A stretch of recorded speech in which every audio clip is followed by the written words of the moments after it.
June this year. And they basically did research in Western and Central African countries. And I'm going to present that data to you shortly. So what basically happens is like countries like Mali, Niger, Chad, DRC, Rwanda, Congo, as well as between Angola, right?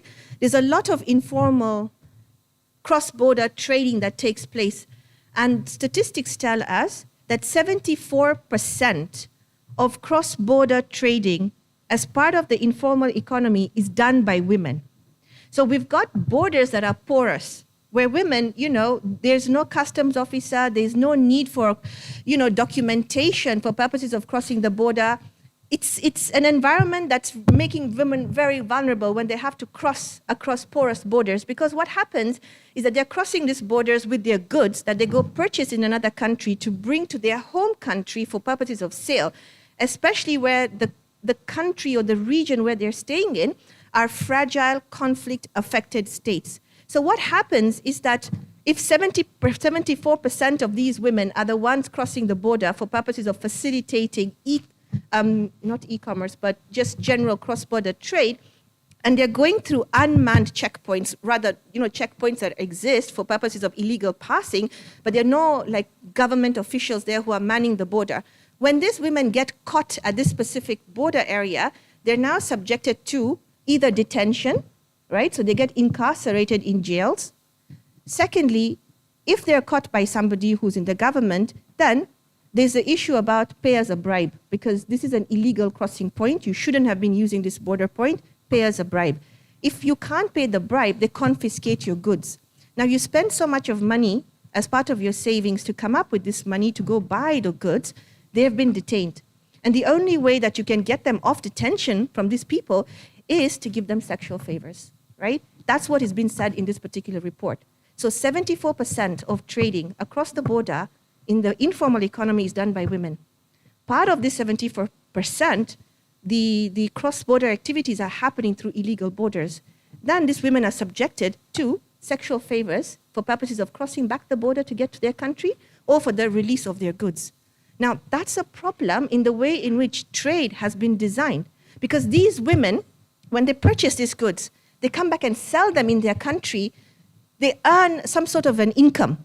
And on the basis of this income, they're going to go into the society and they're going to purchase goods. They're going to pay the VAT, right? So they're paying VAT.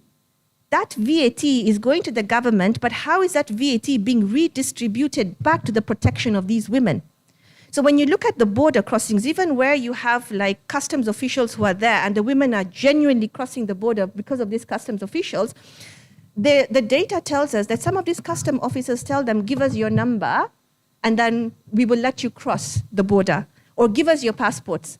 And then they will tell them, we're not going to return your passports back to you or your identification document unless you give us a bribe, right? So they ask for a heavy amount. And when they can't pay, they're told, okay, give us a sexual favor. And the women are compelled to do this because if they don't do that, they're going to miss the bus that's going to take them home. So the issue here again is we're paying VAT as consumption for purposes of buying necessity goods. That VAT is going to the state budget.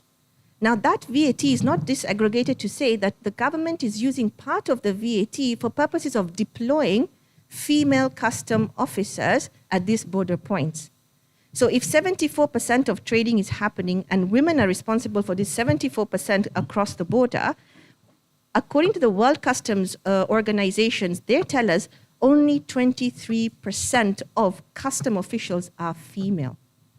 So we're not having our taxes utilized for purposes of deploying females to man these borders for the protection of women. So you're seeing this disparity in regressive tax, which is VAT, not being redistributed towards the protection of women in the informal sector. So that's problem number one.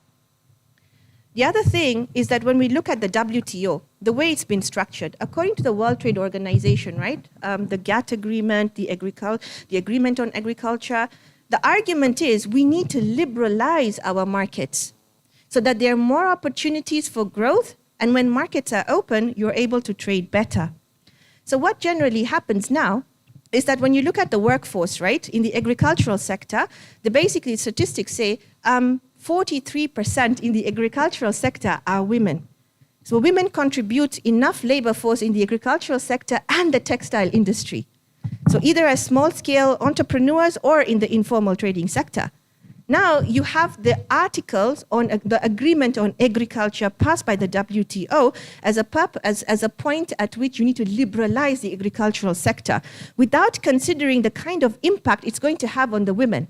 So what happens is you liberalize your agricultural sector, you're opening up your market, and then you have agricultural inputs, agricultural produce coming from developed countries at highly subsidized rates into the local economies of African countries. And it's basically making it very difficult for women in the small-scale entrepreneurship sector, as well as the informal sector, to compete with these particular products. So they're just thrown out of the market. So how is the WTO coming up with these articles of agreement for trade for purposes of opening up the market, but it's not doing a gender impact assessment of the kind of impact it's going to have on local women? Because that's a question you need to think about, right? So that's one issue. Then the other issue when it comes to liberalization, again, as part of WTO, is that, well, if we're liberalizing the market, we need to think about removing tariff barriers. And the way in which African countries can generate domestic resource mobilization or even different sorts of revenues is by ensuring that they capture the tariff revenue. So if you're foregoing the tariff revenue, it means you now have to cushion your fiscal purse by coming up with a different tax measure. So what's the area that's going to be hard hit? It's going to be the consumption sector, right? They're going to end up increasing VAT to make up for the fact that we can't now target the tariff revenue. So you have women now who are earning their income and going into the trading markets to be able to purchase goods for their own necessities. They are the ones who are going to be hard hit.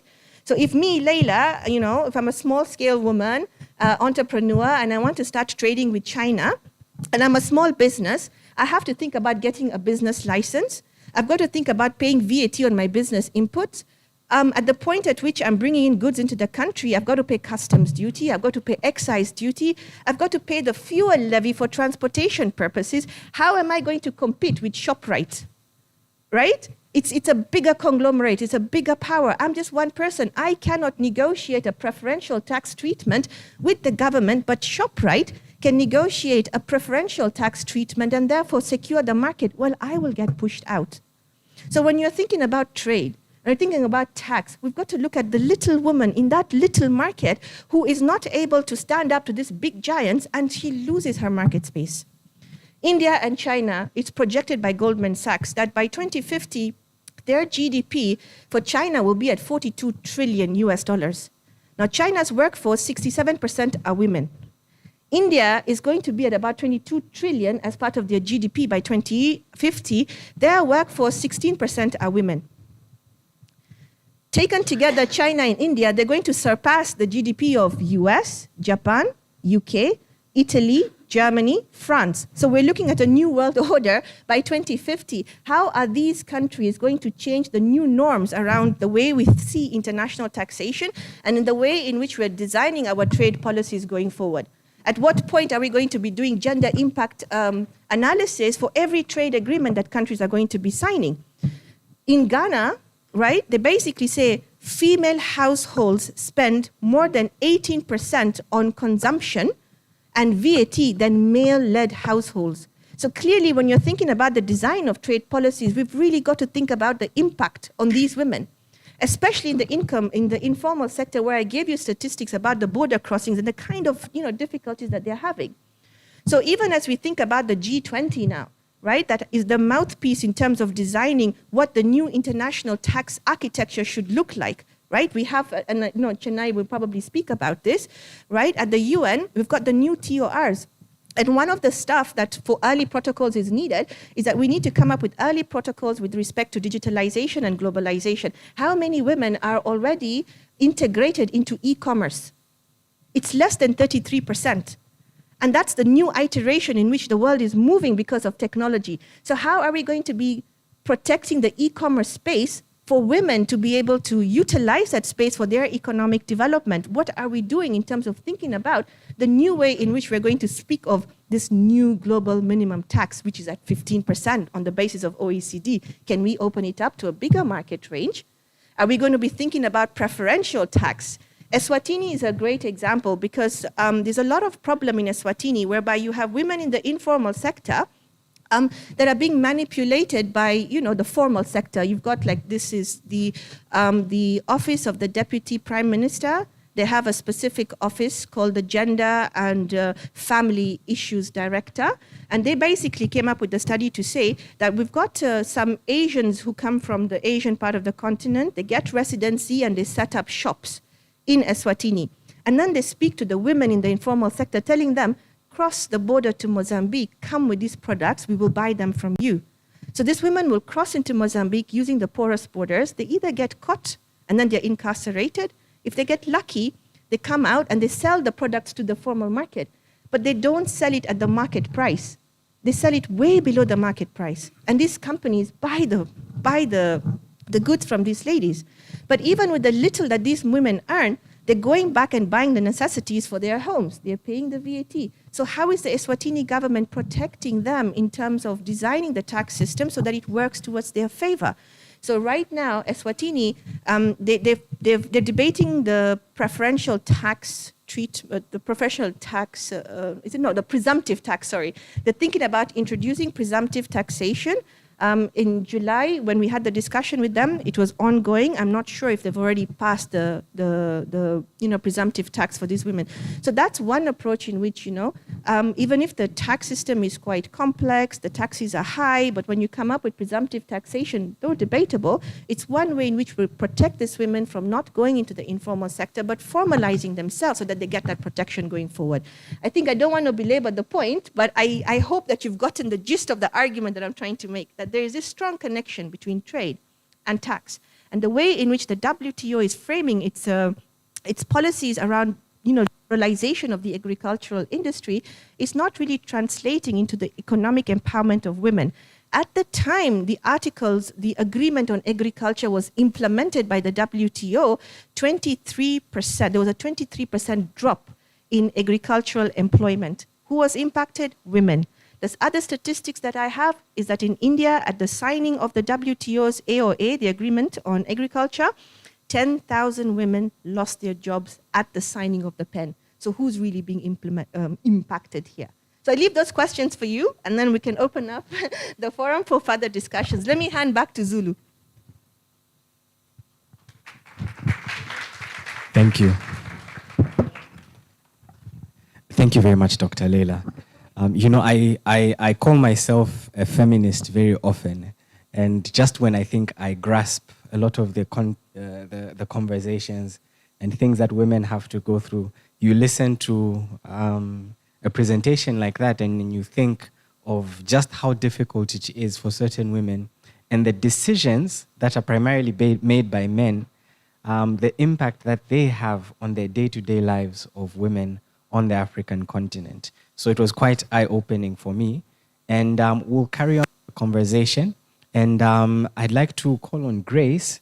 So Grace, I think following the presentation that has been made and coming from Feminist, I'd like to probably hand over to you to just hear some of the feminist perspective in terms of the interests that you have in pushing some of your recommendations forward.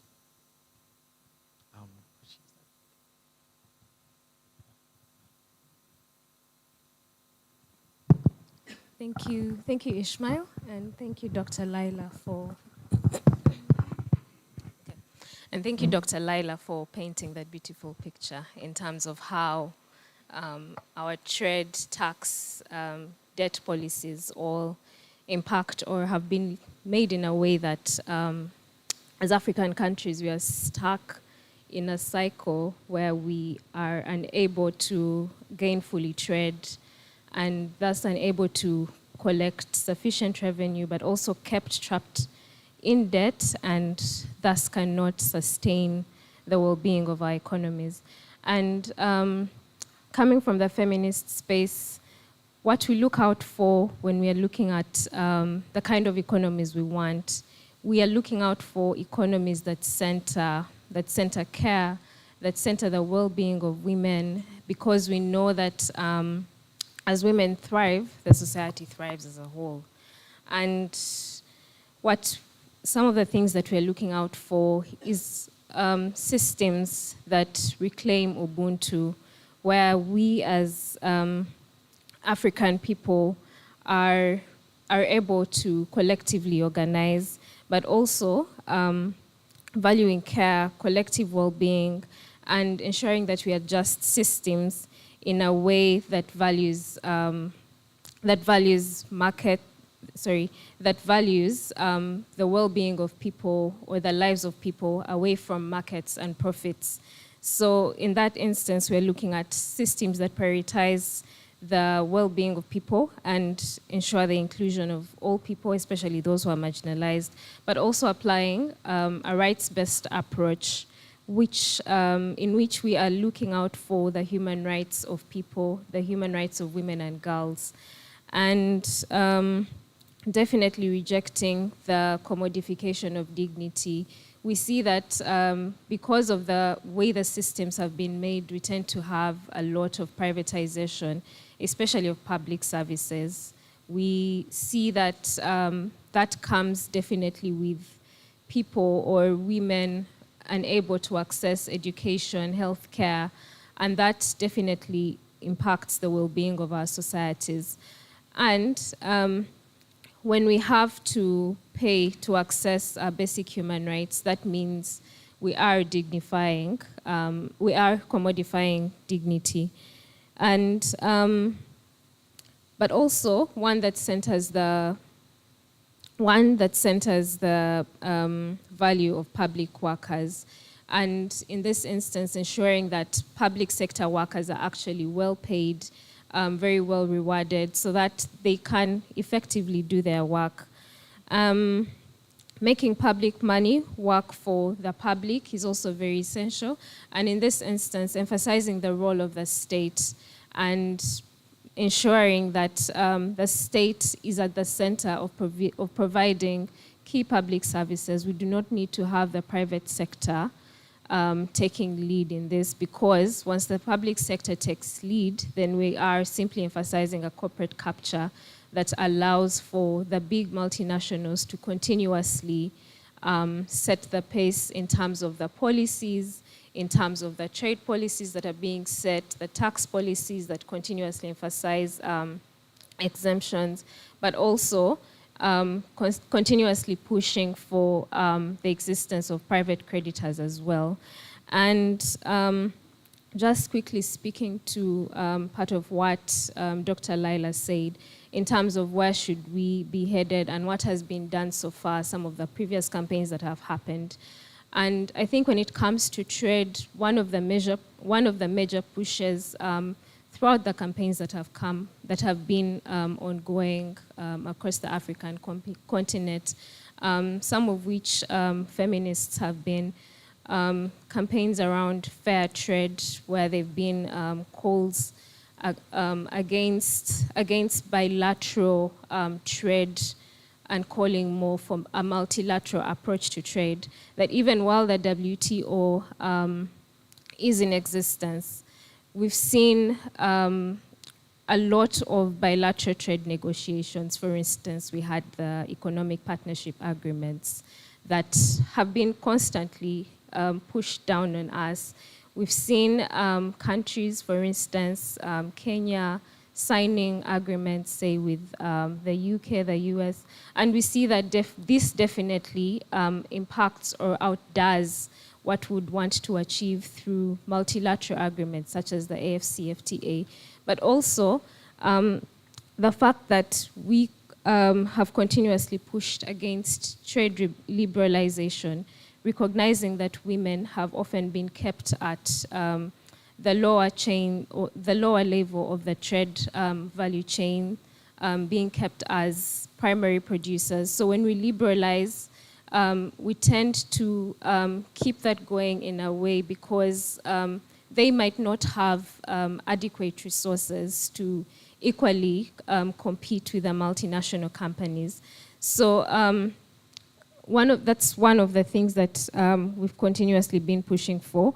I can't say that it has been achieved because we still see a lot of trade liberalization happening, and within the tax space as well, there's been a lot of push for more progressive or gender transformative tax systems. And in this, we're looking out for systems that reward care work, systems that allow for the redistribution of care work, that allow for proper remuneration of care work. And we still think the UN Tax Convention is a step towards this, because if we have the convention in place, then it means everyone has a seat at the table, and we are all able to influence in terms of the kind of tax systems that we have, especially for developing countries, to see that we are closing the leakages and closing the loopholes. And although the challenge we still see is that the TORs are still not reflecting gender, but that's a push that we definitely need to continue within the feminist movement, but also working together with those who are pushing for tax justice. And I think the last one would be that we've definitely continued to jointly push as well for multilateral debt negotiation mechanism. And with this, we believe that we would all, it would allow for proper negotiation where we have private creditors who are increasingly loaning to African countries at the table as well. And we are looking out for ways in which we can actually have debt work for women, making sure that it is achieving the rights of women. And just to quickly conclude is that what we need while we are looking out for these care-centered economies is that women should be at the center throughout the processes when it comes to the negotiations, when it comes to renegotiations or policy making itself. They should be at the center, they should be at the table, they should be consulted, and these analyses should be carried out to determine and ascertain the gender impact of the policies that we have.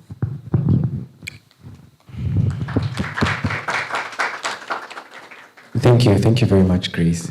I think just to reiterate on the last point, there's something that we say very often in the CSO space to say, if you're not on the table, then you are a part of the meal. So definitely, I think it's very important to have women on the table, part of the decision-making processes. And moving on to Joanna, one of the things that we've discussed issues of trade, issues of tax, and an important thing to bring to the fore also is around debt. And within the debt space, one of the most problematic actors are the private creditors, the commercial lenders that, because of their practices, have placed African positions in high levels of debt distress. And moving forward in thinking of bringing solutions to the table, I wanted to, based off of work that we have done together, some of the ideas that you have in terms of reform that can be made around debt, specifically focusing on on the private creditors. Thank you very much, Ishmael. Good morning again, colleagues. So I'm Joanna. I work for Christian Aid, and I'm based in Sierra Leone, West Africa, and happy to be in the room. Sometimes it's very difficult to see Sierra Leoneans in the room, so I'm happy to be here. Just like what my colleagues have, Ishmael, around the private creditors, I think it's very, very critical, and they are critical players around the debt issues, increased debt crisis in the African region. And most of the time, they've been forgotten in this call or advocacy. So I just want to share some of the work that we're doing as Christian Aid, CAFOD, Debt Justice in the UK, as well as we're really trying to cascade, the advocacy across the region, because we feel that it's very, very, very important to look, into these critical issues. I just want to start maybe drawing our attention to go back to the 2008, financial crisis, and how the private lenders, they used that opportunity to come into the space, to explore, and also to exploit, the region in the global south, but especially for Africa. And just also to say currently, the increased burden on our debt in the African region, majority it's been owned by the private lenders. And they account for the increase, interest rate, 6.2% levied on low-income countries compared to the less that they levied on high-income countries. And that doubles even the Chinese lenders, around 3.2, and even the multilateral as well as the bilateral lenders that we are talking about. And of course, we are all aware that the COVID-19 and the crisis going on right now as contributing factors, although there are also school of thought that they just contributed. But I think we are already in those crises before they actually added, the injury to the sore. What I want to share with you is the fact that the law that govern these private creditors are the English laws.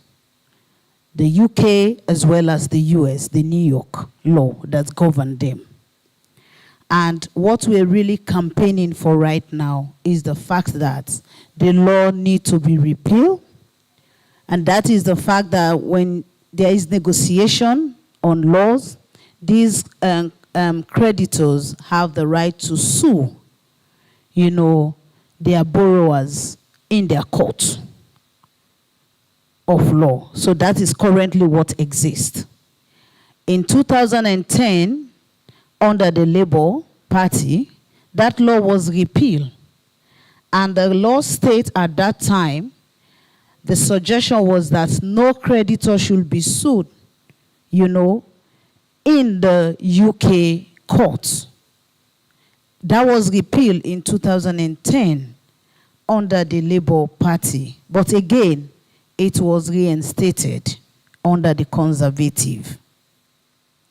So currently, the campaign that is going on right now is to ensure the reversal of that law, to ensure that the UK Parliament formulates similar law to that of the 2010, to ensure that there is replication of that, because we believe that if that is done, then they can come and operate with similar terms with the multilaterals as well as the bilaterals. Instead of saying, okay, we need to come to the UK, that's where we need to negotiate, that's where we need to do, the needful. So we are actually calling for that. There is a campaign currently going on, as I mentioned. Majority of the current UK parliamentarians, they are really in support of that, and they're calling for consultation and negotiation around that particular law. And we also, the current ED, Executive Director, as well as the past for the IMF, they have also said that it will be good for the UK law to ensure that they reverse those laws so that the private creditors can participate in our debt reliefs as well as the reconstruction that is going on right now. We all know what happens with the G20. I know maybe Chanel will talk on that. The G20 common framework on debt reliefs and how the credits, the role of the credits, the private creditors in terms of not being part, in playing that game. So I think it's really critical because they really, like, as I mentioned, responsible for the majority of our debt repayment in Africa. But I just also want to touch on the point that most of the negotiation we all are aware around the false resolution to debt restructuring is not working. And I think just like some of the conversation we are having in this room, is very critical to look at that particular aspect, to mobilize our voices, to come together and push for that law to be repealed right now. And also to mention, or maybe just to talk on the intersection on around the women and the impact on gender. We all know what it means currently, where we're coming from. We see what's happening in Kenya, what's happening in Nigeria, even in Sierra Leone. Of course, everything that has to do with gender promotion, if we want to promote issues around the trade, I think the debt issue is the big elephant. Sometimes for me, I call it the big elephant in the room that needs to be addressed. Currently, women are paying for those taxes. In my country right now, Sierra Leone, the new Finance Act, we have 5% being levied on rice importation. Yes, the reality is that government is trying to promote local rice production. Again, when you look at our agricultural sector, nothing to write home about in terms of the alternative policies before you levy on that. Next year, we'll go to 10%. And what that means, it means increased prices in rice. And what that means, when we engage the women, they're telling us, if I used to have 4 cups rice for myself and my family, now it has been cut to 2 cups of rice. So that tells you that it is urgent that we all come together as we're having this conversation to have some of these global or architectural reforms to be able to addressed as we move forward. But Ishmael, just maybe 1 minute before I wrap up, the question around also the financial architectural reforms, it goes beyond the debt and also the private creditors, but also we see what's happening with the, the SDRs, the savings, the special drawings, right? All of us, I don't know how many of us, but I believe that we know the game that is playing, where most of this money, like in my country right now, most of that money was also allocated to debt repayments. So it means it's not doing anything. And also they are part of the false debt resolution that have been suggested. And as I mentioned, we have like a call here, like I mentioned, because we're trying to build movements for that particular English law, because the similar campaign is happening right now in New York to ensure that there is a repeal. So we are calling on all maybe present, if you believe, you think that there should be some action to ensure that they revisiting that law. We have a letter here that we want to take to the UK Parliament.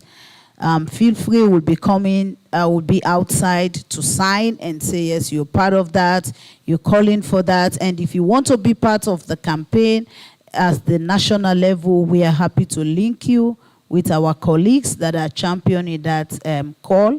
And I believe that the finance ministers also from Africa, they are also very much into this. So I just want to bring this to the forefront as we're here to discuss around debt, that this area is also very critical to explore further. We need to explore and learn and understand and see how we can work together to address that area. Thank you. Thank you very much, Joanna. It's very interesting to hear about the campaign that you spoke of. So by nationality, I come from Zambia, and many of us know that Zambia is one of the countries that is highly indebted. And our debt situation is so bad that we're the first country to default on our loan payments during the COVID time. And we took one for the team. We wanted to show the rest of Africa how not to do it. That was the reason behind it. But one of the biggest challenges that we've had in the recent months is that with our debt renegotiation, the private creditors themselves were the most notorious. They were making ridiculous demands in the negotiation process. And our other creditors, such as the multilateral lenders, were not happy to say, giving private creditors preferential treatment. So to hear that there is a campaign that is compelling these private creditors to engage in some of these negotiations is very important. And that draws me into my next panelist, TJNA. I think from there we can tell that what happens in one country, such as the position of Zambia with the private creditors, there is also external international factors at play. And in bringing in all of these conversations together, what's happening in the tax space, what's happening in the trade space, what's happening around debt, I wanted you to highlight, I think, probably some of the experiences we've had in the tax space, and then how we can, the importance of bringing these conversations together. So over to you, TJNA. Thanks, Ishmael. Good morning, everyone. Good morning, everyone. Really, really happy to be here. And thank you so much for taking time to sit in our side event. I know there's so many incredible conversations happening today. So as Ishmael mentioned, I work for TJNA. And of course, what we are preoccupied around is the work of tax justice that was mentioned just now by Grace, and the way in which it can contribute to the demands that we're making for broader economic justice. I think we see the work that we're doing as contributing, right, to the broader ways in which we want to achieve our developmental objectives. So as Ishmael mentioned, this particular session is really to try and see what are some of the lessons that we can draw from various areas of work, various streams, that we can maybe enter into this discussion now that we're having on debt. And so the entry point that I want to make into this conversation is, as Ishmael mentioned, this conversation about the global financial architecture, right? There's a lot of work that we need to be doing at national level to really push for gender equality and the attainment of women's rights. But over and above that, what we think is incredibly important to also focus on are the international dynamics that are at play as well. So reform of the international system. And this was something that Dina mentioned as well in her keynote address yesterday. So I think the first point I want to make when thinking about this discussion on reform of the global financial architecture is that there is now broad-based understanding and recognition that the international system is no longer fit for purpose, and that the environment within which our economies operates is detrimental, particularly to developing countries. The point I want to make, however, is depending on who you speak to with regards to how you fix that, the answer is very different. And so in the work that we've been doing, we've identified almost two different buckets, right, of views in terms of how you reform the global financial architecture. So there's one school of thought that feels as though you just need to tweak a few things here and there, right? And you will arrive at the solution that you need to address many of these deep cleavages within the international system. And then there's the other school of thought, which is the one that we rally behind, which is the one that also aligns with feminist principles, which is that we need a complete overhaul and transformation of the global financial architecture. Because what underpins it really, if you think about it, is a foundation that was based on inequality. It's a foundation that was come together by countries that really were thinking and had their own interests in mind.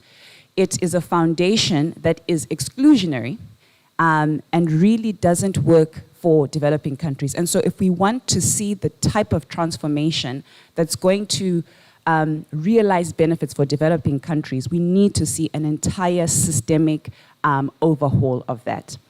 The reason this is important is because if you don't deal with the very basis, right, of this architecture, you're not going to address the very issues that are therefore not helping us attain the developmental objectives that we want to achieve.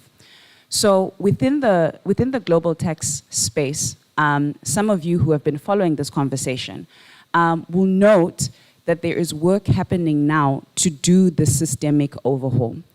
For those of you who perhaps may not be as engaged within the tax justice movement and conversation, right now the global tax system is overseen by the OECD. And the OECD is a group of about 30 different rich countries that have really been in charge and making rules for the entire world dating back to the 1960s. And as I mentioned earlier, these countries, and it makes sense, right? When they got together to think about the kind of rules that define the global tax system, put in place rules that were biased and skewed in their own favor. And so these are the rules that have been currently governing the current system. And so there is a process underway to shift that power to a space that is much more democratic, a space that is much more inclusive, a space that is much more participatory, which is the UN. Now, I don't deny that the UN in itself is problematic, and I think there's various power dynamics that are at play.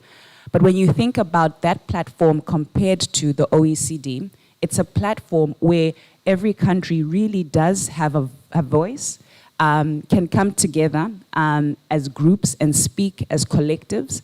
Because, for example, at the OECD, they created what was called the inclusive framework so that more developing countries could participate.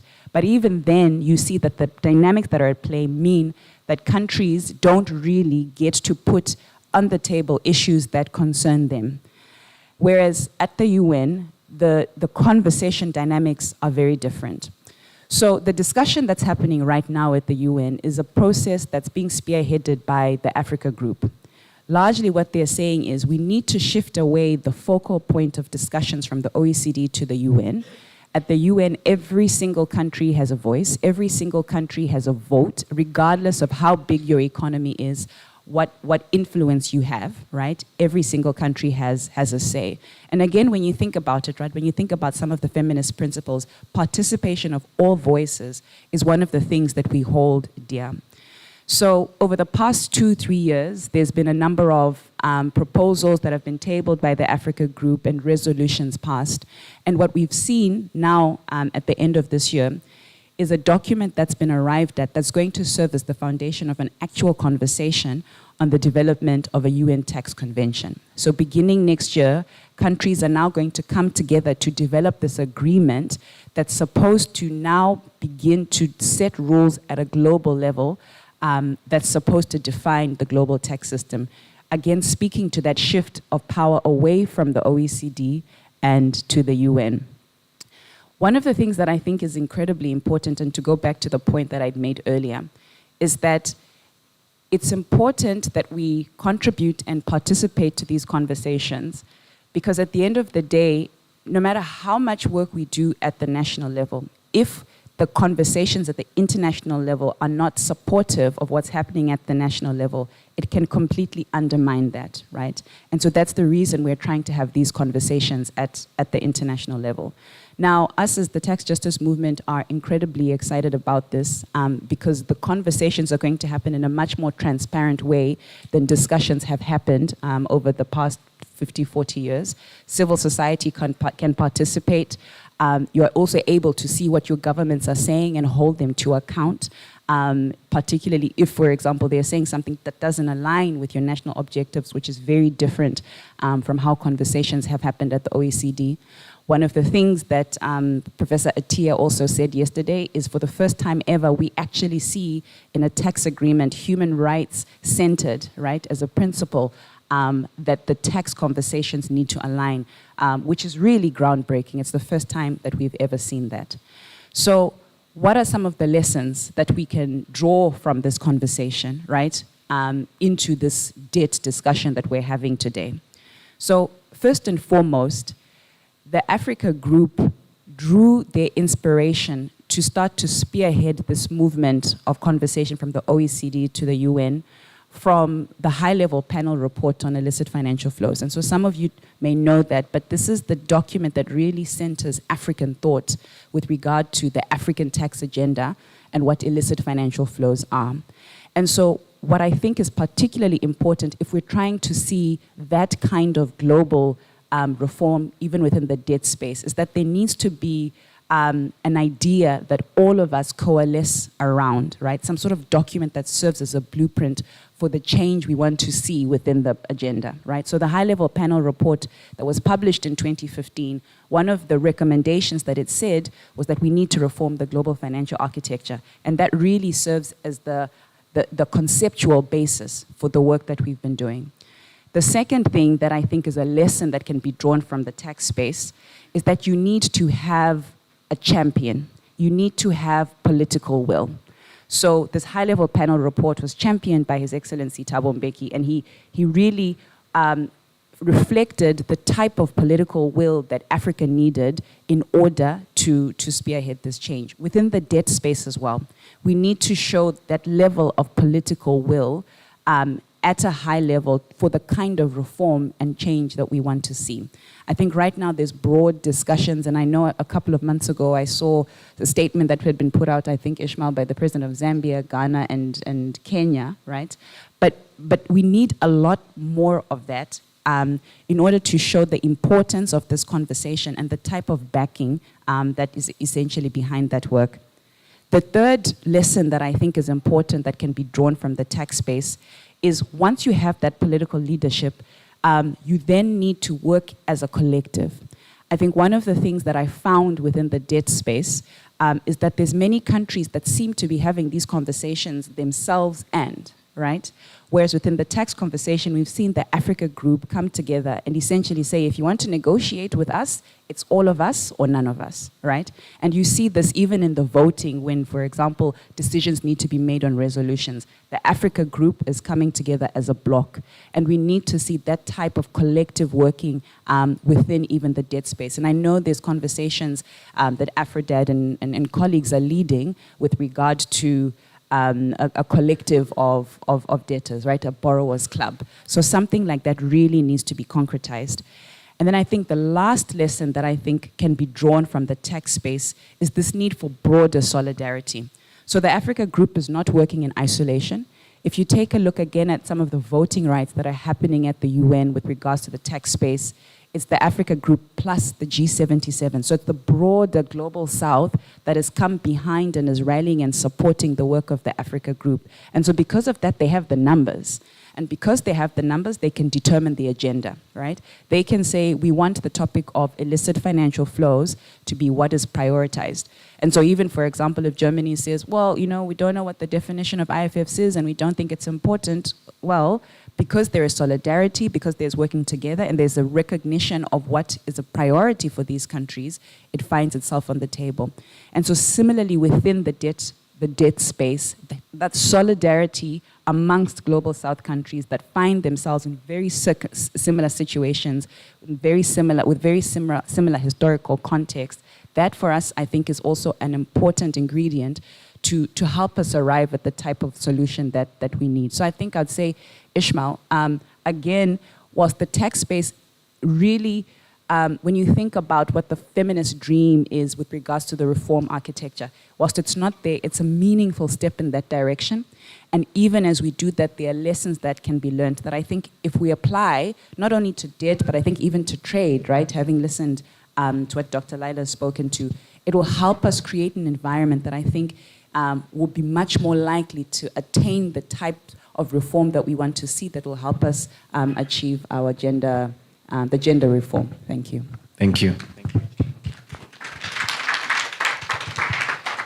At the start of the session, I said I have a distinguished panel. Some of you may not have believed me, but I think from the discussions, you can see that the speakers have done very well in bringing across the important points of discussion. So we have about 20 minutes before, about 15 minutes before we close, and I'd like to open up the discussion. If there are any questions that you may have to our panelists, and if there are any additions also. So I'll start on my right hand here. There's a lady in the glasses, and then I'll go to the lady in orange, and then the man in the yellow t-shirt. So those will be the first three, and then we'll take another round.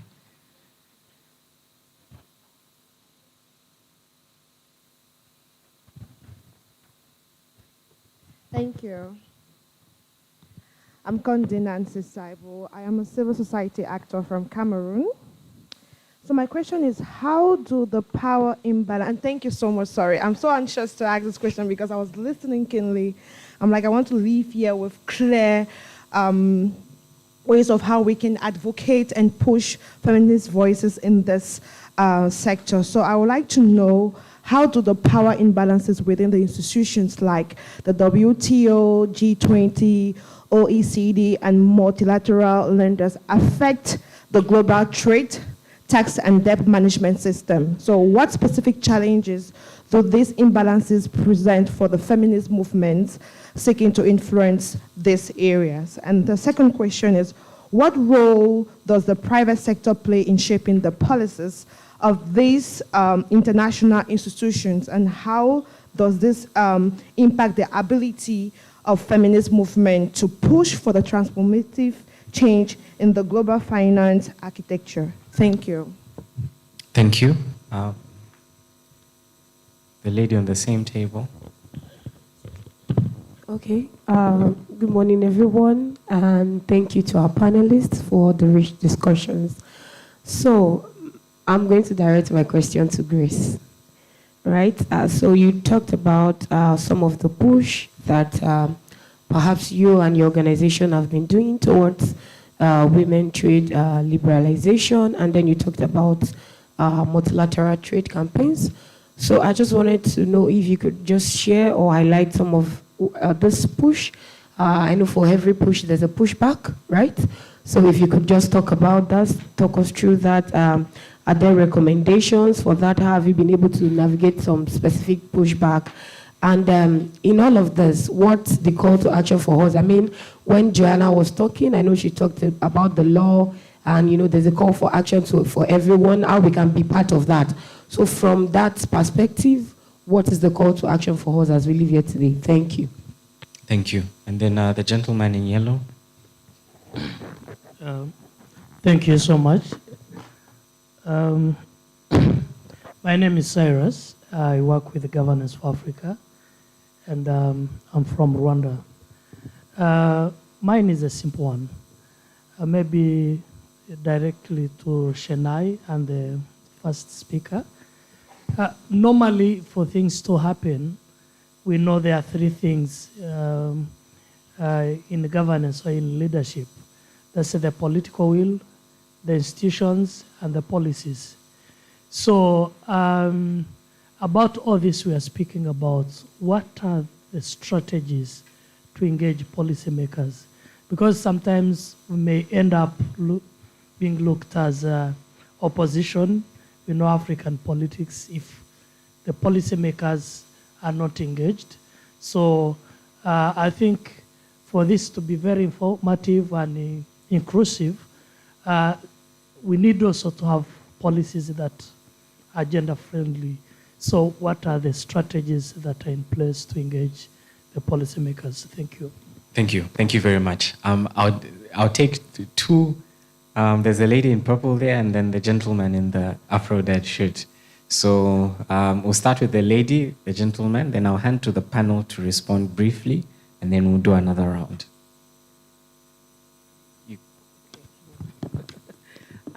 Thanks so much for the interesting session. And just a question and maybe also a comment. I think when the lady at the end was speaking, she was saying that the international financial system is no longer fit for purpose. And I was thinking that I guess maybe it was not designed with developing countries in mind. So maybe it is fit for purpose, but it just wasn't designed with us in mind. And I guess when she was speaking and elaborating further, that's what she was saying, because she was talking about a complete overhaul of the global financial architecture. So maybe she can just just elaborate a little bit more on that. Okay. Yes. Okay, thank you. My name is H.R. Suzu from the Nigeria Labour Congress. It's been a very good discussion. I want to find out, do we have data on how women are impacted by some of these burdens of the debt situation in Africa, especially the extortions, how the extortions at the borders affect women. I think it will be interesting to find out the number of women who are affected and to what proportion.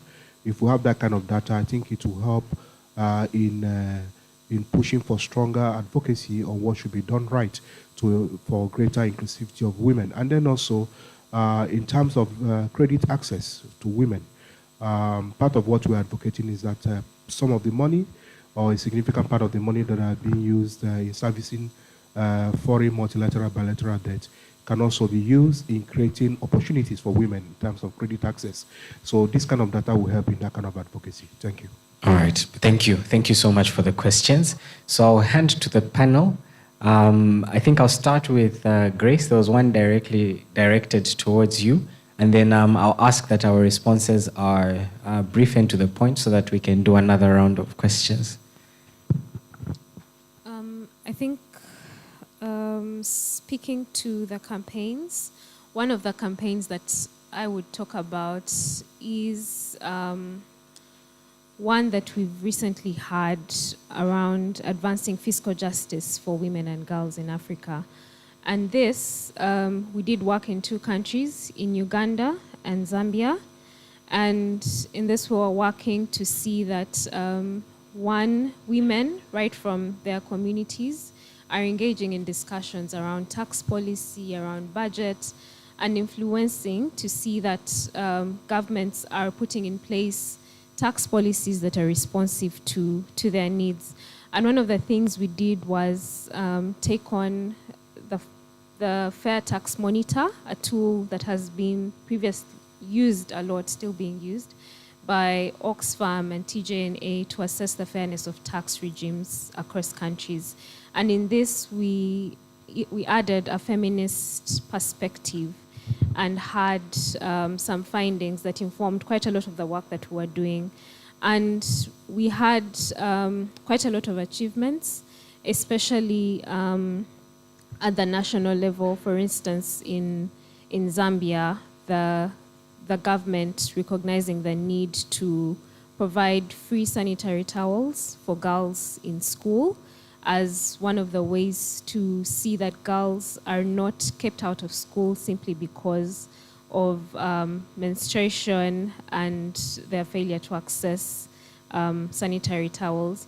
And in Uganda, we saw quite a lot of reforms. For instance, those where tax policies were being adjusted to see that, for instance, women can access land, can also access basic items such as sanitary towels, but also campaigns, some of the campaigns, although not successful, were targeting the need for government, for instance, to ensure that the tax system allows for access to utilities like electricity, water, and so on and so forth.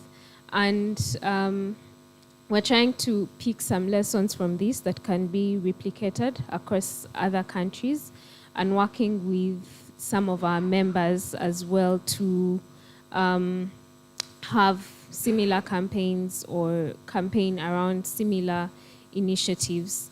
And this is slowly picking up. And maybe just one of the questions that you asked around power imbalances and how these impact the feminist movement. The power imbalances exist right from at the global level between and within countries, but also within us as the feminist movement, within women and girls. And what we've called for is the use of an intersectional approach that recognizes the differences between people, and this looks at class, gender, race, among others, and recognizing the particular needs of the different groups of people is one key aspect that can be employed while we're trying to devise strategies in terms of improving our tax, trade, and debt systems. And this is one that we've also been calling for as the feminist movement. Yeah, thank you.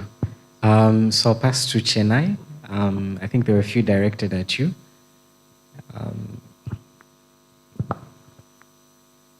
Hello? There we go. Okay, so I think I had two questions, yeah.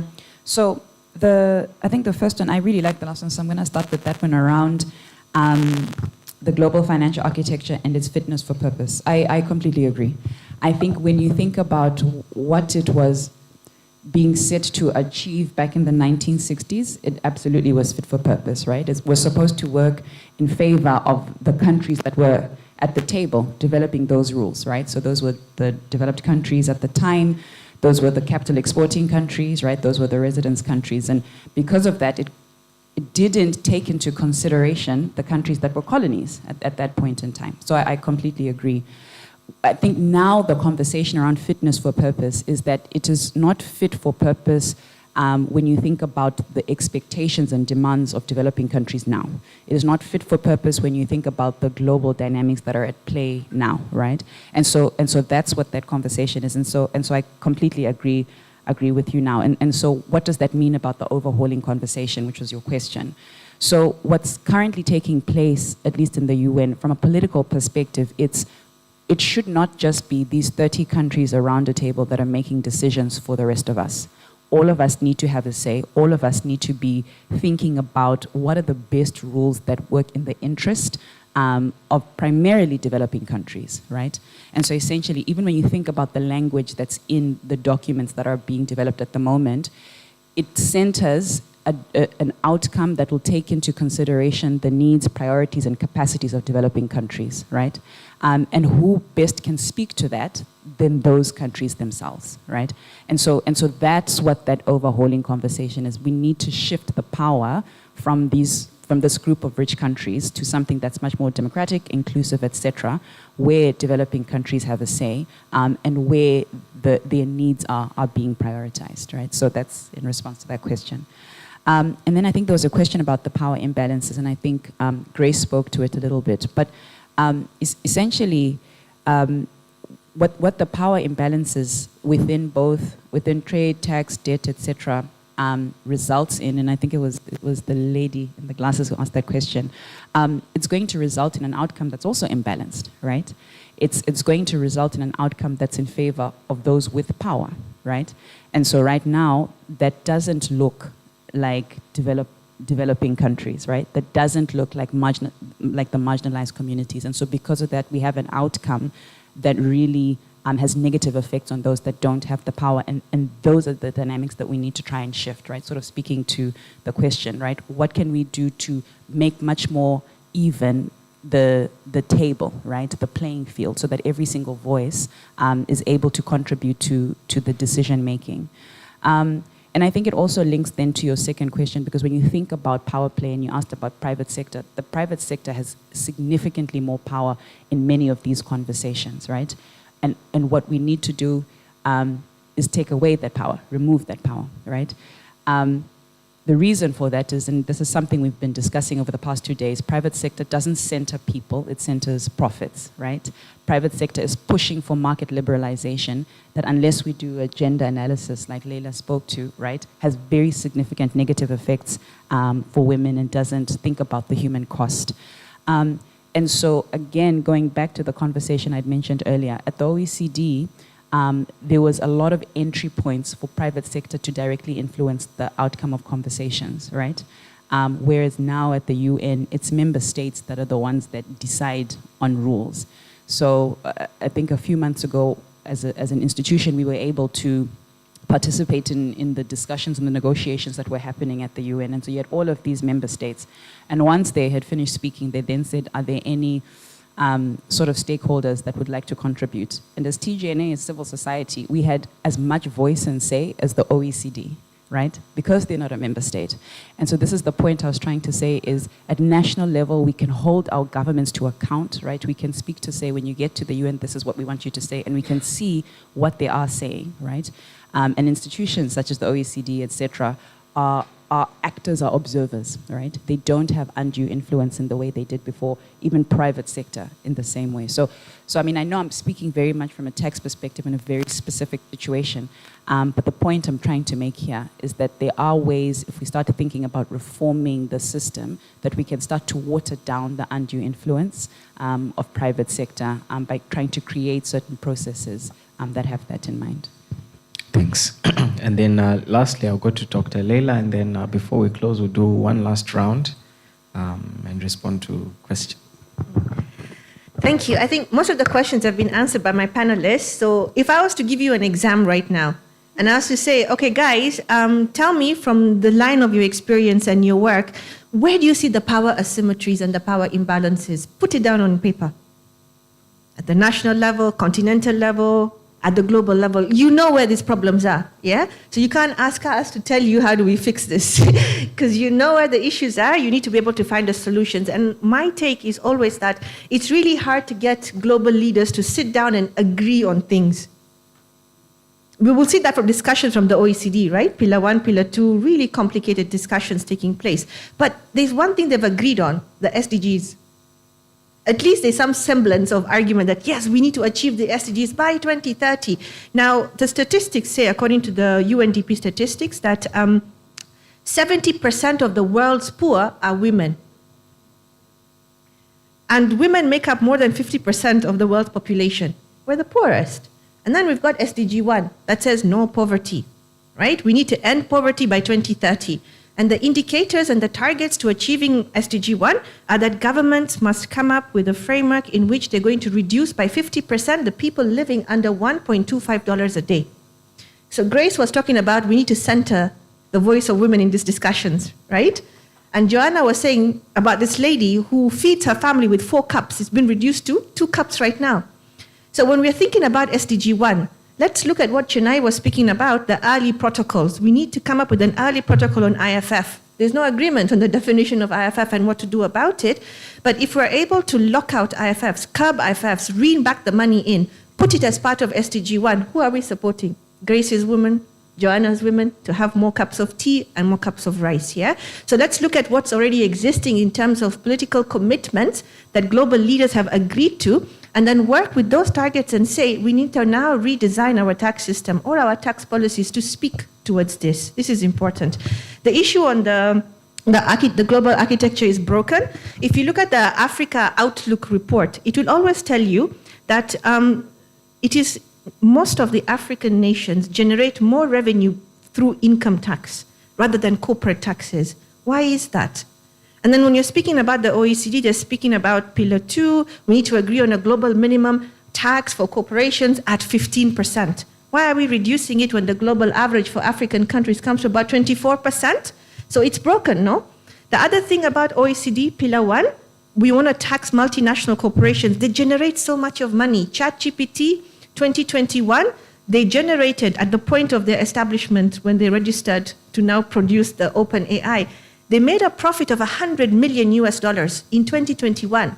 In 2022, what was their profit? Any takes? You guys don't say because you know. Any takes? Buona Francis. How much? I'd say 3 trillion. 1 trillion. $1 trillion.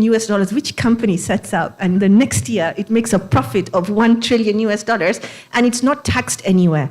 It's not taxed in the US, it's not taxed in Ireland, it's not taxed in Kenya. And then we have Pillar 1 that says for BEPS, right? We want to tax the digital economy, but we can only tax those digital companies that have a turnover of $20 billion and have a profit margin of 20%. And for the market jurisdictions, you can only tax 25% of that profits that they have made. So how is Kenya supposed to share with Zambia, with China, with India, the meager 25%? The system is broken. So if you're now thinking about, well, we need to reorganize the system, that's where the conversation starts, at the global level. So Madam Cameroon, Mr. Rwanda, you have your answers there, right? Start with the SDGs and try and say, we want to meet the SDGs going forward, let's look at how we can get that done. Curb IFFs, try to rework the design around digital taxation. That's my humble take. Thank you. Thank you very much, Dr. Leila. I I'm on borrowed time right now. When I see an AfroDad person come to chase me, I know it's, yeah. So I'll do a last round of questions and then I'll hand over to the panelists to close. So I'll go all the way to the back. There's the lady in the glasses and the gentleman next to you. Thanks, Cairo. So my brother Cairo will help bring a mic towards you. So we'll start with the lady in the middle, in the back.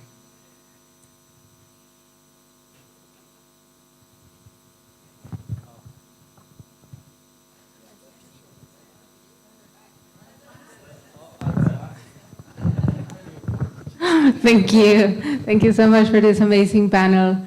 I just wanted to highlight another conversation that is happening on the overshooting the planetary boundaries. There are 9 planetary boundaries. According to the recent estimates, we have gone above 7 out of 9.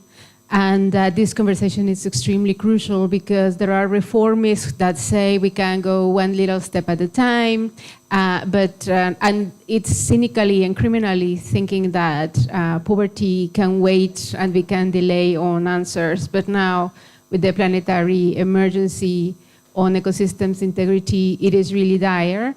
So I just want to bring these issues into the table. I think we cannot forget how the feminist agenda is also linked to the ecological integrity. And for instance, there are now very famously articulated that there is a proposal from some actors in the tax justice movement that are, to my opinion, coming from elites that are saying that we need to tax at 2% of the tax, the multi-billionaire tax at 2%. And they say very cynically, to my eyes, that we're not going to even scratch the multi-billionaires. They're not even going to feel it. But with that money, we can address loss and damage and tackle poverty and stuff. But I think, to me, that is extremely criminal to say that we're going to leave the multi-billionaires untouched. We're not going to make a dent into their wealth, because the multi-billionaires are having all of these impacts in, for instance, burning all of the remaining carbon budget for the rest of the humanity. And we know the exploitation of labor rights and the mega projects with the ecosystems and displacing populations. So it's a multi-dimensional problem. So just want to hear your take on that, because I think it's also a struggle from voices that are legitimately from the global south trying to overhaul the system, and some others that are coming from elites or from the global north, and they're pushing from this for these type of reforms that are garnering a lot of momentum, but in the end they don't serve the people from the global south. So I just wanted to hear your take on these also internal tensions within the movements and our so-called allies in the global north, and how do you navigate those tensions? Thank you. Thank you. And the gentleman next to you, and then I'll just ask that we be brief so that we can take as many as we can. Yeah, thank you very much for this wonderful panel and event. My name is Andres Chiriboga. I come from Ecuador. I work on that, and notably the issue of collective negotiations among countries from the global south. I have a question, and probably what we can call I want to invite you to do a reflection. Especially, thank you very much, Chennai, for the way you organized takeaways from the UN Convention on Tax process, the importance of the blueprint, the champions. But I wanted to ask your thoughts about what were the vulnerabilities, the issues, the problems that you encountered at the level of the relationship with countries, the problems that could be even within the world of the CSOs that can possibly talk to other conversations that are happening now, notably the conversation on debt, the possibility of a UN convention on debt. I know there's difference, but maybe some of the vulnerabilities, these other type of takeaways inform these ongoing processes. I'm taking, of course, into consideration that there's difference, there's the role of creating agencies, different actors, but maybe there's those takeaways that we can discuss, and I wanted to pick your thoughts on that. And the other is a reflection about what can come out of these wonderful processes. I mean, of course, there's going to be nuances, it's not going to be perfect, but something that happens when with these discussions, with these initiatives, is that the global north actors, the bloc of the global north learns. So they know how civil society acted here, and they trigger this process of learning. So what are the expectations that we should anticipate in terms of what they learned and how they're going to be organizing, looking forward at other processes like the discussion on debt, on finance for development, etc. Thank you very much. All right. Did I see? Okay, so I'll come to the front here, and then I'll go to Sephora. So, Supal, you have the floor. Thank you. It's okay. Thank you, Zulu. I'm Supal from Mauritius. I have 4 questions in 2 topics. As brief as you can. Yes. It is on reforming the debt framework with a feminist perspective and ensuring accountability and monitoring. Let's say, how can African feminists influence the creation of a debt framework that prioritizes investment in human health, education, and economic empowerment? Second, what could be the best practice for ensuring that debt relief and restructuring effort benefit women and marginalized groups, and how can these be integrated into international debt negotiation? How can the feminist organization ensure that gender-responsive policies are not only adopted, but also effectively implemented and monitored? And the last, it can be a brainstorming of all these questions. What mechanisms can be put in place to hold government and international institutions accountable for failing to address gender inequality in trade, tax, and debt policies? Thank you. Thank you. Thank you. I had a lady here. Bonjour à tous. Je suis Sephora Zegui, journaliste venant de la Côte d'Ivoire. Un moment, s'il vous plaît. Oui. Pour l'interprétation. Ok, donc vous pouvez aller. D'accord. Je dis que je suis Sephora Zegui, je suis journaliste, je viens de la Côte d'Ivoire. Pour ceux qui ne connaissent pas la Côte d'Ivoire, c'est le pays qui a remporté la dernière Coupe d'Afrique des Nations. Alors, de football. Alors, d'accord. J'ai une préoccupation. En Côte d'Ivoire, par exemple, 80% des femmes du milieu rural sont les productrices de produits vivriers. Ce sont elles qui produisent tous les produits vivriers qu'on retrouve sur les marchés, mais ce sont elles aussi qui sont les plus pauvres. Alors, sachant que l'action gouvernementale est très lente, les pouvoirs publics n'arrivent pas à prendre des décisions pour sortir les femmes de cette situation de précarité et de pauvreté, moi j'aimerais savoir, est-ce que les panélistes peuvent me proposer des solutions que les femmes elles-mêmes peuvent prendre pour sortir de la dette en attendant que les pouvoirs publics ne réagissent à ces différentes problématiques que rencontrent les femmes au quotidien? Merci. Okay. Oui. So I think just for the panelists, the question was around women. I think around 80% of women in Côte d'Ivoire, for example, are the ones who produce a lot of the food that the country survives on. But unfortunately, they are the same population that are the most affected by poverty. So because government action is slow, what are some of the steps women can take in terms of contributing to relieving the debt situation and contributing to making policy more reflective of the situation on the ground? I'll ask. I'll take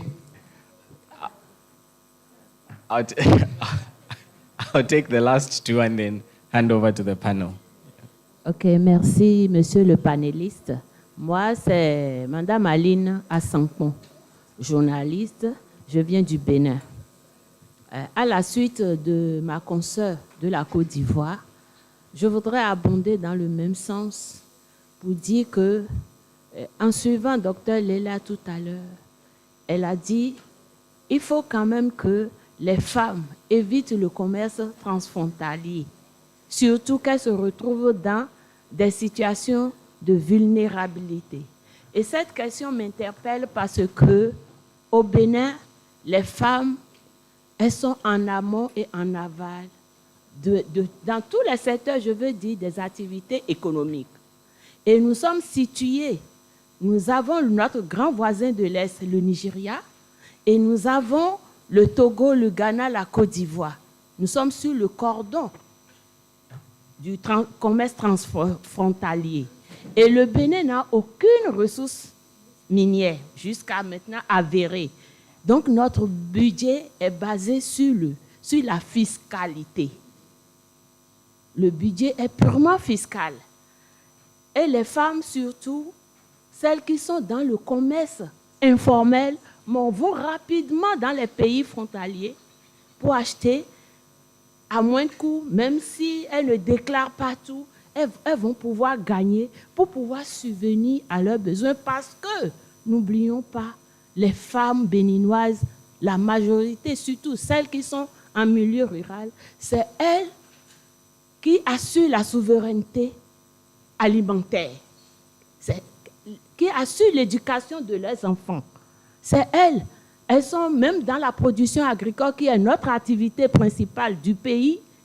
Elles sont en amont et en aval, la production commerciale, tout, la transformation structurelle, avec des méthodes pas mécanisées.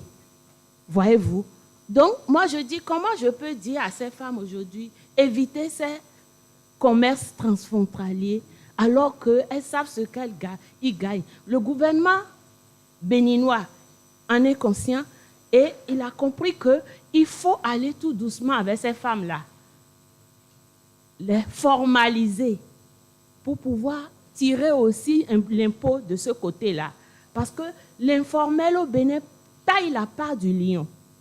Et le gouvernement veut gagner, donc il faut les formaliser, il faut aller. Si on va vite, ils prennent la rue, avec les hommes aussi et les jeunes. Oui. Donc, voilà, grosso modo, ce qui se passe. Oui. Donc, on ne peut pas éviter ça, mais on va formaliser, on va trouver des solutions plus douces pour les amener à rentrer dans le formel. Merci. Merci pour la question. I think it's generally similar to the question that was raised there. I think the women that are in Benin form the heart of the economy and they do trade. And despite being a mineral-rich country, the government it's mainly through the taxes and trying to find ways of getting the informal sector to pay taxes, but it keeps them beneath.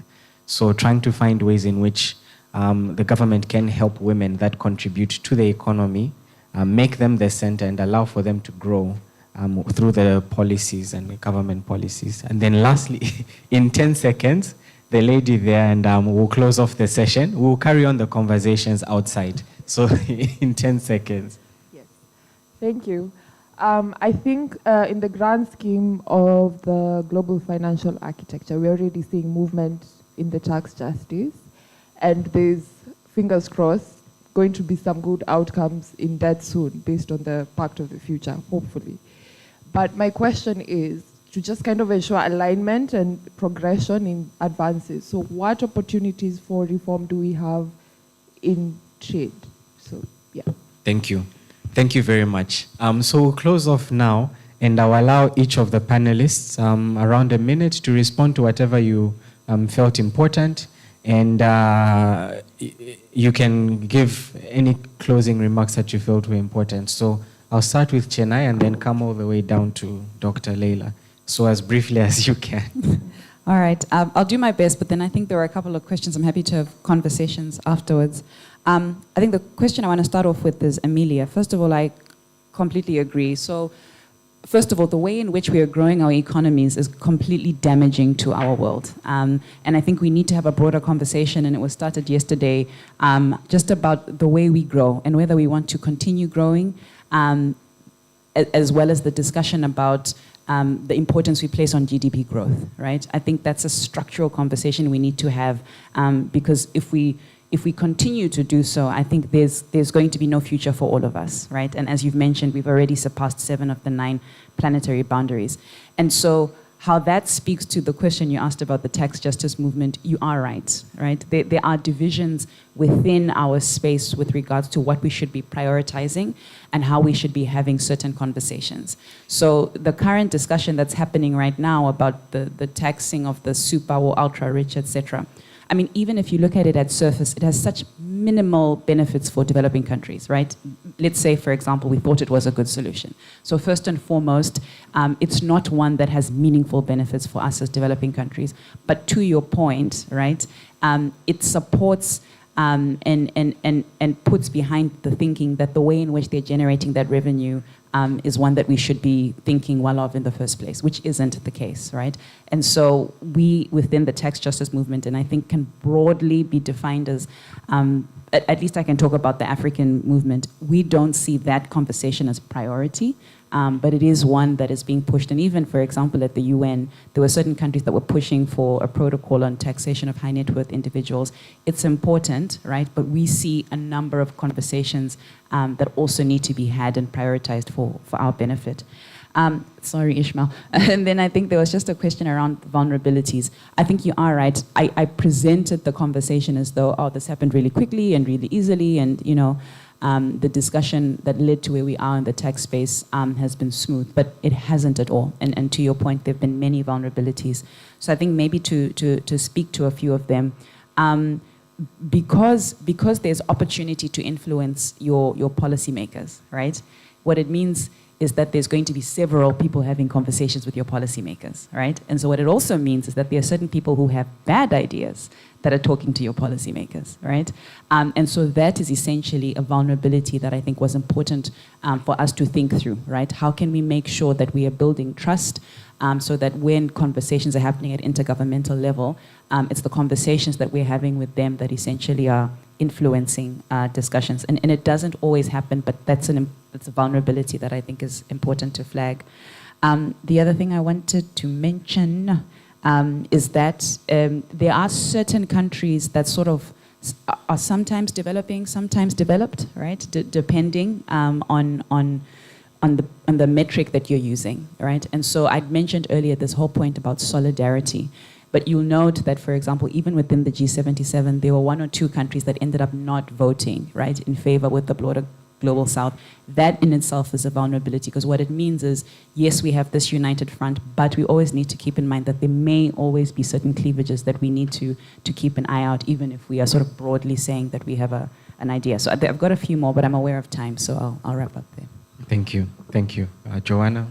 Yeah, thank you so much. I think for me, just 2 points. One is around the strategy. How do we work together to influence the policies at the international level? And I just want to say I spoke with a very prominent feminist economist, and she told me that if you want to influence at the international level, you need to start influencing at the national level.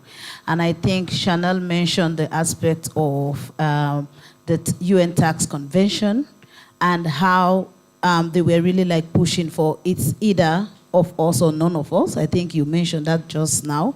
I think there is a need for us to continue building that movement, but particularly I think we also need to reflect and learn lessons from the movement from the OECD Pillar 1 and Pillar 2 conversation up to the demand for the UN Tax Convention.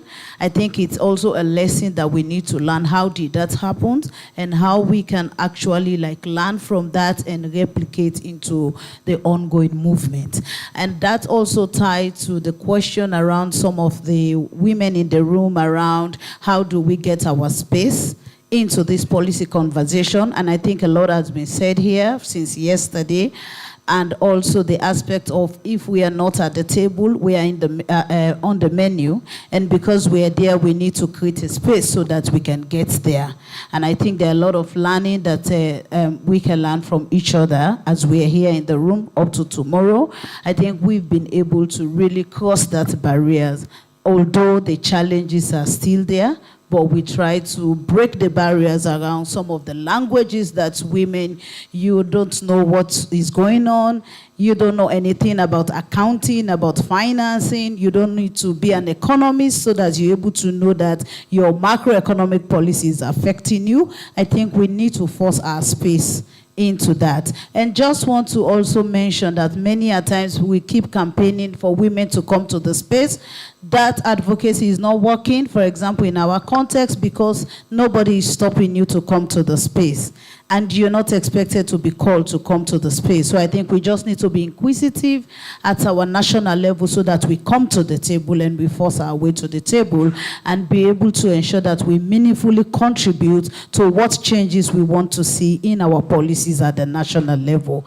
Lastly, there was a question on the role of the private sector, but also private creditors on the current debt issue. I think this call to action actually summarizes some of the atrocities as well as their role in our debt issues in Africa. I will encourage all of us, I already mentioned that it's a call to action to the UK Parliament so that they legislate a new law that should ensure to repeal the current law that exists around the private sector role. They have a role to play because they account for 41% of the current loan repayments for Africa. And of course, because they are critical in creating the problems, they are also critical to be part of the solution. But currently, it seems that they are out. So we need to bring them out in the conversation towards the solution. Thank you. Thank you. Thank you. And Grace, in under a minute? In under a minute, I'll just speak to, just to add, in terms of how feminists can influence, but also how we can go beyond the policies to having them implemented. And for me, two key things that stand out. The first is solidarity. We need to move together. We need to mobilize. Each one reach one. We need to hold each other's hands as we demand for a feminist global economic architecture. But also, while we're doing this, we are fronting evidence in terms of how the current systems have continued to impact the lives of women, how they've continued to impact the lives of we, the African people. And this definitely justifies some of the solutions that we are fronting. And in terms of accountability, going beyond the policies to having them implemented, we need to have accountability mechanisms even within the international agreements that we are having. We need to have clauses that hold governments accountable or pose repercussions in instances where governments are not fulfilling their commitments. And thank you. Thank you. Thank you. And lastly, Dr. Leila. So it's time for tea. We are all hungry, and yes, I'm starving. So I'll just go very quickly. For the gentleman from Mauritius, I'll ask you if you can just Google this project in Kenya. It's called Kilimo Salama, right? It will give you an understanding about how the government of Kenya is trying to help women get into the trade aspects in such a way that it's safe for the environment as well. So they're trying to support rural women in the agricultural sector to move into the trade spaces, especially some of these women who are unbanked, do not have access to credit from banks. But they've been aligned to the Cooperative Bank of Kenya with the telecommunications provider called Safaricom. And together with this private sector, the bank and the government, they're trying to help these women through the Kilimo Salama project to get into the trade sphere and help them economically. So read about that, and I can have a side chat with you on the other questions that you've asked. Emilia, it's a great question on the taxation of the wealthy, because currently we don't know what to do. Right? If you were following the G20 discussions that were taking place, there was a lot of stalemate and lockout about how do we conceptualize who the high net worth individual is, right? And many countries were saying, well, it just can't be any HNWI. It's got to be the ultra high net worth individuals. So they're trying to really, really narrow the base so that the majority of the millionaires escape the wealth taxation bracket. But then the other question is, even if we impose the wealth tax at the global level, how are countries going to benefit from it? How will that revenue trickle in to support maybe developing countries? And the answer is not very clear. But the approach that you've given us, put that as part of the L and D, loss and damage fund. I think if we align the taxation of the wealthy as part of the bucket that can go into the loss and damage fund, that could be one way to support the ecological protection of the environment, and also to ensure that the money is going to those countries that have been truly affected by the climate change issues that are taking place. So I agree. That is it. Thank you. Thank you. Thank you so much. I think we can do better. Let's give a round of applause for the panel here. Our session ends here. I am not sure if there's tea outside. There's tea outside. Thank you. So we can break off and have tea and wait for the next session in here. Thank you very much, everyone.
Okay.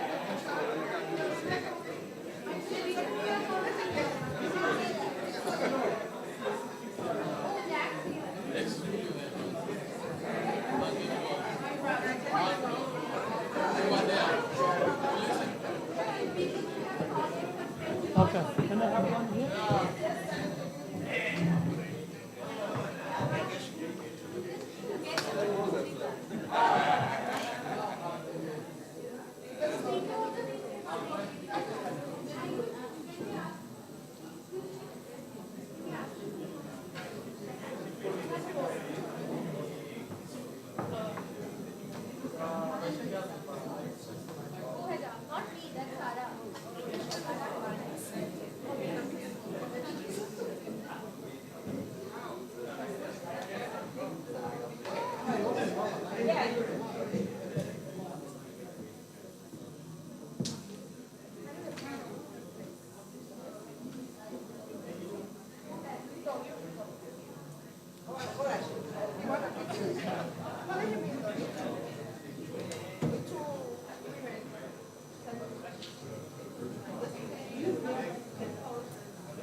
No, I'll stand. I don't stand.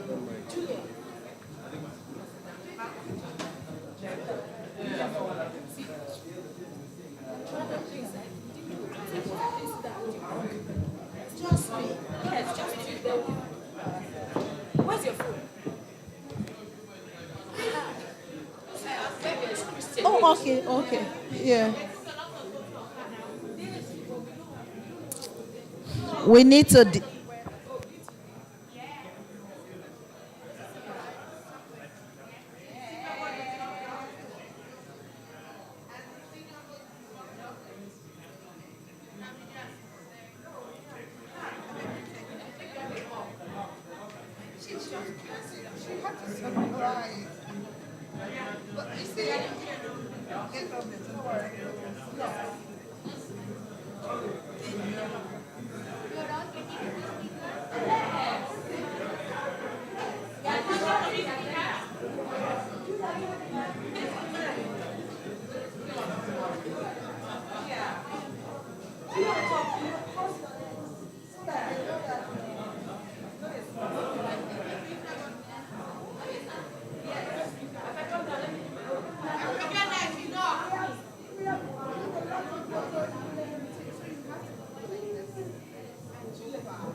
In March 2020, Uganda was thrust into a COVID-19 lockdown that impacted millions and significantly disrupted their economy.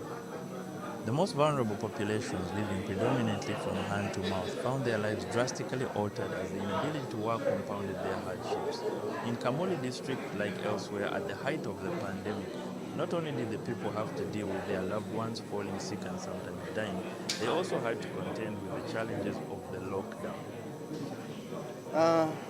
Twafiirwa abantu babiri omwaka muno nga bafa COVID-19. Baba ne maama. Omuntu oyo yafa mu COVID yali mwizukulu wange nga bamweta Isabirye Kato Samwiri. Batandika okulwala balowooza nga tuti musuuda gwa bulijjo.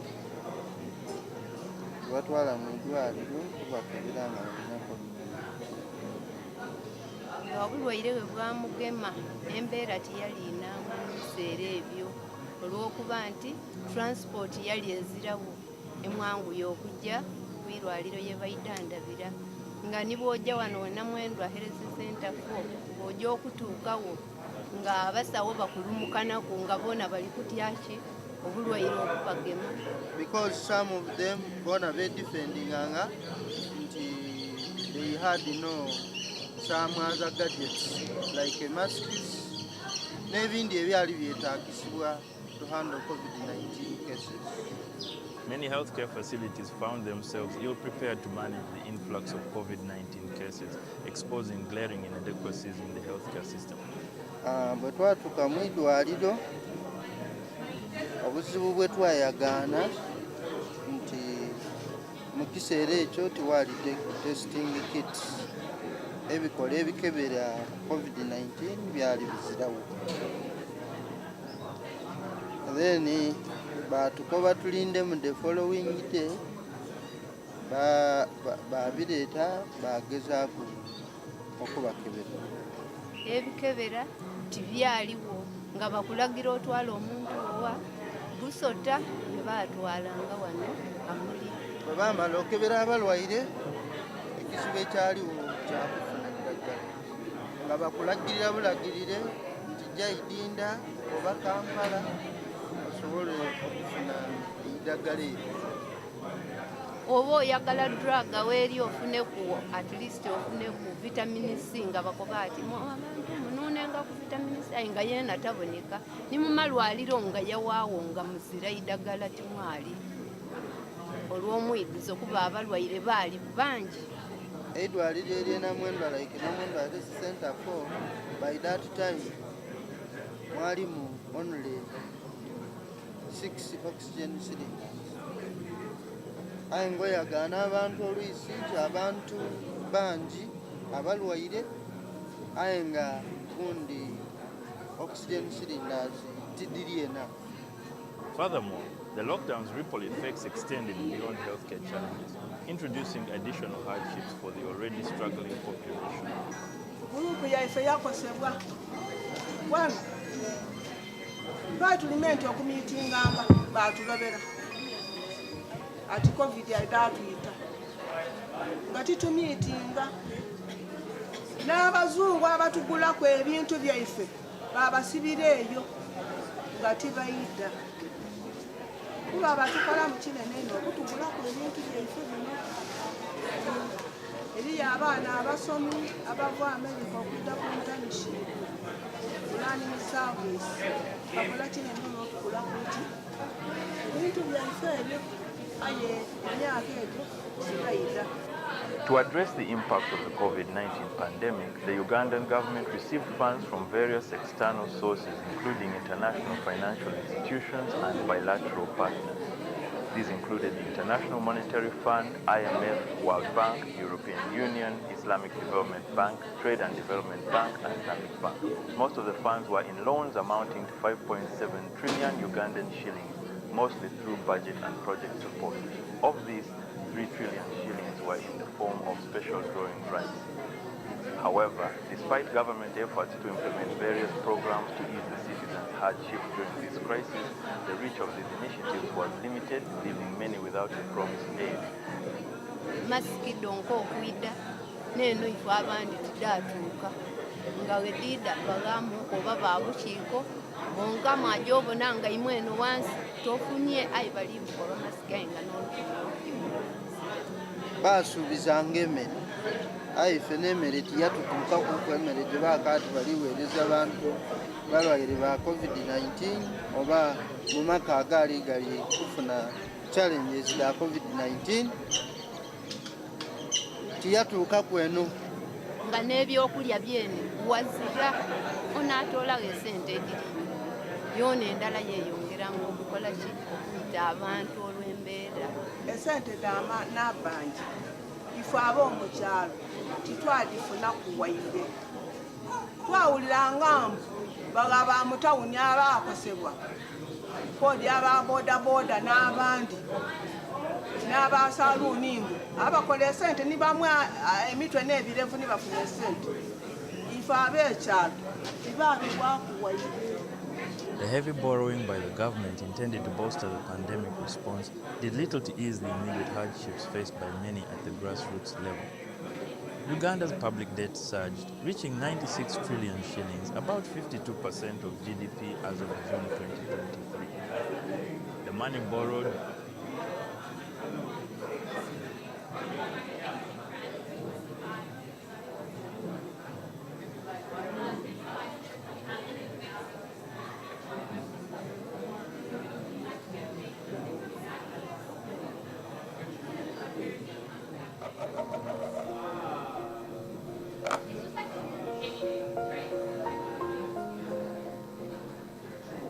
Social protection or social security are programs and policies designed to protect individuals and households to ensure they access healthcare, income, and general well-being.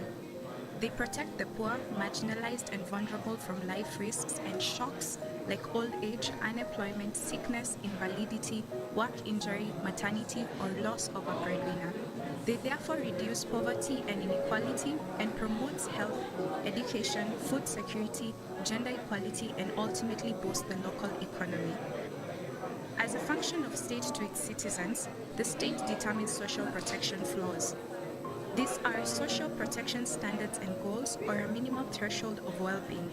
The International Labour Organization recommends that social protection floors include access to essential health care, including maternity care, children's access to nutrition, education, care, and any other necessary goods and services, basic income security for persons facing sickness, unemployment, maternity, disability, basic income security for older persons. Through Africa's Agenda 2063 and the Sustainable Development Goals, African states have committed to social protection. By 2005, 25 sub-Saharan African governments were running social protection programs. By 2021, the numbers of countries increased to 46. However, these programs face insufficient financing and low coverage of target beneficiaries. Sub-Saharan Africa has a social protection financing gap of $62 billion. Only 17.4% of the population is covered by at least one social protection benefit. Nearly 6.7% of persons with severe disabilities receive benefits in Africa. 7.5% of women with newborn babies receive maternity cash benefits in sub-Saharan Africa. Measures to deal with the COVID-19 pandemic increased poverty levels in the continent. In response, African states temporarily boosted social protection measures and programs. These efforts have been cut back as the pandemic decreases, implying that the social protection has not been developed into elements of social protection flows.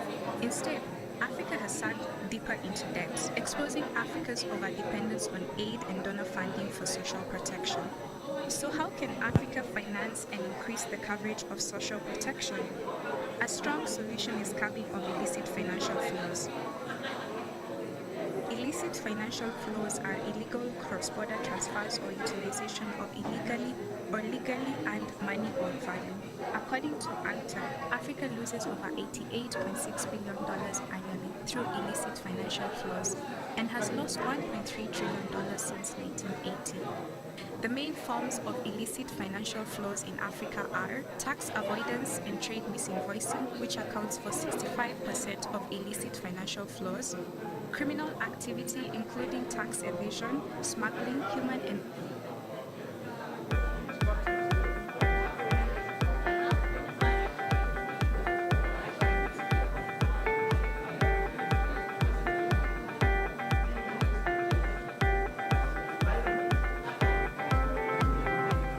we urge all stakeholders to support and actively participate in this campaign.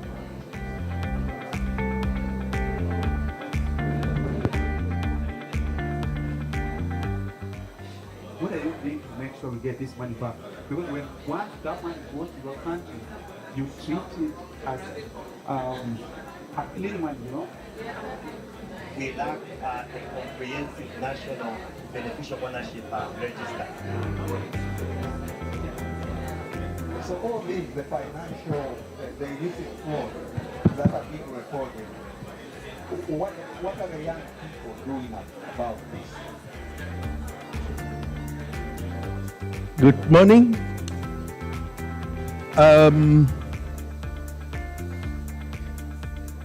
Yes, I hope we all had enjoyed our lunch break. Our break, and hope we enjoyed the snacks and the coffee and the tea. Okay, I'll just ask if we are able to sit down for the next session.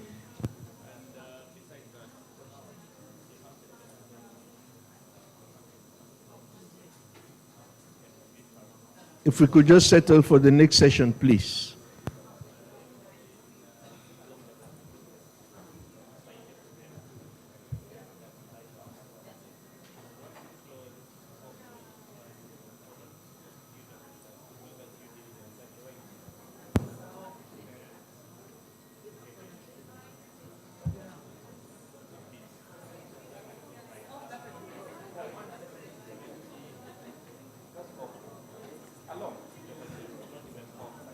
So this session is on the G20 Common Framework and the development finance landscape in Africa and the impact on the realization of feminist aspirations on public debt management in Africa. Okay, so before we start, I know just to save time, our panelists, they already know themselves. It's quite a big panel. You can see the 6 seats. I'll just ask them to move on to the podium so that we just start. We'll only have them introduced when they're already seated on the podium.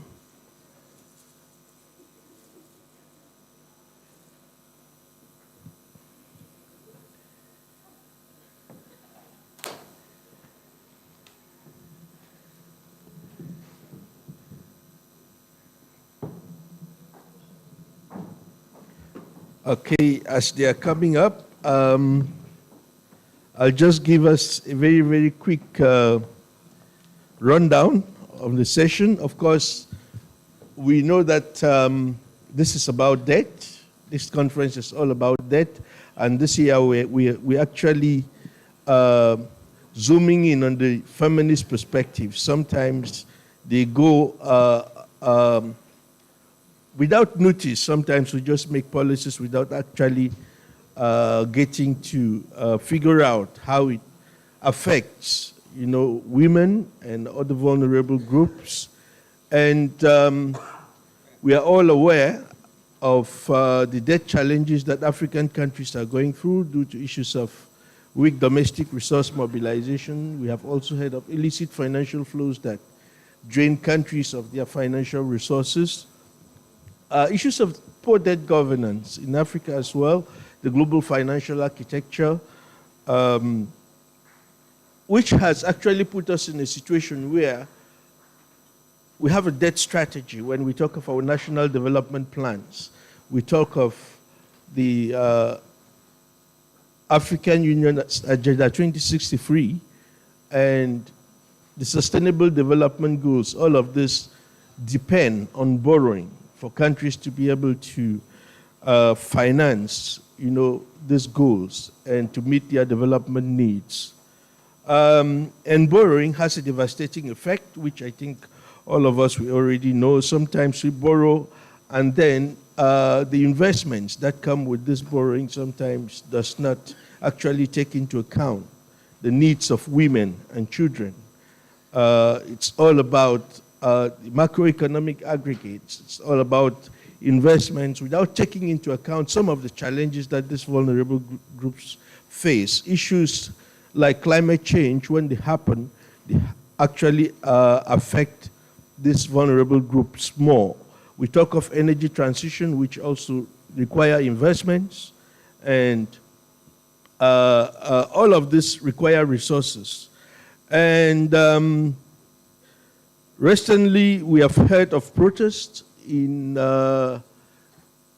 Kenya, in Uganda, in Nigeria, which is an expression of silent voices, in other African countries, also because of misalignment of borrowing when it comes to the investments that they are supposed to generate, to create the prosperity that African citizens actually expect when governments borrow. And recently we have heard of the G20 Common Framework to be able to help African countries address, some of the development, the debt challenges that they are facing.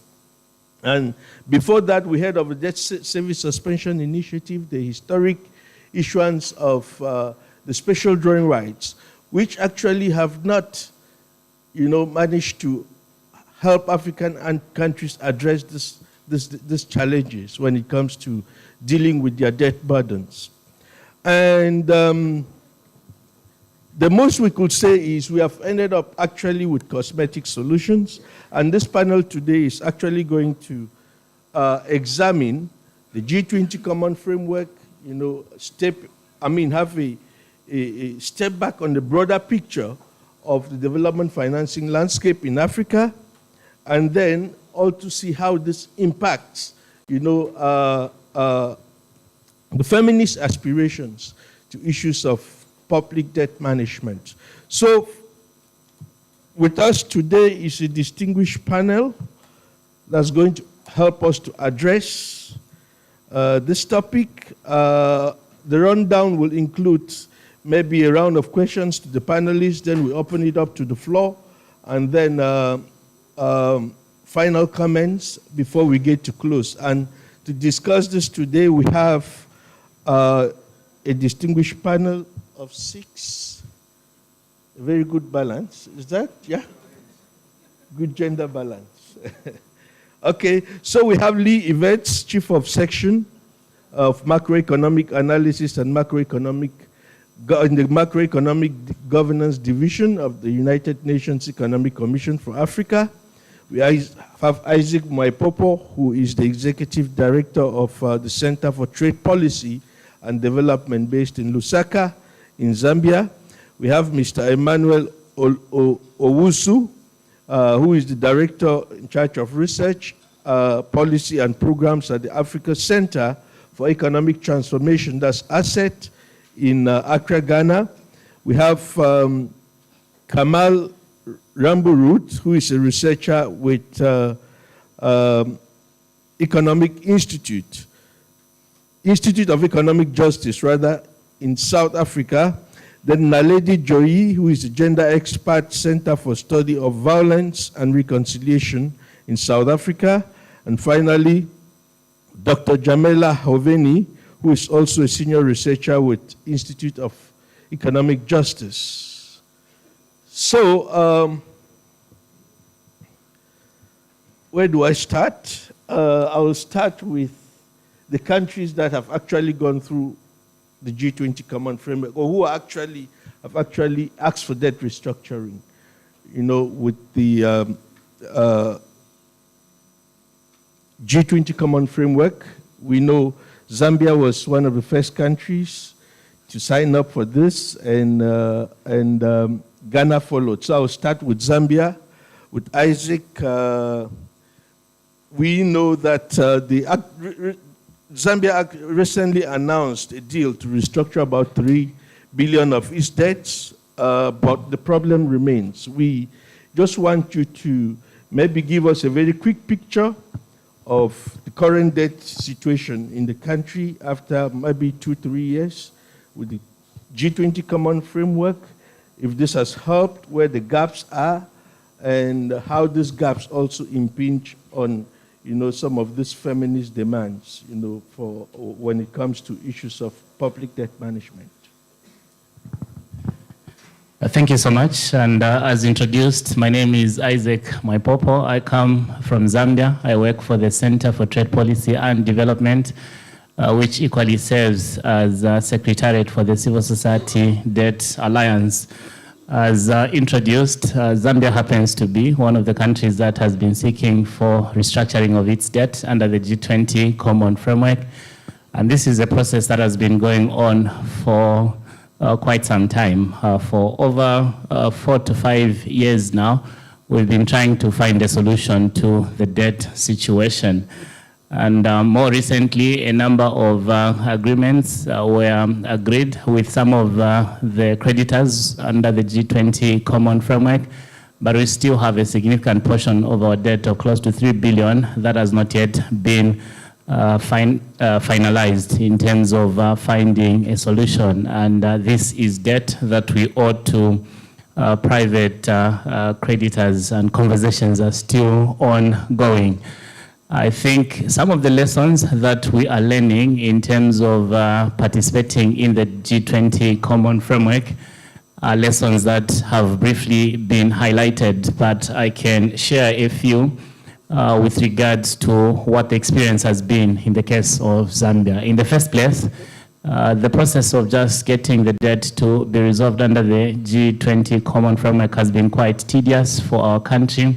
It has taken too long. There have been several negotiations that have been happening, and by the time that we are getting to have part of the debt resolved, especially that which involved the bilateral creditors, a lot of time had gone by and a number of things had happened within the country. So one of the lessons that we pick from this process is the issue of time and duration.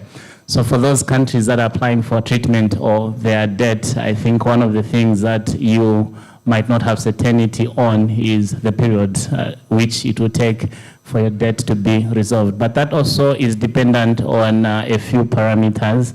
Part of the parameters would also be the complexity of your debt. If you look at the debt composition for Zambia, there were quite a number of players that were involved. It could also be part of the contribution in terms of the delays that we have experienced.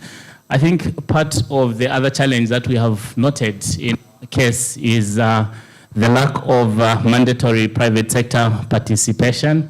This has also contributed to the significant delay that we have experienced within the framework or the guiding framework for the debt restructuring. It was not very clear in terms of the participation of private sector players, so it had to take a lot of players to get involved in terms of pulling the various players to come on board and ensure that conversations pertaining to Zambia's debt take place. Added to that, I think it's issues of inadequate debt relief, as well as the slow implementation. You're not guaranteed in terms of what the outcomes would be. What we see is that in the process of negotiating for your debt, it's more about how strong a country can be with regards to negotiating. And it means that if the country does not have enough expertise, you need to find a way of pulling together those that can help you to negotiate your debt so that ultimately you can get a deal that might be fairer. I think the other last issue I'd want to share with regards to this is the issue of transparency in the way the debt has been restructured. Part of the process we've observed is that in the process of these conversations, there was the signing of non-disclosure agreements.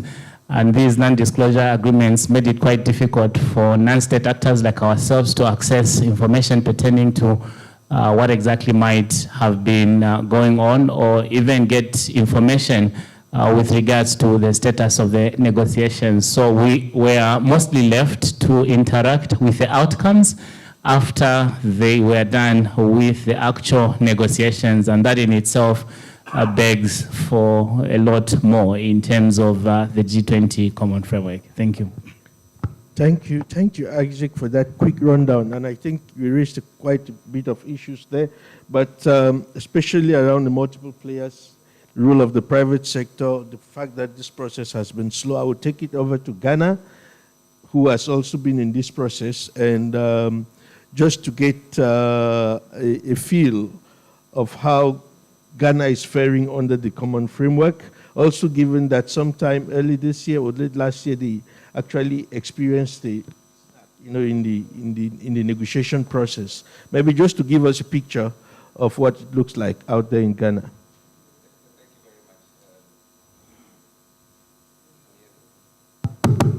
Thank you very much. My name is Dr. Emmanuel. I'm the Director of Research, Policy and Programs at the African Center for Economic Transformation. So, in comparison to Zambia, I think Ghana has been a bit lucky, much luckier. The G20 framework is known to be very slow in folding up in its processes, but we have been very lucky. There are two key sticky points: getting the creditor committee formed, where you have diverse creditors coming to the table, all of them agreeing to negotiate their loans with you, renegotiate the terms of their loan with you. And the second sticky point is the comparability of treatment. No, there must be an equal burden sharing of the loss burden. If you're going to renegotiate the loan, are we reducing the amount? Are we reducing interest rates? Are we extending the term structure, or what are we doing? Whatever is done in the restructuring, all the creditors must agree. They must agree that it has been equitably done, the loss has been equitably shared, and no particular creditor has been given preferential treatment.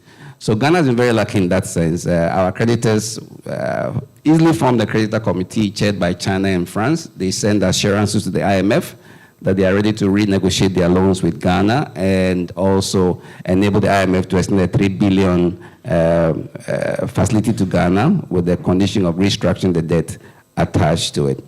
So from the time we announced December 2002 or 2022, December 2022 was a very dramatic month where we launched the domestic debt exchange, and also announced that we might default on all our external debts. So people should be aware. In the same December, we also, so these three, we also had a staff level agreement with IMF for a $3 billion support program. And then by January 2023, we had also requested for common framework support as well. So it was a very dramatic Christmas, a very stiff time for Ghana. By February 23, 85% of our bondholders were already on board, and there was a snag with the $13 billion international bondholders, and also a very huge uproar when they tried to add pension funds to domestic debt exchange. We said, no way, that's not going to happen. There was a threat for a nationwide strike, so they had to back down pension funds. And by October 2023, or let me see, by June 2024, we had managed to renegotiate the $13 billion. There was a 30 to 40% reduction in the principal amount of the bonds, and that saved Ghana a reduction in interest rate and extension of the term structure as well. And that saved Ghana, according to the Ministry of Finance, $4.7 billion in debt stock relief, and also $4.4 billion in debt servicing payments. But then you would agree with me that the domestic debt exchange has an impact on the local financial sector, because most of the banks hold about 30 to 50% of government bonds, individuals hold bonds, financial institutions hold bonds, banking sector, and non-banking financial, like insurances, insurance industry, pension funds, other asset classes also invest in government bonds. So the stability of the financial sector is very critical, and we are hoping for another $250 million from the World Bank for Financial Sector Stability Fund to stabilize the ship so we don't have a banking sector collapse in Ghana. So Ghana is relatively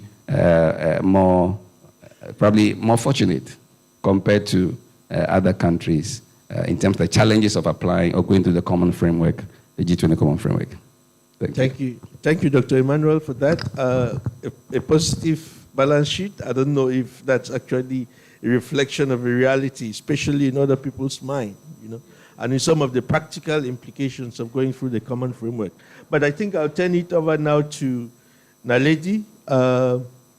You've heard the situation in Ghana and in Zambia, the debt restructuring process, with Ghana giving us a positive remark and Zambia actually highlighting some of the challenges, of going through the common framework. But what I will actually like you to talk on is on some of the delays and challenges, the opportunities that Ghana have managed to get from, going through the common framework, still going through actually. For you to zoom in, to try to situate this within you as working with the feminist organization, like what are the opportunities there, or what are also the challenges to be able to tap from these processes, to be able to bring to life, some of the aspirations, when it comes to your feminist demands, the feminist demands around public debt management. Okay, thank you so much. My name is Naledi Joy. I'm a gender officer at the Center for the Study of Violence and Reconciliation. It's based in South Africa, Johannesburg. So I am going to answer your question, but in a context of South Africa, because most of my research is based in South Africa. So first of all, I'd like to reflect on the foundational conversation that we had yesterday that laid quite an important foundation for the conversation that we're currently having even now. That speaks to the feminist aspirations that you're speaking on. Some of the agreements that we did have yesterday was that, firstly, the feminist approach calls for an analysis of the gendered impacts of economic policies as well as the debt management strategies. So the feminist approach itself asks for a gender analysis, which highlights the intersectional factors that contribute to the exacerbation of gender inequality and gender violence. So within the South African context, we have seen that austerity measures truly impact the three sectors that were spoken about yesterday, which is education, health, and social services. And I have done research both in 2023 as well as in 2024. The other study is still ongoing. And some of the findings show that the cuts in budget impact vulnerable groups very deeply. And my analysis is guided by an African feminist scholar, Lynn Osome. She says that the debt crisis in Africa cannot be understood without considering the gendered dimensions of economic exploitation and the historical legacies of colonialism that continue to shape the global economic relations. So the big challenges that come from that, and the ones that I will briefly touch on, are based on studies that were done in rural communities and farming communities in the Eastern Cape, as well as KZN. And some of the findings that came from this highlighted really how the cuts in budget impact service delivery and the quality of the service delivery itself.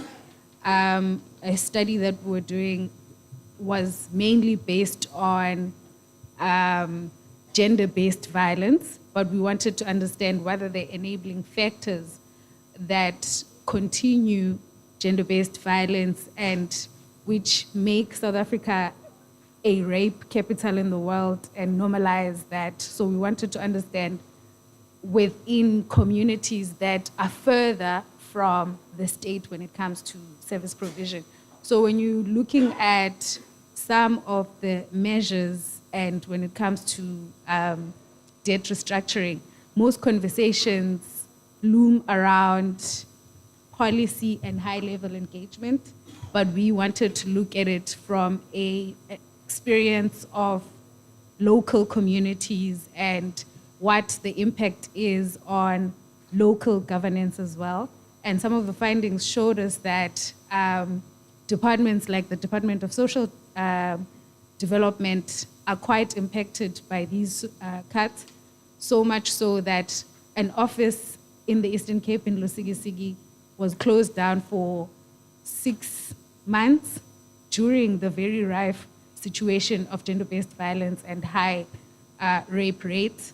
This impacted a lot of women in their diverse identities, with elderly women as one of the victims of this violation, as well as we had young children and people living with disabilities who were also impacted by this.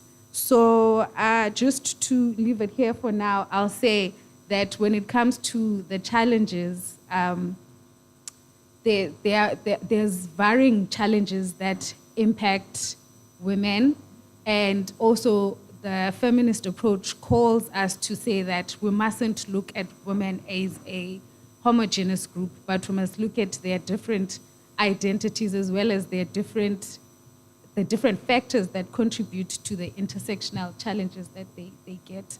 And I'm hopeful that with the conversation from Ghana, as South Africa will be coming into the presidency of the G20, I hope that South Africa will also be coming in with positive. Yeah, thank you. Thank you results. for bringing in the G20 perspective, because I have some colleagues from IEJ who will actually come to that. And I think you highlighted issues around austerity, budget cuts. South Africa is not going through the common framework, but this is a country that's not going through the common framework, actually experiencing these cuts, this austerity.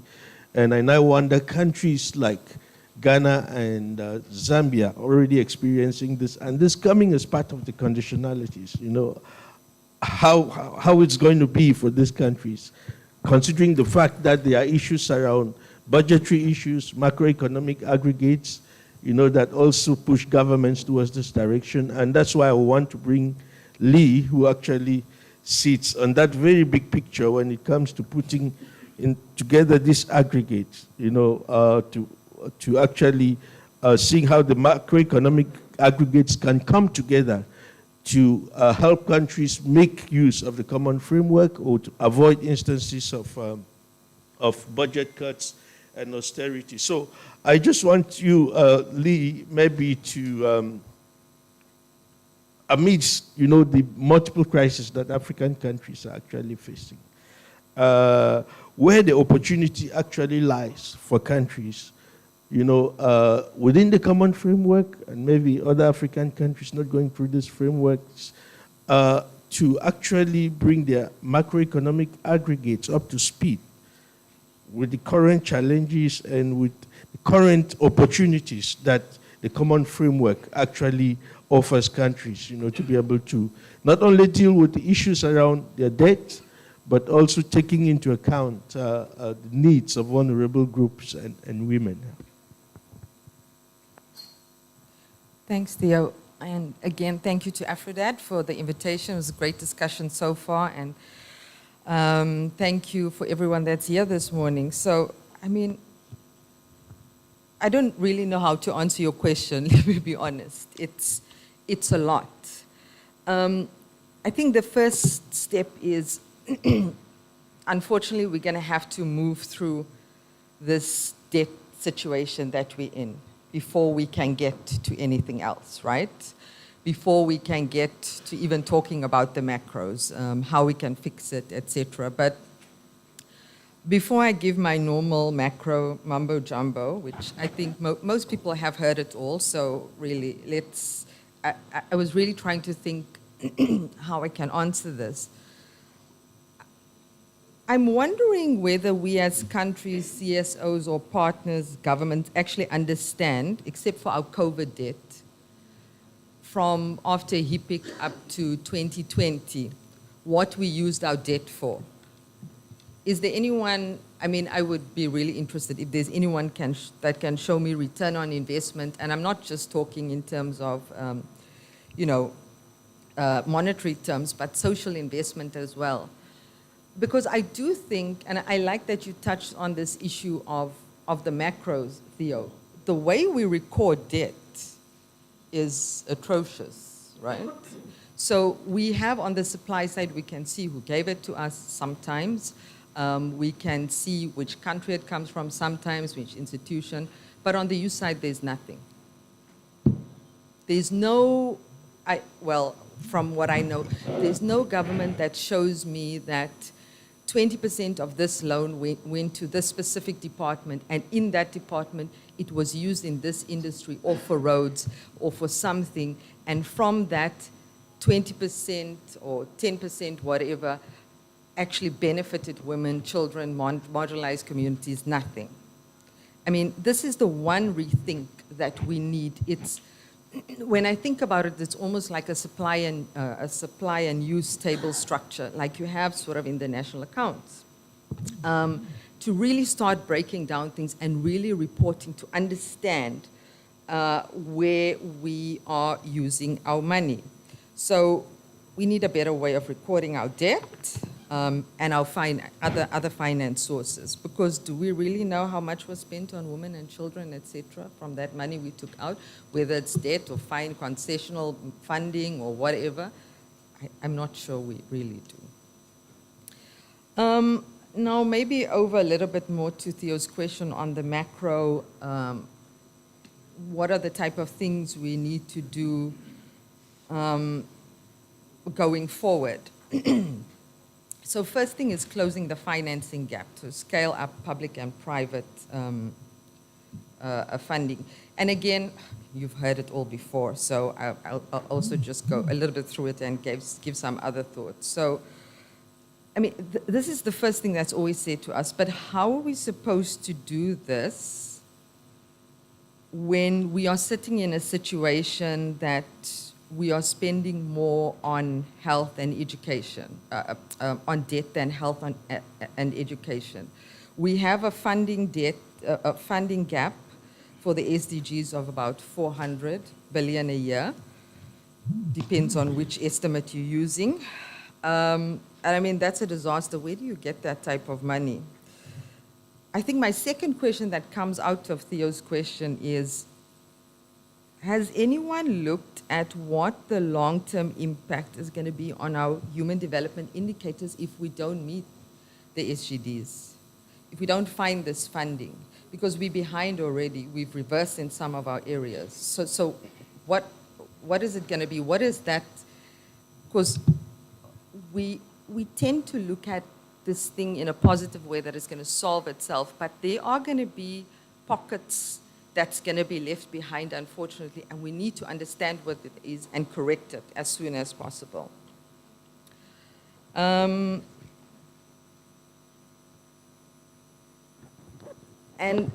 this gap already, and I think Naledi alluded to this, basically puts a disproportionate burden on your marginalized communities, your women, your kids, your elderly, etc., because it's all affecting social outcomes. And what we need at this point is what we always say, quality, quantity, and access, and that's the keywords for financing now. We need liquidity. But we've been asking for liquidity since 2020, and it's not been coming. We talk about Can you hear me? Yeah. We talk about innovative finance, but we bring bonds again. And bonds are just debt. We have countries that are taking out new debt. Great for them because you're back in the market. Are the terms different? I'm asking the question because I don't know what the terms are. Again, the terms are decided on behind closed doors. So these are the types of things we should be looking at. But anyway, back to the macro stuff again. So what do we need for long-term changes? Sure, there's quite a lot of notes, sorry. We need transformation structurally, right? And I think even the previous panel spoke about it. And I spoke to Emmanuel about it very quickly when we met for the first time in person. And let me be a little bit, it's not controversial, but just asking a question. This is my third question. What's the best way to transform for Africa? Is it this just transition that we're talking about? Is it the way the Asian countries did it? Is it the way the European countries did it? What is the African way? When we talk about the informal sector, which we also had a session on previously, why do we always talk about, and this is my own view, moving towards a formal structure instead of structuring the informal economy, because that's what we are strong in, that is what we're good in. How do we use that to our advantage and not see it as a crutch, right? So reforming IFAs, and I think if I have another chance, I'll talk a little bit about that later, but basically to better manage risk, promote stability, etc., and reforming the common framework. Debt management, guys, as citizens, we need to hold our governments accountable for how they spend, and this is why I'm proposing this type of framework. There has to be a way for us to manage our debt better.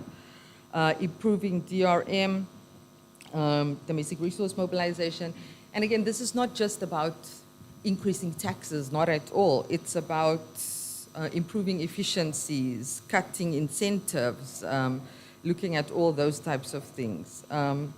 We need to find a way to increase ODA. And we've seen there's been a decrease. So number one, there's been a decrease because COVID was there and other countries can't afford to send more ODA to us. But on the other hand, you know, very interestingly, I think it was in March, I was sitting with different policymakers from different countries in Kenya. And we were talking about ODA. And the one thing everyone mentioned was that they get ODA, but they can't spend the money. How is this even possible in this day and age? They're sending the money back. Because there's so many conditionalities on the money, they are unable to do it. We are sending, anyway. And then obviously, like Theo also mentioned, fighting for the reallocation of SDRs, and looking at how to reduce transaction costs for private sector finance, and that we spoke about a little bit. How to recapitalize MDBs and how to improve their financing. And I mean, yeah, these are all things that we can do, but how to do it is really still eluding us. And then I thought, you know, this morning I thought about this whole thing. And this issue of financing flows is so old. In 1961, many of us were not born in 1961, there was a UN resolution, and I actually wrote it down because I wanted to read it to you, to pursue policies that all lead to the flow of development, resources, public and private, to developing countries on mutually beneficial terms. And this was agreed. This is a UN resolution, so this was agreed. And six decades later, it's still not happening. So there's a problem. We need that reform of the international financial architecture. We need a reform of the debt architecture. We need to break down the whole CF and bring in something completely new. Those are my 5 cents. Thank you. Thank you so much, Lee. Very interesting. If I pick something, one of the key things is, what have we done with the debt? I think it is very, very important question. And the fact that we only see the figures, we don't know why we borrowed, what we have done with the money, but what we actually get at the end of the day is the figures. And this comes back to issues of debt governance. And I want to, for our colleagues from IEJ, who will be talking on the G20, I am wondering if we are unable to actually record that properly, to report properly, right? Or to use that properly. Is the G20, is the G20 going to bring us that magic solution, right? Lee also concluded with the global financial architecture, which everyone is talking about it today. Even our leaders are talking about it. But back at home, we haven't actually managed to get the groundwork ready, to benefit from that. So with all this running through my mind, I want our colleagues from IEJ to connect, connect the national and the global or the regional, where we're looking at the G20 framework. What difference is it going to make, right? If we don't get our debt governance first in the right position, if we don't get regional economic communities working together first, how are we going to benefit from the G20 common framework arrangement, from a global financial architecture that has said, okay, what do you want, right? And then we are on the table, right? So Kamal and Dr. Jabela, I just want you to take us through what the G20 is going to do to us as African countries to deal with these challenges, and is it going to be that magic solution that we have been looking for? You may want to also address this with the global financial architecture. Yeah. Sure, thank you so much, Theo. I'll start there. And firstly, thank you everyone for the opportunity to engage here. It's really an honor to be in a room full of fellow Africans who are confronting the debt crisis head on. And thank you especially to AfRoDAD for bringing us all together in the space. So I've been asked to respond before the session to 2 questions. The first is, how should South Africa prioritize its presidency of the G20 next year? And the second question was about, how do we reform the common framework itself? With an underlying question of, should the common framework exist in the first place? So firstly, I think it's worth noting that the G20 is not a silver bullet, and it won't solve all of the world's problems. It's an important global forum. It's where $12.9 billion US of debt interest payments were suspended during the COVID-19 crisis. So it is a space with power, right? But it's not the space in which the global debt architecture will be completely reformed if it's to be done in a multilateral, democratic, and transparent way. So I think with this caution in mind, it's worth appreciating that if we are, as civil society, academia, and African governments, to confront the debt crisis and reform the common framework, or make any shifts in the international financial architecture, we'll need to select very carefully our priorities for the G20 next year. We'll need to do this very skillfully, And we should do it without seeing the G20 in isolation from other global events, right? So next year, we've got COP30 in Brazil, we've got the BRICS meetings, we've got the G20 in South Africa, and we've got financing for development, right? We must see reform of the global debt architecture within this slew, within this tapestry of global events, and launch the campaigns across all of these events if we want to have an impact. Then I think it's important to think about priority setting in the G20 in a tiered manner, right? If a G20 country is to set an agenda or a set of priorities, it needs to be rooted in a problem that faces people in that country and the politics of that country if you want the government to really drive an agenda. And given that it's the first G20 in which the African Union is a member on African soil, it needs to be an issue confronting the entire continent if it's to be an African G20. I think it's also wise to select a priorities in the G20 that draw on and build multilateralism.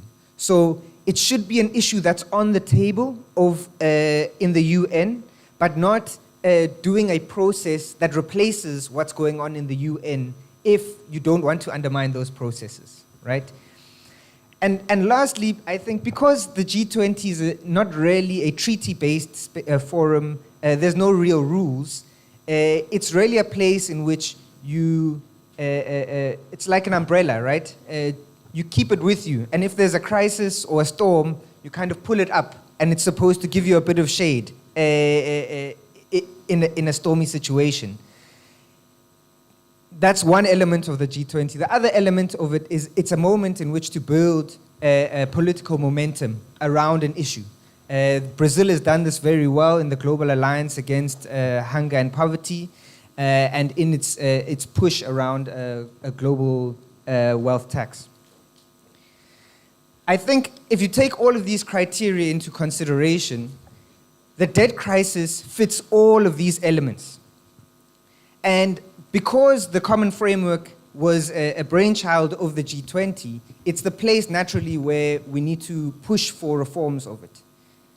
But I think it's important that whatever reforms we push of the G20 common framework, these are reforms that we push through as the basis for a UN process, right? So even if we are pushing for an agenda for a reform debt architecture in the G20, those demands that we make on the common framework should be the basis for the demands that we have in the UN process, in the UN framework on debt. Now, I'm going to speak very quickly about some of the reforms that need to happen of the G20 common framework based on the experiences of Ghana and of Zambia. Firstly, the common framework needs to provide necessary incentives, right? It needs to get broad creditors' participation. Right now, the private sector, it's difficult to bring them on board, and there's new multilateral and bilateral lenders that didn't exist in the past 30 years, like China.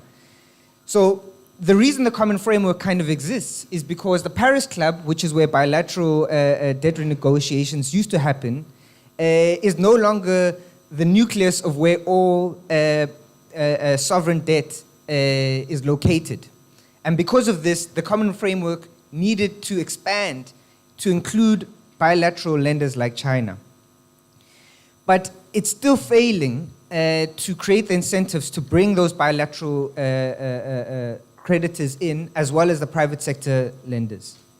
So instruments like automatic debt service standstills or credit enhancements are key to providing the incentives that are necessary to bring all creditors to the table. Secondly, the framework needs a predictable, enforceable comparability of treatment. This is something that's ill-defined and needs to be defined well if there's a predictability of how the burden of the restructuring is shared amongst all creditors. Thirdly, the legitimacy of the process is being undermined without buy-in from all creditors. And there's weak transparency. And this weak transparency is creating a distrust, and it's undermining principles of good faith that undergirds any kind of successful restructuring. Transparency is the first step towards building trust in creditor committees. The fourth point around the common framework is that the size of the envelope, the size of the debt that is restructured depends on debt sustainability analyses. These debt sustainability analyses are currently being done by the IMF, but these debt sustainability analyses ignore climate vulnerabilities, and they ignore the financing needs of those climate vulnerabilities and the financing needs of SDGs. So when a country like Ghana or Zambia needs a restructuring, they only look at how much debt needs to be restructured so that that country can continue paying the rest of its debt, right? They don't look at how much debt needs to be restructured so that SDGs are met, so that human rights are upheld, so that austerity doesn't cannibalize social spending on education, on health, and all of the social provisioning that generally sits most heavily on the shoulders of women in those countries. And by not taking into consideration these financing needs, the debt sustainability analysis used by the IMF creates this vicious cycle between rising investment requirements for climate resilient structural transformation on the one hand, and the heavy reliance on servicing costly debt. Fifthly, the common framework needs to take a systemic approach, because at the moment it's only offering limited coverage to too few countries too late. The eligibility model needs to include middle-income countries that are debt distressed. Currently, it only looks at low-income countries. And finally, the common framework needs to have a vision for a more sustainable international financial architecture. It needs to be more linked to goals of development and ecological sustainability. I think I'll end there to pass on to Jamela to discuss what a kind of gender responsive G20 will look like. Thank you. Thank you. Good morning, everyone. Thank you, Kamal. I think you did such a good job to kind of map out the sort of, I think the regional multilateral space in terms of debt, the debt crisis, and also the debt management. And I will speak more because I saw as part of this session, we are also meant to speak about our feminist aspirations in this context. And I feel like we haven't done enough, but my sister here will also maybe add some thoughts on that. I think when we talk about debt, there's a tendency to focus on sovereign debt, on public debt, and so on. But part of the debt crisis, of course, is how households are over-indebted in many countries, and how women particularly are burdened by debt in many households and many countries. And of course, this has several impacts on women. For example, it exposes women to risk, so the risk of, in a debt crisis, being unable to repay your debts, the risk of high interest rates, the risk of default, also at a micro level. But also, I think it exposes women to gender-based violence and exploitation. And in South Africa, we have what we call the loan sharks. I don't know what the loan sharks are called in Ghana and Mozambique and everywhere else, but that is a serious problem. So for us as feminists, I think we need to adopt a feminist reading of debt, how we understand debt, the impact of debt, and also the consequences of over-indebtedness. So just, I think for me, that reading, that feminist reading of debt must adopt a historical understanding of the roots of indebtedness, being in colonial governments, because some of the debts that we still are obligated to service to this day come from the colonial era. We have inherited debt. And I think that raises an important issue around justice and for us as economic justice activists in terms of these debts that have come from, the colonial era. There is a feminist quote that I love so much, which says that debt is owed to us. Let those who are responsible pay it back. And that basically highlights the fact that this debt that we are repaying is actually money that is owed to us through various forms, illicit financial flows, through exploitation of African countries, resource exploitation, and so on. And I think that's quite important for us to have that understanding of the fact that there are various ways in which, as yesterday we were discussing, we are being drained, we are bleeding resources as African countries. I think just very quickly, this historical understanding that I'm talking about will also understand the roots of financialization. We talk about financialization, how economies are being financialized, privatization, as my colleague there, Juhi, was reminding me, privatization of economies, but not only that, privatization of social services, where the government, I think I heard someone talking this morning, basically or let me rather say, is shifting the burden of service delivery onto the financial, not the financial, but the private sector. So if we understand that our economies are increasingly shaped by this process of financialization and privatization, we need to understand where it comes from. And its roots go back very much to the 1980s post-recovery, how economies that were coming out of the 1970s oil crisis were being, post-recovery were being driven by a process of financialization. The last thing that I want to just mention on, and I think we can engage more in the Q&A, is also this process of, when we talk about financialization, microfinance, and how that, it also ties to what I was saying around private debt and households and so on, how microfinance has been promoted as a panacea for development in many countries. Women in agriculture and so on are promoted or are encouraged to take microloans, which it is believed will sort of allow them to be more productive and so on. But in many cases, this has just exposed women to exploitation. So we don't have a lot of time, but I think for me, just in summary, we do need to have a feminist understanding of the debt crisis.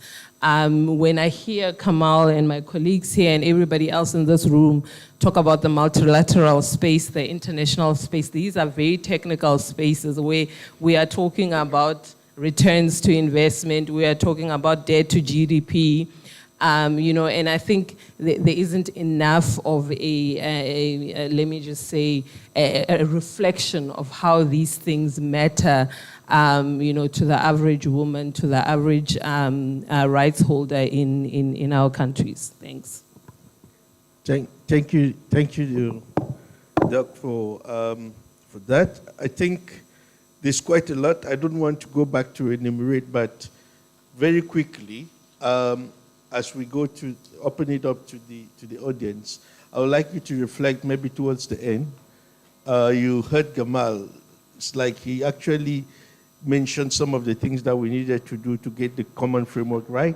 And I wonder if, by your assessment, this is actually true. Is it actually going to take us to the promised land, right? And in all of this, I also want to know exactly how we will connect this to the national. Because we keep aiming very high, but also not looking at the national, taking from what Lee raised, what we did with our debts, right? And the debt reporting or debt governance system. So, Doc, I know we'll come back to you. Okay. We'll come back to you on that, but I will now open it to the floor for some questions, and then we take it from there. 1, 2, 3, 4 for now. Yeah. 2 men, 3 women.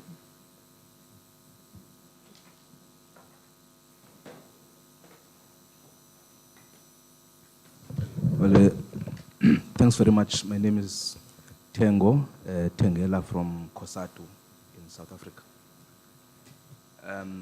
The first issue, mine actually is not a question, just to comment on some of the issues that have been raised. The first issue I want to raise is that Can somebody get a roving mic, please? Okay. Okay, let me sit. Thank you. My first issue is that I think I agree with Kamal that the G20 taking place in South Africa next year is an important platform, both for labor and for civil society organizations, to shape the agenda of G20. From our side, the trade union movement will be leading preparations around the Labour 20.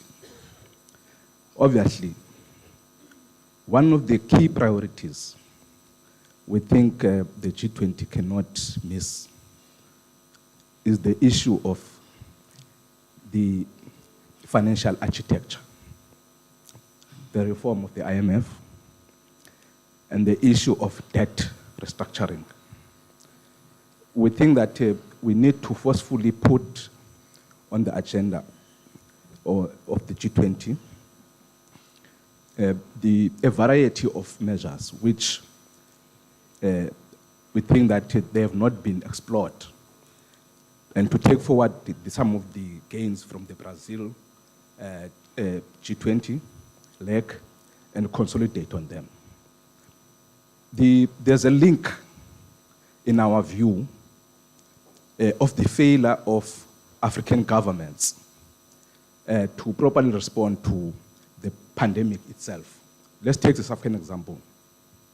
South Africa had a space during the pandemic to explore other alternatives, using its central bank, for example, to finance infrastructure development, the response to the COVID, but it failed to do that. So the reason that we had some of that debt burden is because of the failure of our government to respond appropriately. And that is on the basis of the policy space that it failed to exploit. So our view is that we need to think about some of what are the instruments that we must put in place in our governments so that they are able to properly respond in the situations where of these multiple emergencies like pandemics. Thank you very much. Thank you so much. I think I like that question because it connects with the national, which is very important. Ma'am? Thank you. I have a question for Isaac and then also for Kamal. So my question to you, Isaac, is in the Zambian context, to what extent do you think that geopolitics played a role in the debt restructuring? Specifically, if you look at the role of China, which was one of the country's biggest creditors, and then also the Western countries. And then for Kamal, I think I'm going to try and maybe throw some spanners in the works here. When we talk about the global architecture, it's a complicated system, and I think the main thing for Africa is being able to access finance and capital at at cheaper rates, right? And what I think the Chinese presented for Africa was, I guess, easier loans. And the big criticism with that also was then the lack of accountability and lack of monitoring and how governments then spent that money. But then in that context, shouldn't our push then be the Africa Club, which was launched in February? Should we not then channel energies into building capacity there, having our own credit rating agencies, having our own mechanisms of accountability and monitoring how funds are spent and so forth. Shouldn't maybe that be the push, as opposed to trying to reform this archaic mammoth system, which wasn't in the first place designed for us? I just want to put that out there and hear your thoughts on that. Thank you. Yes, Rita. Yeah. Mike, roving Mike.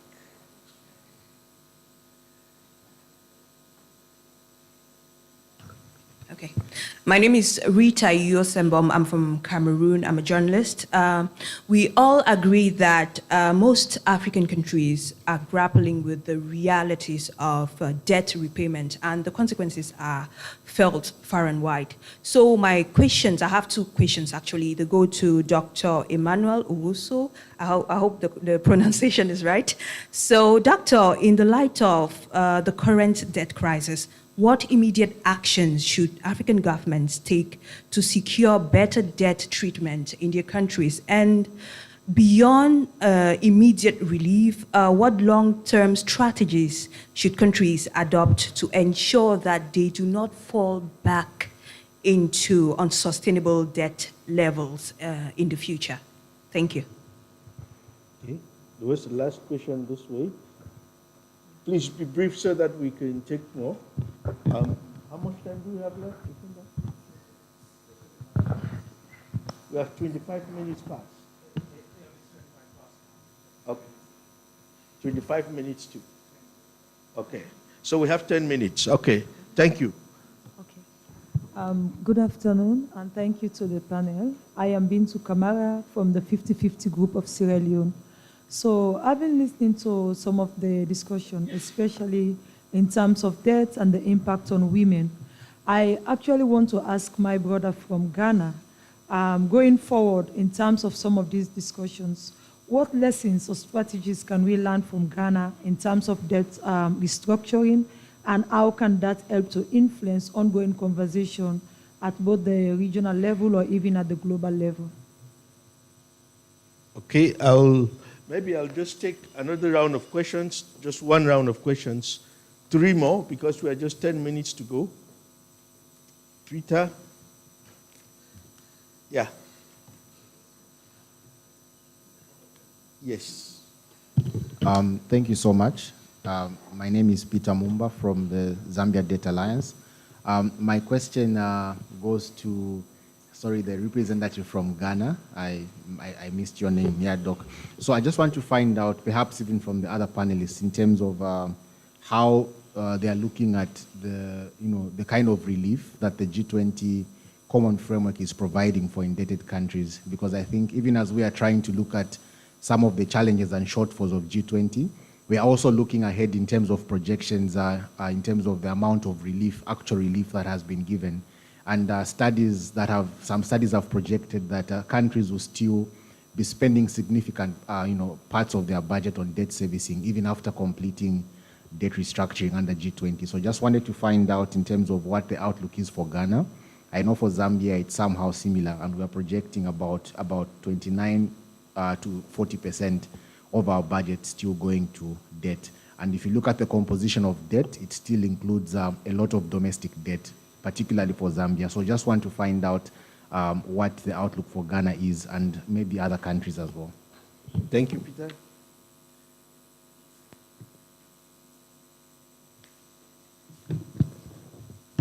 Thank you. My question is directed to the panelist second from the left. Sorry, I missed your name. Please forgive me. Kamal? Kamal, yes. Second from the left. Oh, Lee. Yes, Okay. yeah. It's directed to her. I think she makes a good point, a good case when she says there's underreporting in terms of retains from investments that have been undertaken by financing from debt. And I think that's the case in most of the countries, including Zambia.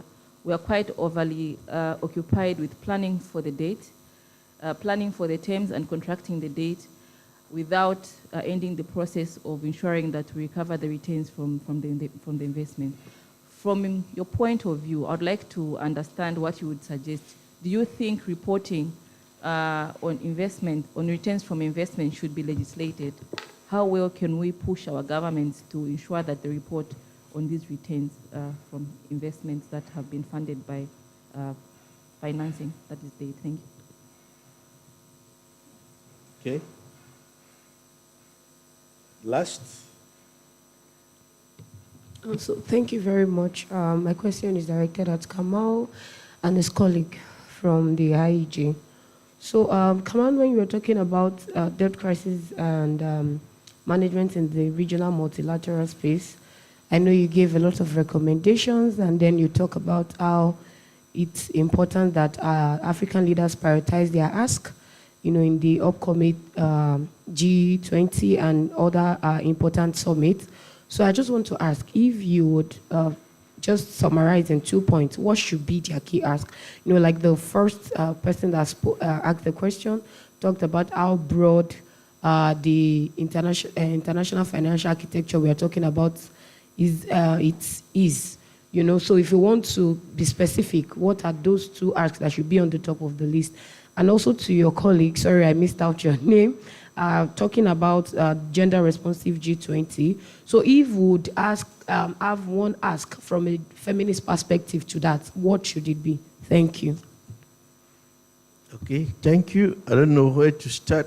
Those questions have been directed to Isaac, Kamal Lee, and Dr. Emmanuel. And my only question to you was how you want us to connect these processes, right? The international, the global to the local. Because we tend to look at the global, but there's some groundwork that's still uncompleted. How are we going to benefit from the global if we don't get this groundwork right? I think it's important, just to also respond to that. And then let this also be just your closing remarks, right? Because we have barely 10 minutes to go. So thank you. I'll start with Isaac. Thank you so much. In terms of my question, I think Shilesha wanted to find out the extent to which geopolitics had a role to play in the delays that we experienced. Yes, the geopolitics came into play. Partly, if you look at the process of restructuring our debt, it actually took 7 years. In terms of the 7 years, halfway through these 7 years, we had elections in between. So when we had elections, the government that came into power was highly perceived to be anti the Chinese, and it was highly perceived to be pro the Western countries. And if you also look at a few other dynamics at play, we have the energy transition in motion. Zambia happens to be one of the countries that has the critical minerals that are needed to support the energy transition. And because of that, we've also seen a rush from countries from the West, China, India, as well as the Middle East, all trying to ensure that they secure a good relation with the country. With some of those that had maybe a relationship which was strained, they were trying to just renew their friendship. And with China also having emerged as one of the biggest lenders, especially if you look at the loan portfolio for Zambia, a significant portion was owed to the Chinese government technically, close to 30% of our debt. And with the less experience that China has had in terms of also resolving debt, that also became part of a dynamic that we needed to resolve as a country in terms of trying to restructure our debt. We've seen a number of efforts being done in more recently to repair that impression that had been created, but it did play a bigger role and left us in a situation where it became difficult for even us to plan a number of development initiatives, and that uncertainty equally eroded some of the gains we had created as a result of some reforms we had initiated as a country. Thank you, Isaac. Dr. Emmanuel? So I've got a number of questions. Let me first say that during COVID, there was what you call the Debt Service Suspension Initiative, which gave countries a break from paying their debts so they can free money to handle the impact of the pandemic.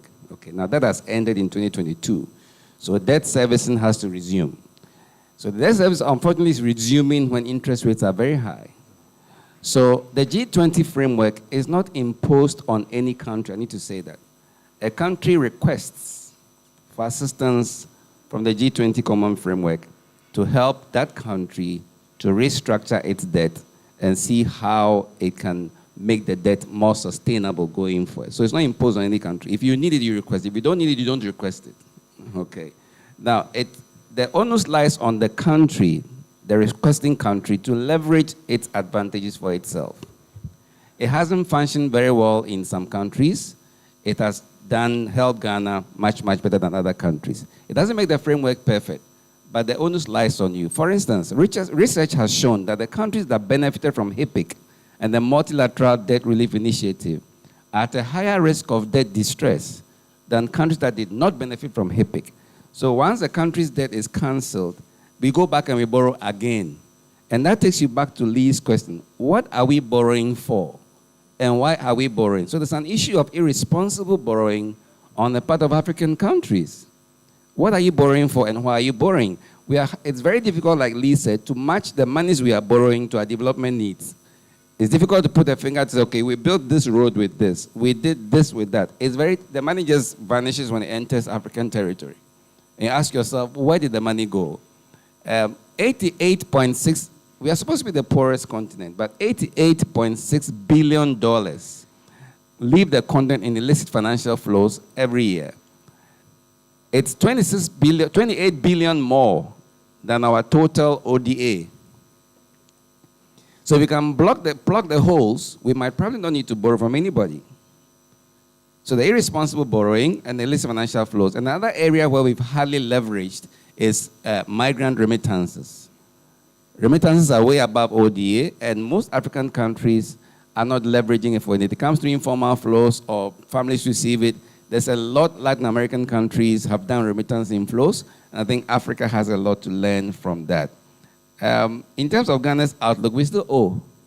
We have a domestic debt of $19.9 billion and external debt of $30 billion. But it has come from $63 billion. So we've made some savings there, which can be channeled into social expenditure, essential needs in health, education, social protection. The government has managed to improve a lot of things in that area to address on the gendered impact of debt and the social challenges we have. There's another question on, so in terms of what to do immediately, we need to stop irresponsible borrowing. We need to match our borrowing with, borrowing in itself is not bad. What you use it for is what matters. Are you using that for some growth-inducing capital expenditure? That would come to you back in terms of revenue that can service the loans, or it's vanishing into pockets, or I don't know where it goes. So it's not so much the borrowing, it's what you're borrowing for and how you use the money you have borrowed and the returns of the borrowing that you've done. On the long term, ASET is working with a number of African finance ministers trying to coalesce a common African position on 5 key asks. I don't know if you've heard about the Marrakesh Declaration.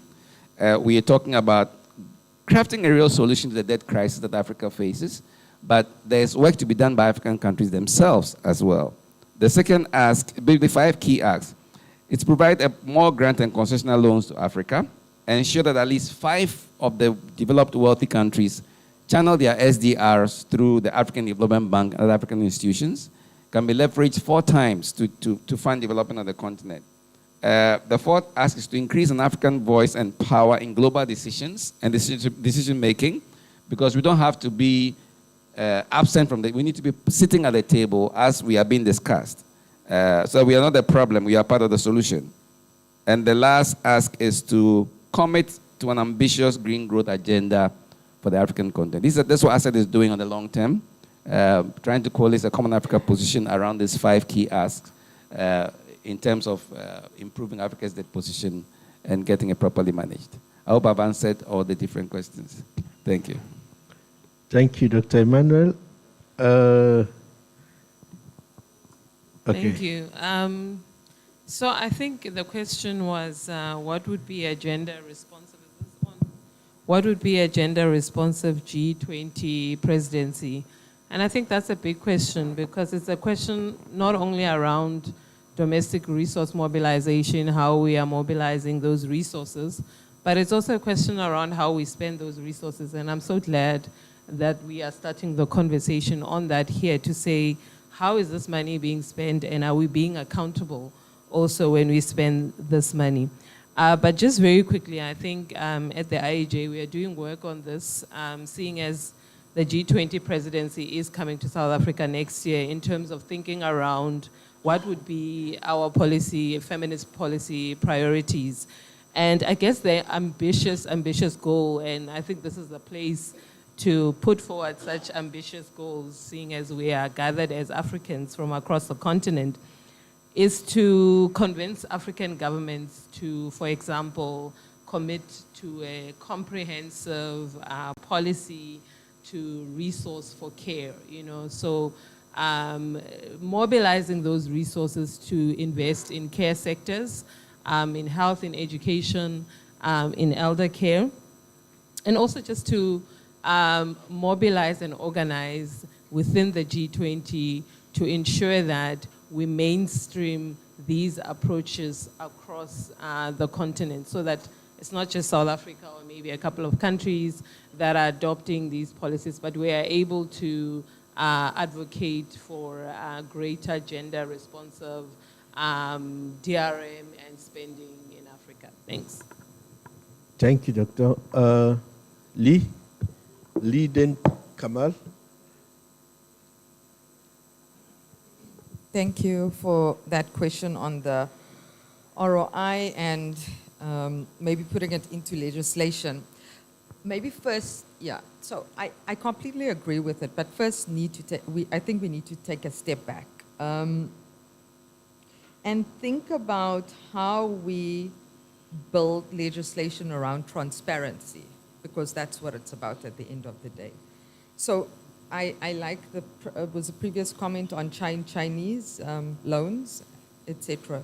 One of the things is they are very opaque.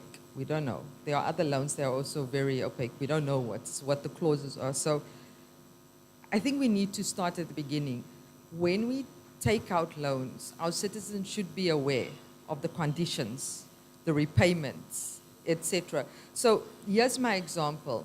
If Lee was a government official and she goes to the market and says, I can repay this loan easily, would she say the same if she had to take out a second mortgage to finance that thing?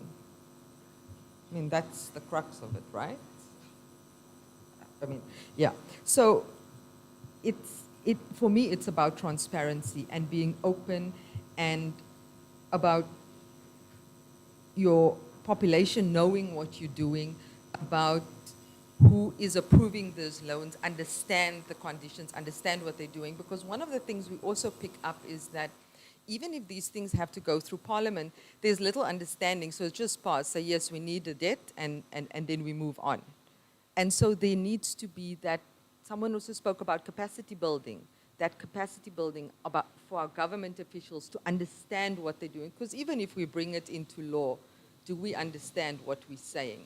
But I do agree with you. If we can have something around, and this comes down to governance that Theo is harping on, it becomes very important how we manage that debt, how we are open with our debt, how we understand what the terms are, etc.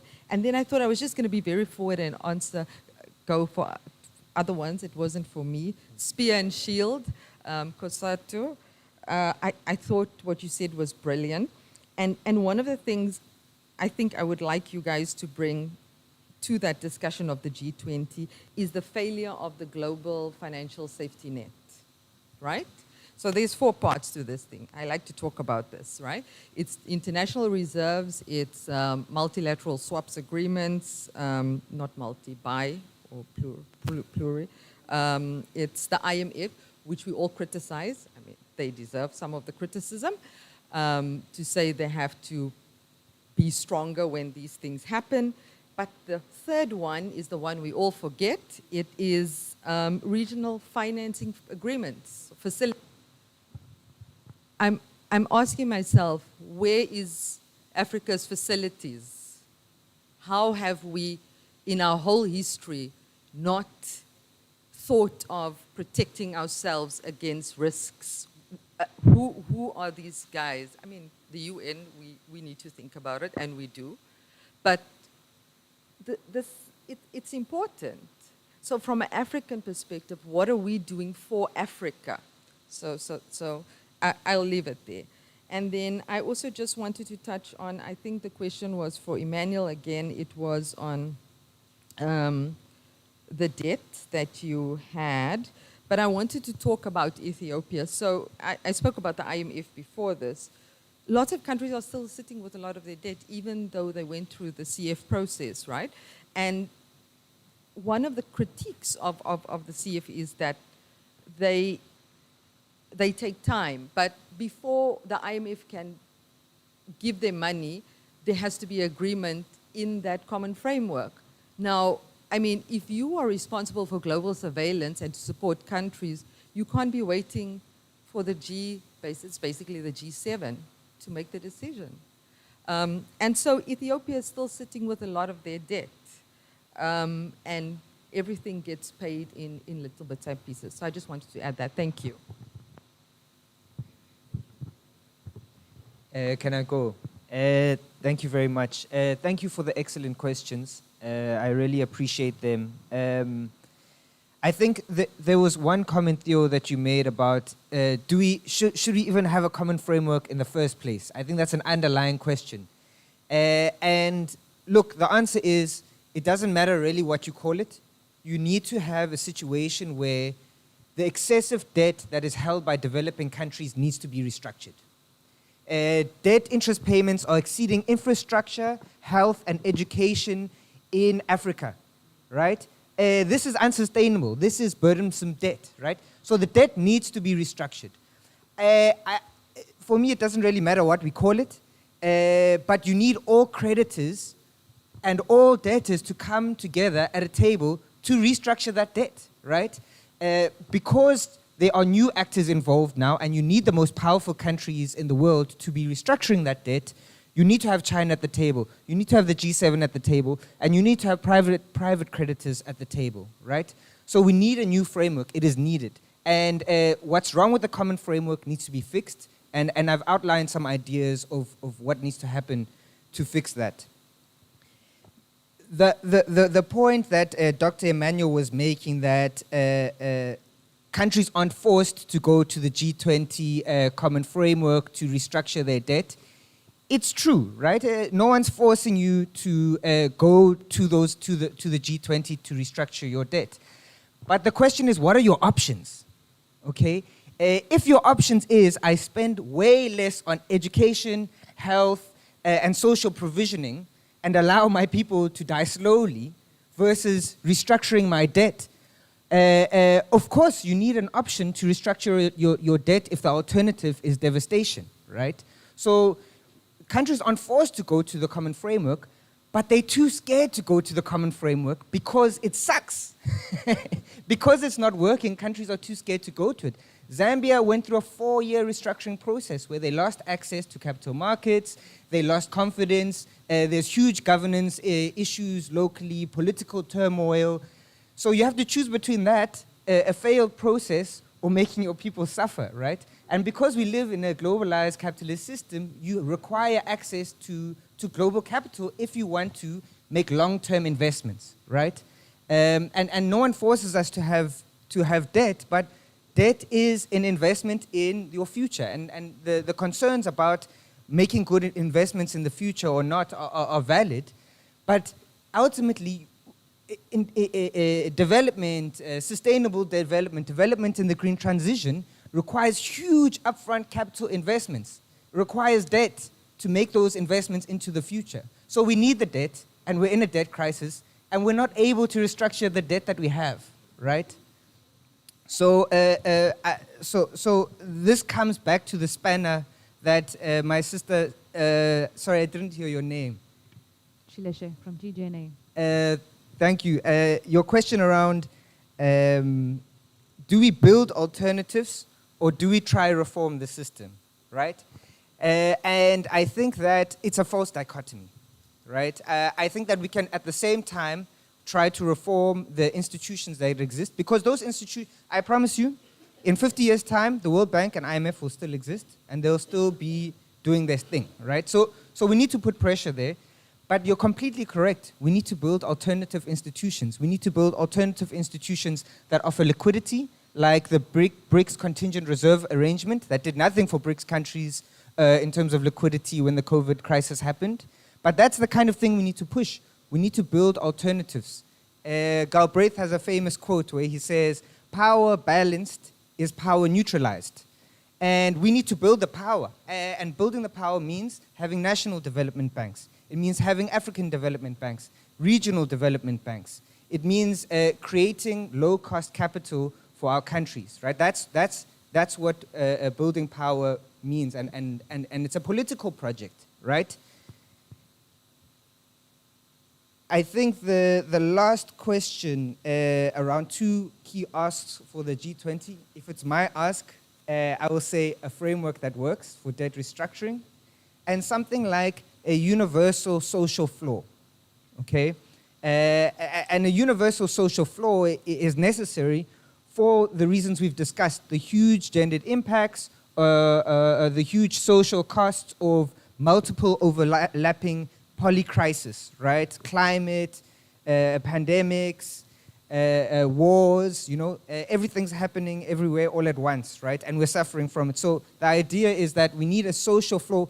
Technology is shifting where work is in different parts of the world. There's huge unemployment that's going to result. We need a universal social floor to protect all human beings, right? That would be the second ask. But unfortunately, I won't be in charge of setting the priorities. But thank you, Kamal. Thank you, Kamal, for that. Naledi, do you have any closing remark? Can you hear me? I just want to speak to the, I guess, the gendered impacts and also the feminist approach. Just to say that in the conversation that we've been having, my ask would be, let's adopt a human rights approach and let's ensure that the policies reflect the lived realities of people, and that the reflections are attached to the economic empowerment of women especially. Thank you so much, our distinguished panelists, for actually taking us through this subject. And I think for the closing remarks, you may want to access some of the work that we have done on this, but I will also touch on something that Lee mentioned. She actually asked where African institutions are, and I think the African Union is doing a wonderful job trying to put together the financial institutions, the African Union financial institutions, but this all comes back to actually the political mobilization, which we don't have, okay? That is what is lacking. You can go to G20 Common Framework, you can talk G20, being a member of the G20, but these are creditors and they are far more coordinated than African countries. You want Zambia to go talk to China? As what? These are two countries living in terms of their economic and political influence, living in two different universes, and you bring them to the table to talk. But if Africa is more coordinated at the national, through the regional level, it gives us a leverage. And this is what we're asking for. This is what we're asking for when we go for reforming the global financial architecture. So there is some political fragmentation that needs to be addressed at that level, and I think that's also part of the continuation of the conversations, the very rich inputs that we have already received from you. Very useful comments, especially on reforming the G20 Common Framework. I'm sure we're going to work with you on that as well. But if you want to continue to follow these discussions, please access some of our publications on the debt restructuring under G20 Common Framework and on the alternative, on the analysis of the debt management policies of international financial institutions and multilateral development banks, and on the development finance landscape in Africa, and of course one publication we did with Nawi on feminist approach to debt. So you can access that on our website. You just go to the publications drop down, you're going to get that. So thank you so much for coming. It's a pleasure, and we look forward to meeting everyone else, in the corridors, to continue these conversations at the bilateral level. Thank you.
we urge all stakeholders to support and actively participate in this campaign.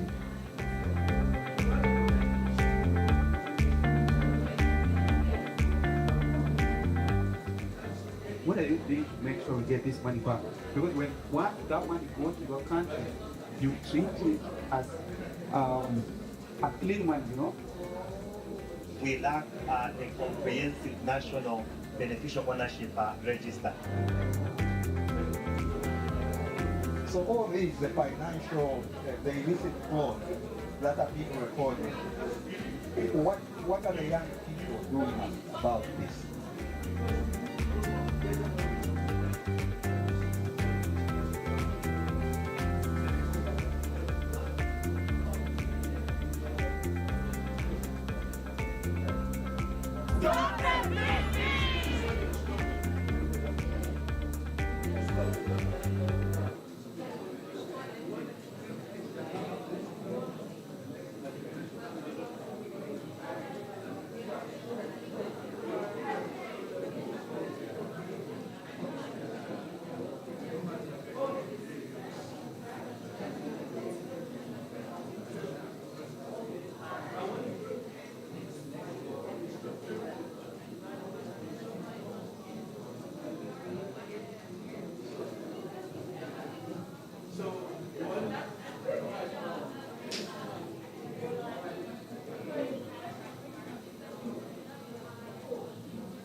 Social protection or social security are programs and policies designed to protect individuals and households to ensure they access healthcare, income, and general well-being.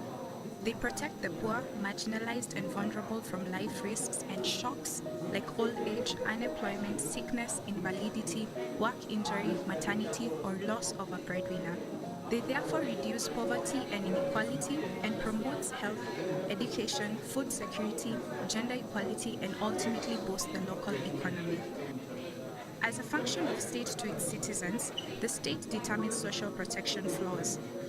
These are social protection standards and goals, or a minimum threshold of well-being. The International Labour Organization recommends that social protection floors include access to essential health care, including maternity care, children's access to nutrition, education, care, and any other necessary goods and services, basic income security for persons facing sickness, unemployment, maternity, disability, basic income security for older persons. Through Africa's Agenda 2063 and the Sustainable Development Goals, African states have committed to social protection. By 2005, 25 sub-Saharan African governments were running social protection programs. By 2021, the numbers of countries increased to 46. However, these programs face insufficient financing and low coverage of target beneficiaries. Sub-Saharan Africa has a social protection financing gap of $62 billion. Only 17.4% of the population is covered by at least one social protection benefit. Nearly 6.7% of persons with severe disabilities receive benefits in Africa. 7.5% of women with newborn babies receive maternity cash benefits in sub-Saharan Africa. Measures to deal with the COVID-19 pandemic increased poverty levels in the continent. In response, African states temporarily boosted social protection measures and programs. These efforts have been cut back as the pandemic decreases, implying that the social protection has not been developed into elements of social protection flows. Instead, Africa has sunk deeper into debt, exposing Africa's overdependence on aid and donor funding for social protection. So how can Africa finance and increase the coverage of social protection? A strong solution is curbing of illicit financial flows. Illicit financial flows are illegal cross-border transfers or utilization of illegally or legally earned money or value. According to UNCTAD, Africa loses over $88.6 billion annually through illicit financial flows and has lost $1.3 trillion since 1980. The main forms of illicit financial flows in Africa are tax avoidance and trade misinvoicing, which accounts for 65% of illicit financial flows, criminal activity including tax evasion, smuggling, human and drug trafficking, money laundering. This accounts for 30% of illicit financial flows. Corruption by government officials, which accounts for 5% of illicit financial flows. Tax avoidance is taking action to lessen tax liability and maximize after-tax income. Trade misinvoicing is misrepresenting the value, volume, and/or type of commodity for imported or exported goods and services. Tax evasion is a failure to pay or a deliberate underpayment of taxes. Studies project that almost 50% of illicit financial flows from Africa arise from trade mispricing or trade misinvoicing. Over half of the trade-related illicit financial flows are from the extractive sector alone. Therefore, curbing the illicit financial flows would avail the needed financing for Africa's development and social protection. In summary, African governments should effectively curb illicit financial flows and use the resources to deliver on social protection. More specifically, maintain and expand the social protection measures put in place during the COVID-19 pandemic. Create more social protection flows to ensure wider coverage of poor households and vulnerable groups by social assistance programs. Increase the funding allocated to the social protection sector and at a bare minimum, avoid cutting funds for existing social assistance programs. When designing national social protection programs, the government should ensure universality of protection, entitlement to benefits, adequacy and predictability of benefits, non-discrimination, gender equality and responsiveness to special needs, social inclusion, transparency and accountability.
level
Good afternoon. Good afternoon. Yeah, so we are playing the song Stop the Bleeding. So please, can you give us a bit of some words?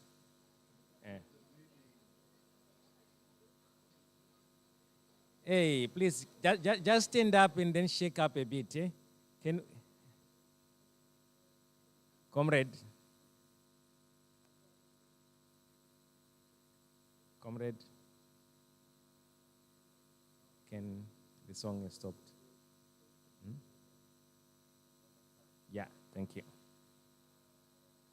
Yeah, please, let's all stand up and shake a little bit, eh? Please, let's all stand up and then loosen up a little bit before we start.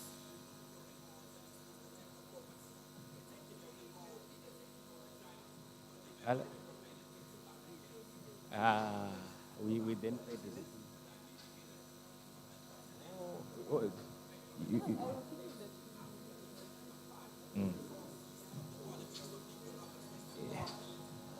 Yeah, can we all move closer so that at least we try to be very collegial when we have this conversation? We all move closer. We are about to start now. Can we take the front seats, please?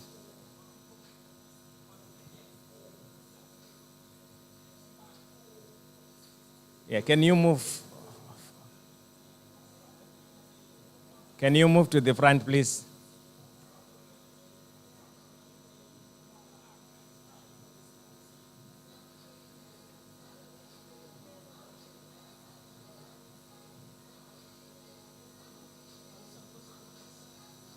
Yeah, you're supposed to loosen up a bit, eh? You're supposed to loosen a bit, eh? Comrade, we are waiting for you to loosen a bit. All right. All right. Yeah, thanks, comrade. Thanks. Yeah. We can stop the music now. Thank you very much. Once again, good afternoon, everybody. I hope you all enjoyed lunch. Yeah. So can you move forward so that we occupy a closer seat and have a very collegial conversation?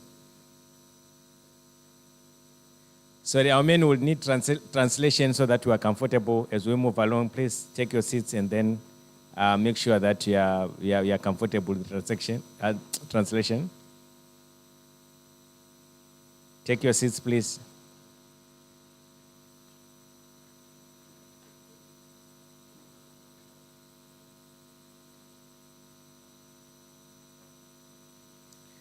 Yeah, so we are about to start our conversation. And as a fire starter for the Stop the Bleeding campaign, in the interest of time, allow me to call a true legend, someone we then look up to whenever we talk about the issues to do with debt and economic justice. Jason Brangaza. Please give a big hand as I welcome Jason Brangaza to the stage. Yeah.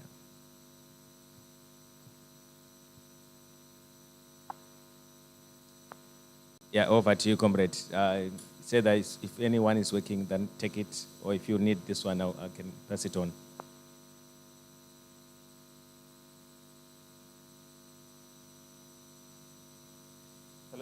Is this what? Okay. Hello? Okay, good. This stage is way too big for me to be up here alone, so I'm going to join you down there, Mukasiri.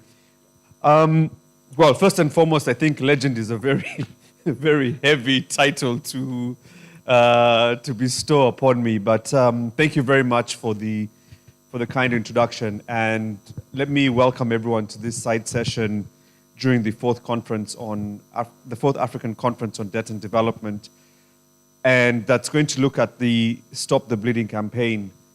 Maybe before I know we have a number of speakers who are going to come up and give us a bit of their perspectives of how they see the Stop the Bleeding campaign evolve and be used as a mobilization tool at the national level. But perhaps I'll try and give a bit of a bird's eye picture of how the Stop the Bleeding campaign came to be and where and how it has evolved over the last 10 or 15 years since its inception. So the Stop the Bleeding campaign against illicit financial flows and tax was established back in soon after 2015, when the Thabo Mbeki panel report on illicit financial flows was published.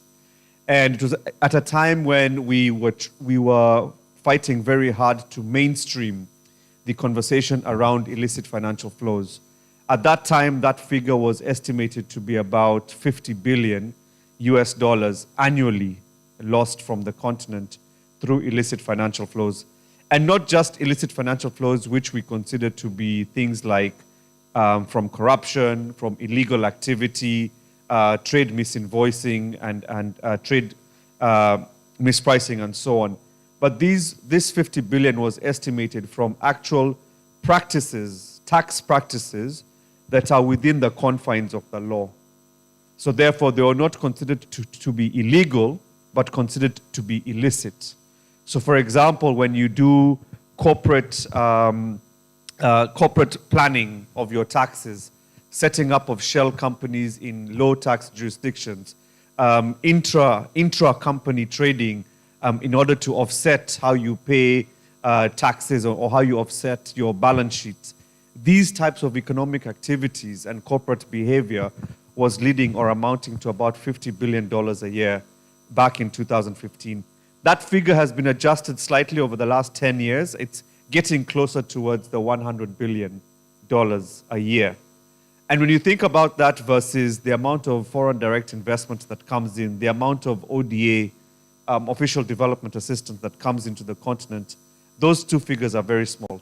And illicit financial flows actually are much bigger and in terms of what we're losing. And that's just one component. Of course, you add the loss of revenue through corruption, you add the loss of revenue through illegal activity like arms smuggling, illegal logging, illegal fishing, illegal mining, and so on, poaching. When you add all of those things up, the figures do get a lot bigger. But for the purposes of the Stop the Bleeding campaign, what we wanted to illustrate was that there was this economic and financial governance weakness that was allowing companies to behave in this way. The technical terms we were pushing at that time was to stop base erosion and profit shifting. So the base erosion is where you're eroding the tax base of countries and of economies in the global south, particularly in Africa. The profit shifting is where companies are moving the profits they make to low tax jurisdictions or back to their headquarters. And so when we coined up and came up with the idea of the Stop the Bleeding campaign, it was to respond in a citizen-led way, in a citizen-focused manner, to give emphasis and legitimacy to that report that was published by Thabo Mbeki and the high-level expert group. Since then, the campaign has changed. It has gone from focusing primarily on illicit financial flows and taxation to look at other forms of development finance and how different forms of development finance contribute to leakages on the continent. So for example, when we talk about things like public-private partnerships, do we fully understand how these public-private partnerships are being designed? Do we know what is the legislative framework that is governing them?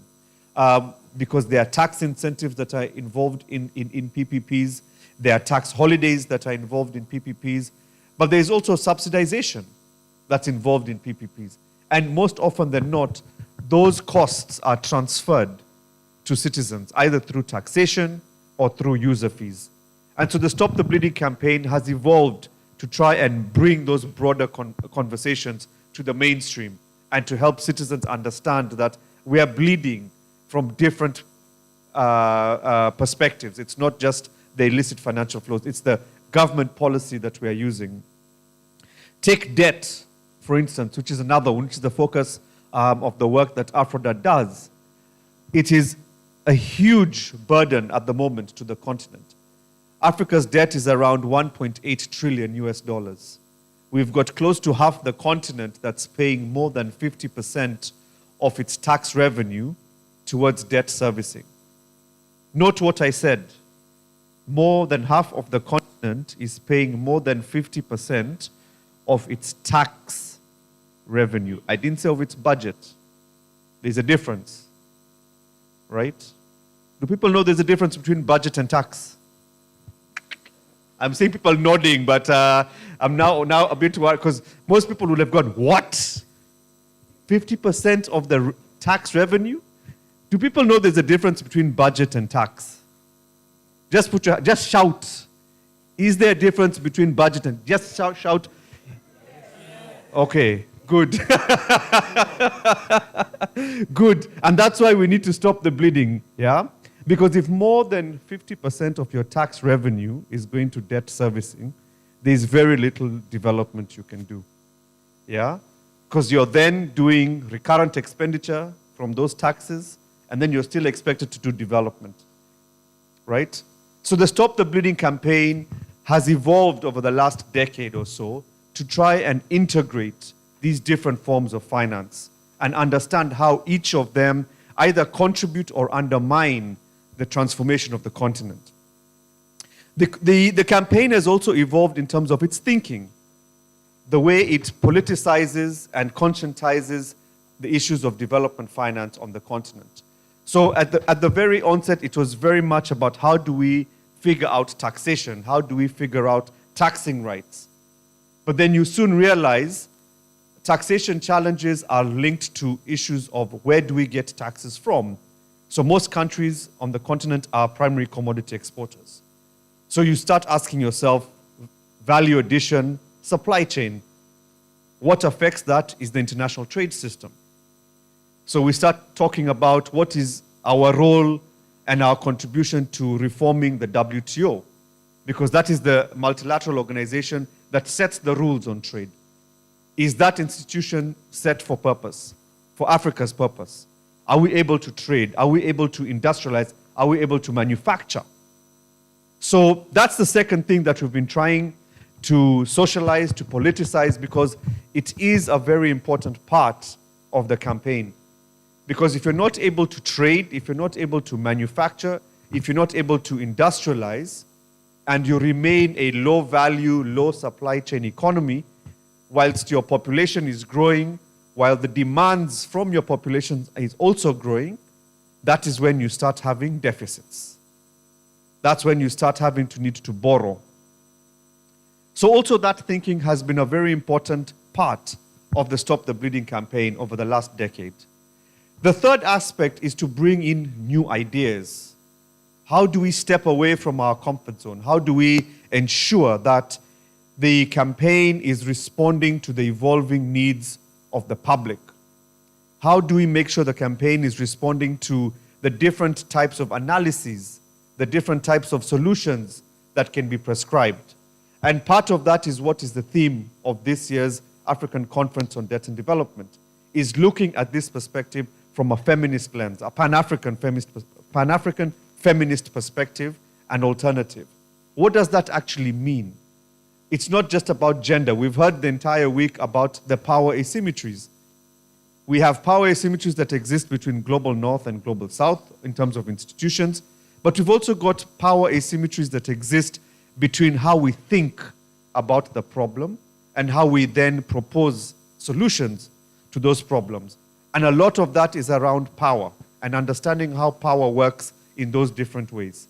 What are the ceilings that block us from thinking about feminist principles, feminist ideas in stopping the bleeding, in addressing issues of illicit financial flows, taxation, the issues of debt, public-private partnerships?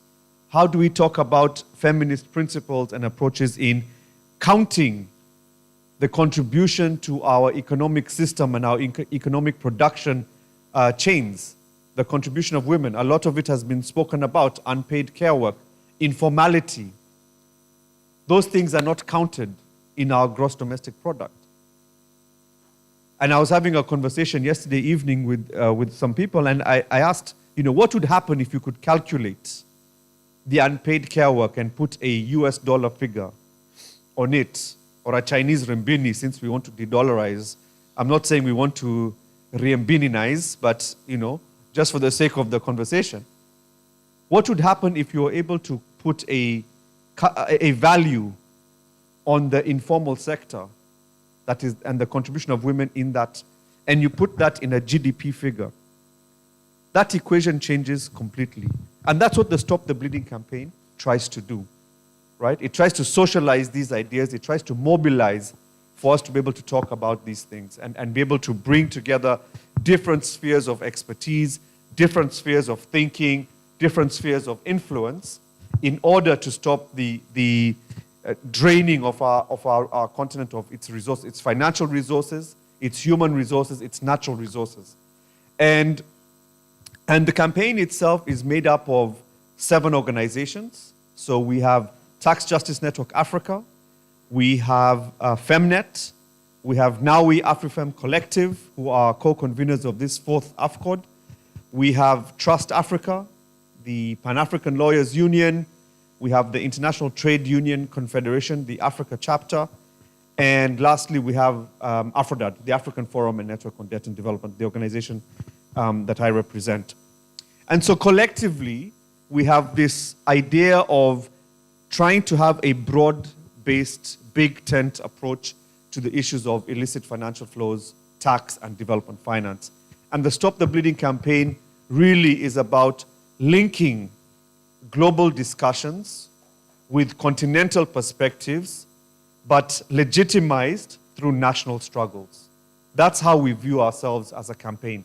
We see ourselves as using our national level mobilization, our national level legitimacy to provide a continental movement, to provide a continental perspective on these things, and then take it up to the international level where we coordinate with organizations like the African Union Commission and so on and so forth. So that's just a brief narrative and story of the evolution of the Stop the Bleeding campaign, where it gets its mandate from, the Thabo Mbeki high-level panel report, but where we continue to derive our political and mobilization legitimacy from the national level membership with which we interact with on a day-to-day basis. So with those few remarks, Mukasiri, thank you very much for giving me the opportunity to kickstart off this session. I'll hand it over back to you. Thank you. Yeah. A big hand to Jason. Allow me at this moment to call the panelists. We have got Leo from Nigeria. Please come forward. Is Leo in the room? We also have got Diana. Is Diana in the room? Then Maria Tou, Niger. Please come forward. Yeah.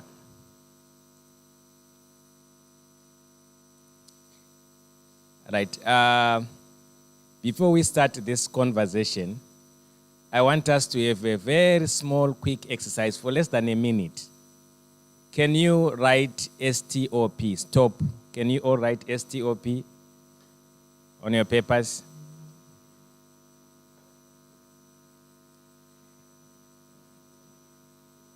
So, rearranging all the full letters in less than a minute. How many letters can you form? Rearranging all the letters. How many words can you form?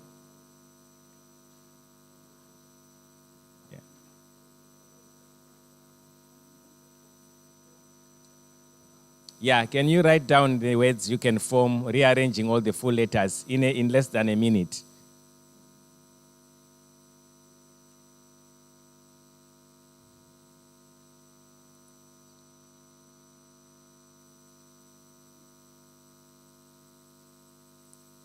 "30 minutes gone." 30 seconds, sorry.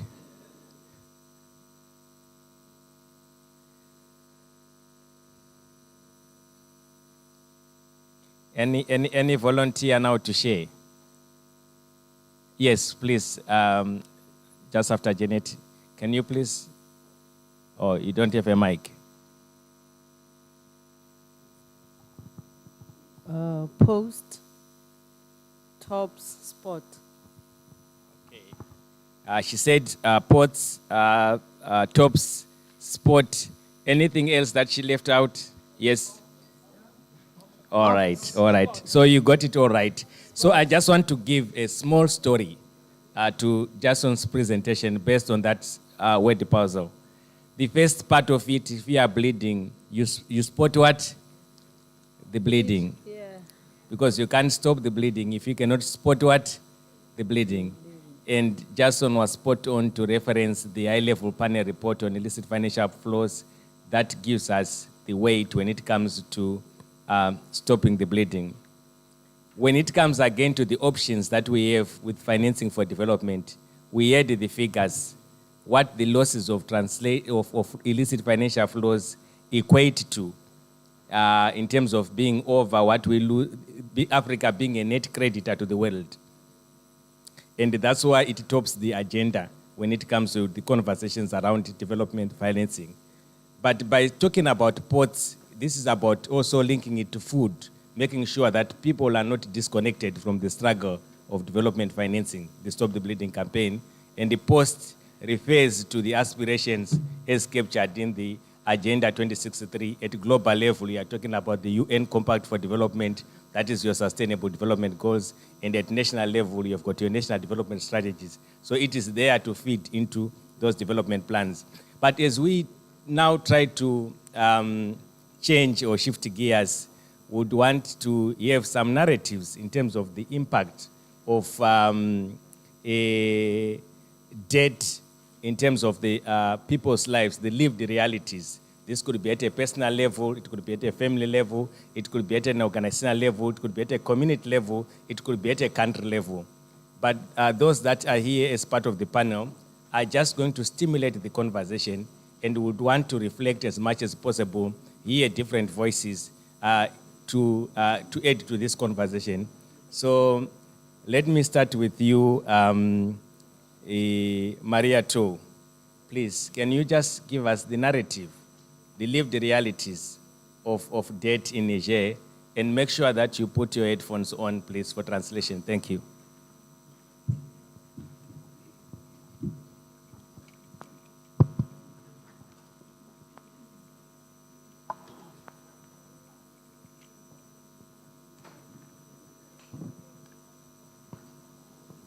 Ok.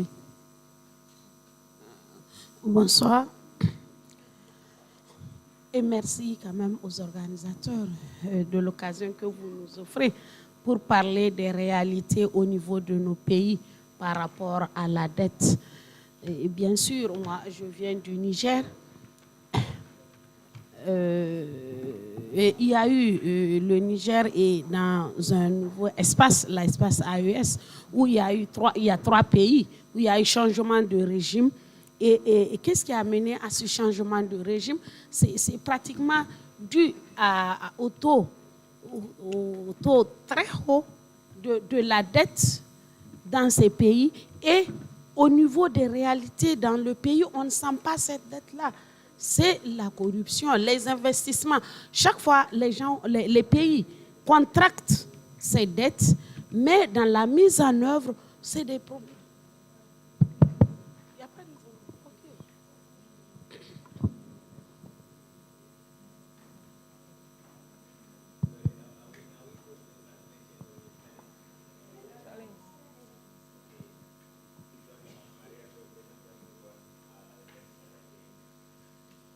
Is it okay?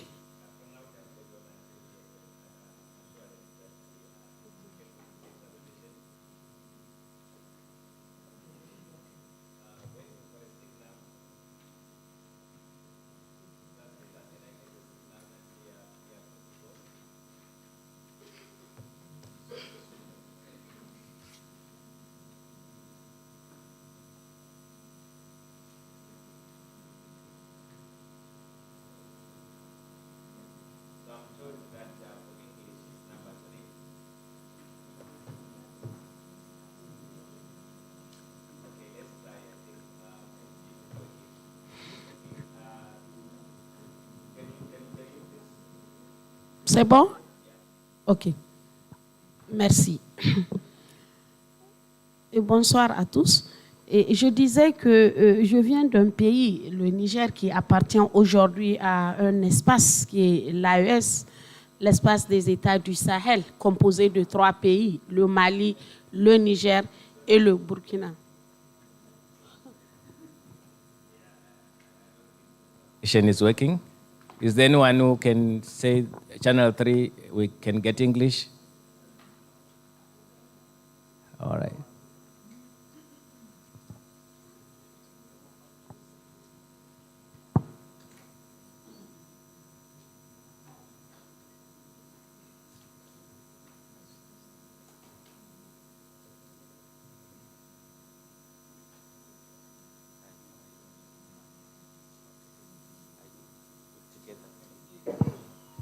Sorry, can you give us a go ahead now?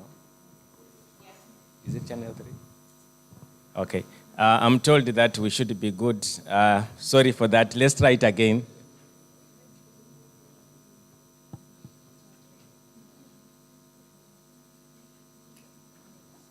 All right. Maria To, please.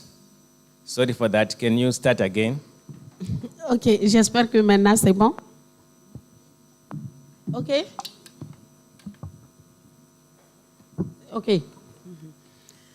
Donc, bonsoir à la salle.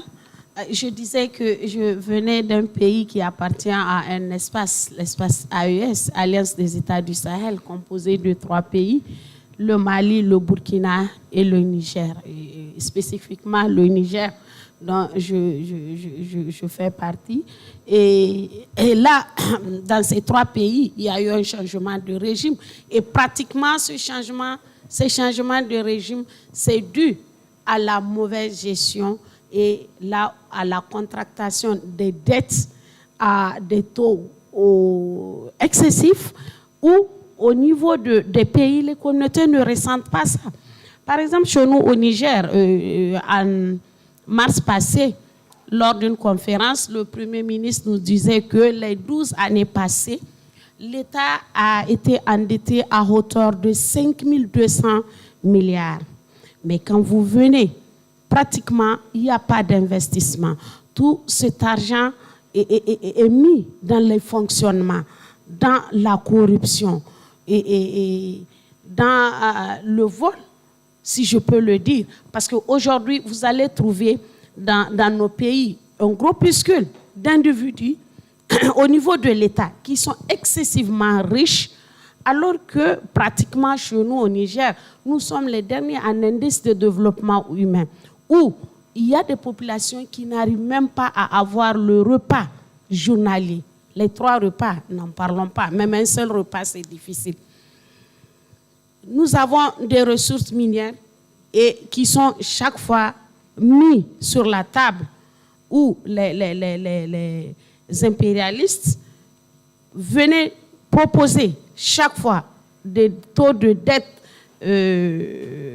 très élevés et nos dirigeants, sans même impliquer la population, sans impliquer les communautés qui sont le plus impactées, parce que les ressources minières, c'est au niveau des communautés, c'est eux qui sont le plus impactés. Aujourd'hui, quand vous venez, il y a des communes où on extrait l'uranium, par exemple, pendant plus de 40 ans, où dans ces communes, il est difficile même d'avoir de l'électricité pendant 2 heures. 2 heures seulement.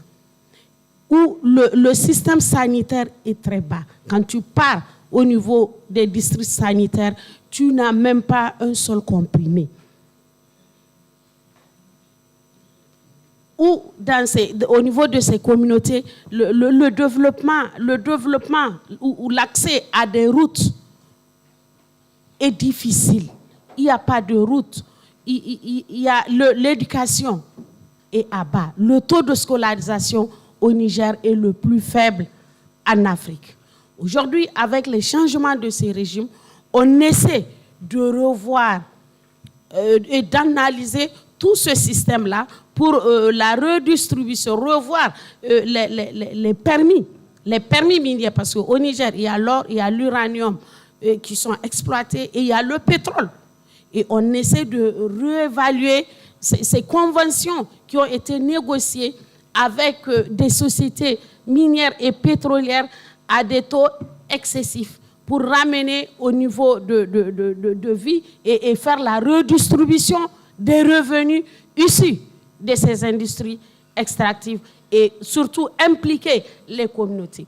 Par exemple, quand nous prenons l'exemple au niveau des pipelines, au niveau du pétrole, quand on faisait le pipeline pour amener le pétrole du Niger vers le Bénin pour la commercialisation, il y a eu des terres qui ont été expoliées pour pouvoir faire ce pipeline.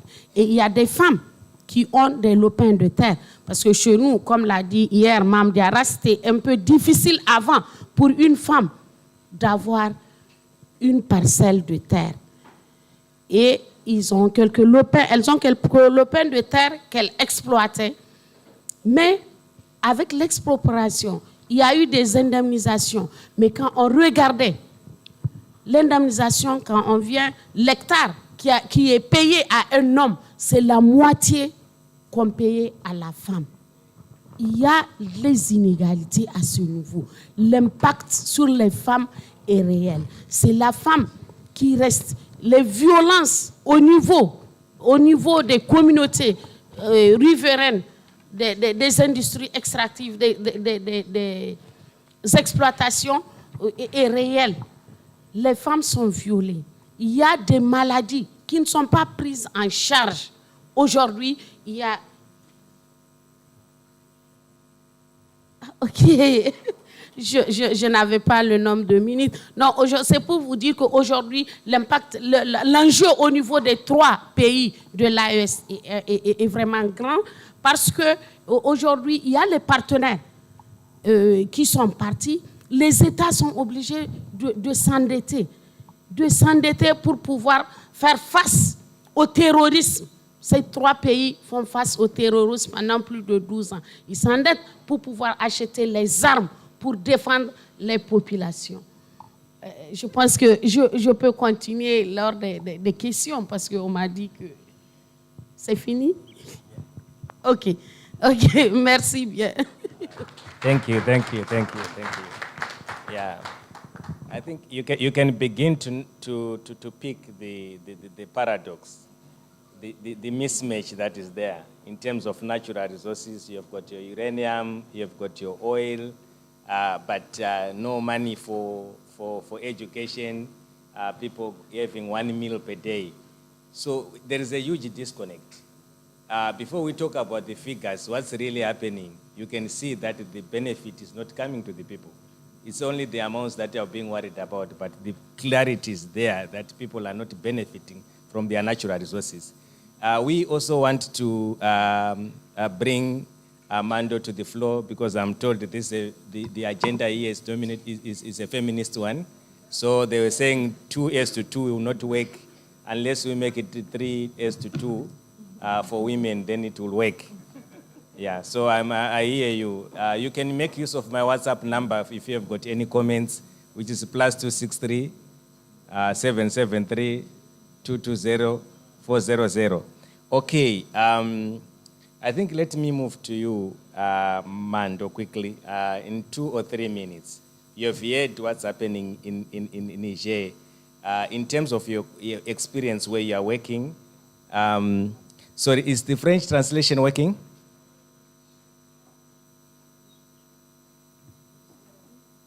Is it working? Yeah, they're saying it's okay. It's channel what? Okay, I'll help you out, okay. All right, thanks. So, Mando, please go ahead. Okay, thank you, Mukasiri. You are right to say that there is a huge paradox when it comes to Africa's resources and how they've then translated into meaningful things. And Africa, I believe, also has a very unique debt story. One that if you are Gen Z, and I'm talking about people that were born around 1997, you've probably lived through situations around debt that seemed like we weren't actually able to recover from.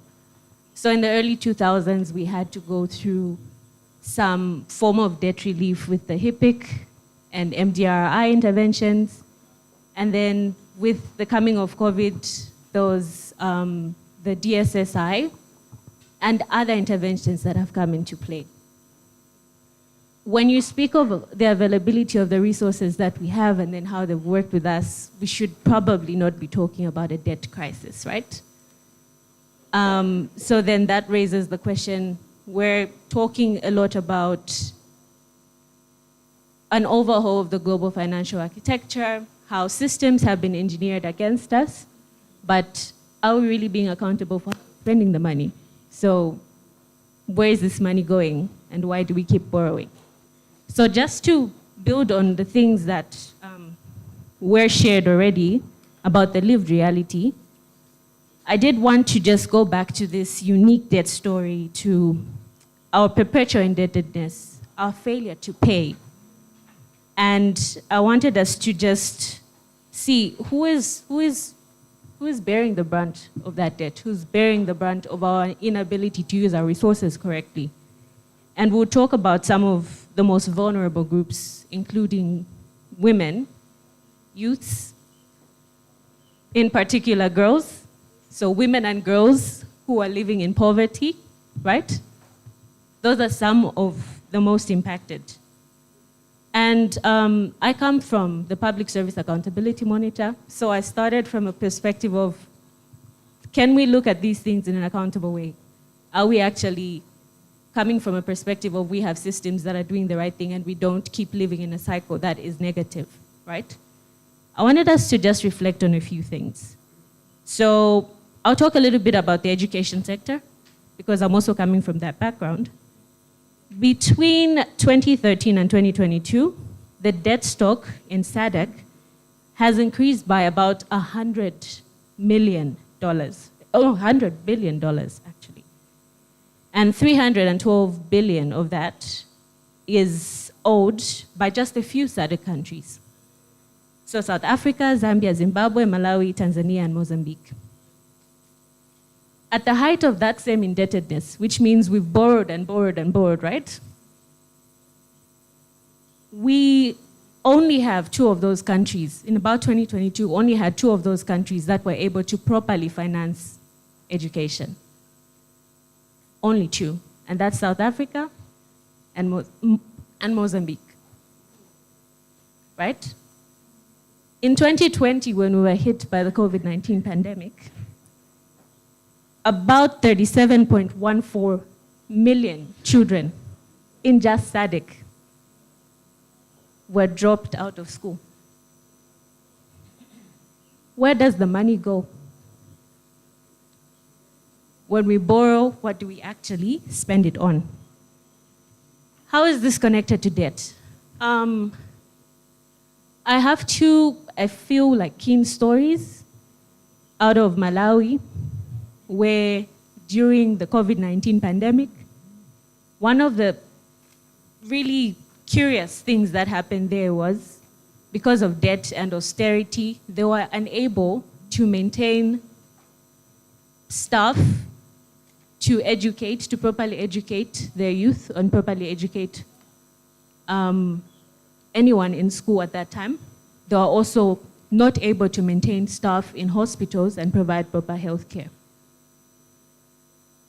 The same thing has then happened in other countries, including Zambia and Mozambique. Pertaining to education in Zambia, despite the introduction of free education at the primary level, we've completely forgone quality. There's bad infrastructure. There's still high dropout rates in those countries. The learning outcomes are completely negative.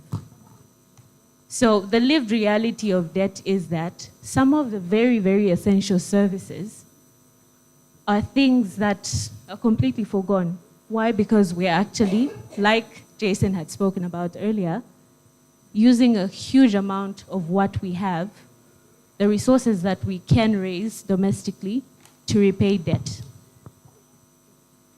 So I did just want to share some of those stories and also bring in the accountability narrative of it. So do we actually have the systems in place? And I believe from where I'm coming from, we'll be talking about completely relooking at our public finance management, looking at whether we have systems that are properly managing these resources, and also redefining the African theory of development. So we have Agenda 2063 for education, we have the Continental Education Strategy for Africa. We've been able to say this is what we should be investing in. But when we borrow and when we have our resources that we are able to mobilize domestically, where are we actually spending it? Thanks very much, Mando. What she is saying is really gut-wrenching. I don't know where to start. But I wanted Martin to help us connect and understand what is really happening. We are citizens. There is the budget. And you would think that ordinarily this is there to serve the interest of the citizens. But we now have a situation whereby the rights of citizens are subordinated to the rights of a few who say we are creditors. And we, no matter what shocks that comes along, our rights cannot be compromised. It's better to compromise the rights of the citizens. Is this a fair economic justice system or social justice system? Where are we feeling the pain? I know from your economic issues, from your economic understanding, please help us to pick some of the challenges that we struggle to comprehend. Thank you. Thank you. Thank you very much, comrade. I will just try. You said we have the budget, and then we have the citizens. When you come to my country, Cameroon, you have something that they call the citizen budget. Actually, when you hear me say this, you expect from that citizen budget to be something that will solve the problem the way you expect it, right? Yes, indeed. The citizen budget should be something that help us solve the issue of where the pain is about debt and citizen welfare. Because the problem is when you manage your budget and you give space for debt in your budget, how do you do that? You do that by saying that if I can't mobilize enough resources to fund whatever needs that I have in my budget, then I can borrow from outside. That's a normal behavior. Now, the way you borrow and the way you now allocate the resources that you get from outside will determine the kind of pain that you will have. I don't want to say this kind of satisfaction because I don't see any instance where we've gotten satisfaction about debt in our countries. I'm saying this just to say that the pain comes from how we manage public things in our countries, including debt. The reasons why we borrow and the way we borrow might lead us to situations where the resources that you got have not served the purpose of filling the gap where people expect this to be done. And this is where the pain will start. And I will say this using the example of Cameroon. This is a country where you have a lot of potential, this is a country where you can mobilize enough resources to cover your needs.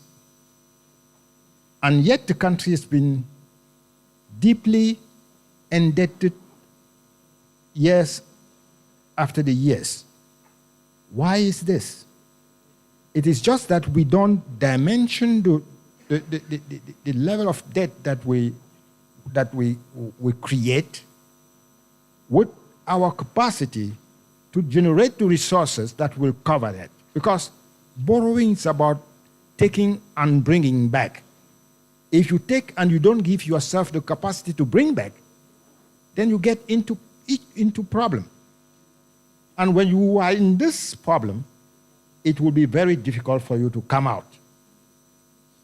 So there is this principle, and there is the way we practice borrowing. I think that's where the problem is. The problem is the pain comes from where you use your borrowed resources for. If you don't use that for a purpose that serves the interests of the people, of the citizen, then the pain will start.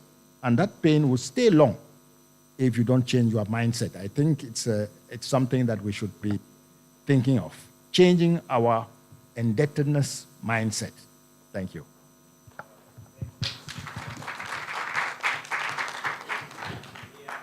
Listen to multiple realities, and I know we are left with two panelists to give their own side of the story, the way they see things. But for 5 or so minutes, I just want to pick 3 people.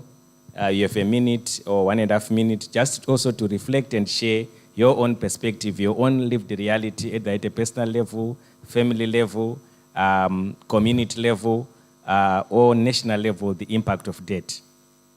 I will take 3 hands, one from this row and the middle one, and then the extreme one. So any takers here? Okay, please go ahead, ma'am. 2 minutes at most. Boa tarde.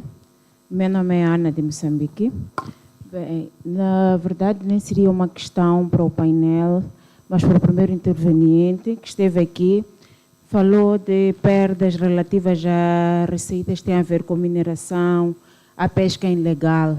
Então, associado ao painel anterior, que também falavam das senhoras moquiristas que vão lá buscar produtos que é para fornecer aos que estão a trabalhar de forma legal, e assim vai andando o comércio. Então, a minha questão seria, na sua opinião, que ações concretas o governo deveria tomar de forma a revitalizar esta atividade ilegal para que possa ajudar naquilo que é o desenvolvimento do país, porque à medida em que vai crescendo esta atividade ilegal e se vão prender, se eles param de fazer essa atividade, piora aquilo que é a comunidade. Então, se há famílias que ficam um dia sem refeição e com essa dificuldade de até fazer essa atividade ilegal, vai só piorar.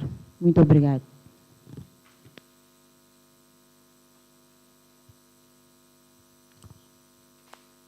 Thanks for that contribution. Ma'am, please go ahead. Yeah, so I think your request was that we would present something concrete from our lived realities, right? Please go ahead. Yeah, so I'm also from Mozambique. And I think that what we have had, and particularly because we have had an increase in indebtedness that includes also what we call the illegal debts that were accrued by the previous government, and which we are highly unable to pay. And this has had multiple costs. There is a huge inflation, and we are actually also grappling with multiple shocks. That includes climatic shocks. We have a conflict in the north of the country. And what the debt does is that when we have a government that is already inefficient, that is unable to already contribute to improve the situation, and a lot of the things that were said, sort of the reducing of the quality of education, the non-investment in health, or in our case, we are very much dependent on foreign aid for the social aspects because the government is not willing to invest sufficiently. It invests mostly in security right now because there is a decrease in the space, the civil society space. What we have is that the debt increases the consequences of the shock. And there are already enough reports about how that affects the poorest families or the poorest households. And right now, we have about 90% of households that are living under the poverty line, which is quite high. Many thanks for that contribution. You are beginning to see some of the multiple realities. Mando, if I picked what you said well, you were saying only Mozambique and in South Africa. No, I'll come to you, but just to take note of that there's also another reality to the statistics, that these have been remained properly funding. So sometimes what we say properly is in the context of comparing what is worse and bad. And we may think that bad is proper in the context of compared to what is worse. So it's something that we might need to reflect on. Anyone from the floor, the last row, would want to contribute before we take it here? Yes, please, ma'am, go ahead. So, hi, you spoke about lived realities. I think coming from South Africa also, where household indebtedness is huge, and it speaks to, so here the thing is South Africa is also, has, I think it has the highest rates to indebtedness into the private market, to private creditors. And what I was reflecting as you were asking the question was how in the last 10 years, 15, and I live in a neighborhood that is working class, and the number of stickers that you see around of debt collectors, it speaks to where our people are turning to when we are short of cash, because now earning hardly 1,000 rand a month, and then now you have to buy the meds that the local clinic can no longer supply. So we are getting indebted to make life livable. Sorry, I wanted to say something else and my train of thought. So just a second.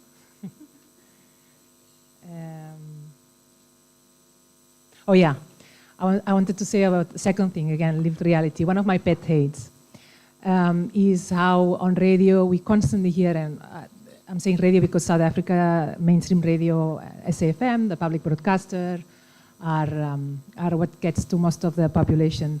And it's a litany how the blame of the debt that households take on, it's put on the people. And how you'll hear it's because you are financially illiterate. Our people are not financially literate.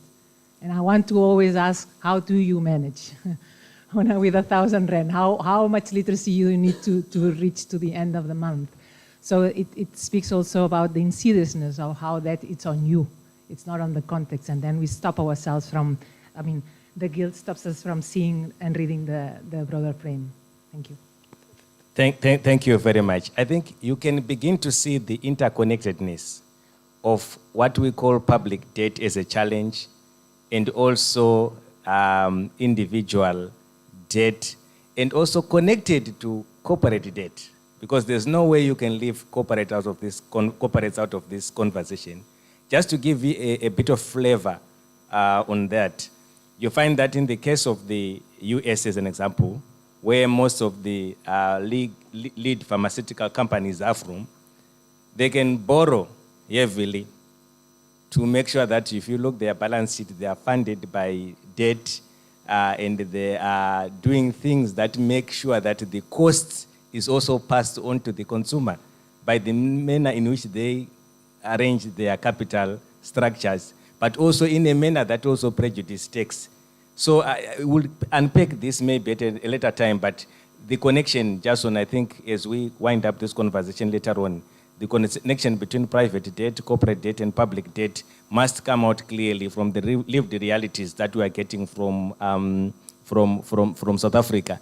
But someone has just texted me a message that, Mukasiri, when we talk about the debt collectors, you have to bring in Kenya because they have a nice story about Okonko.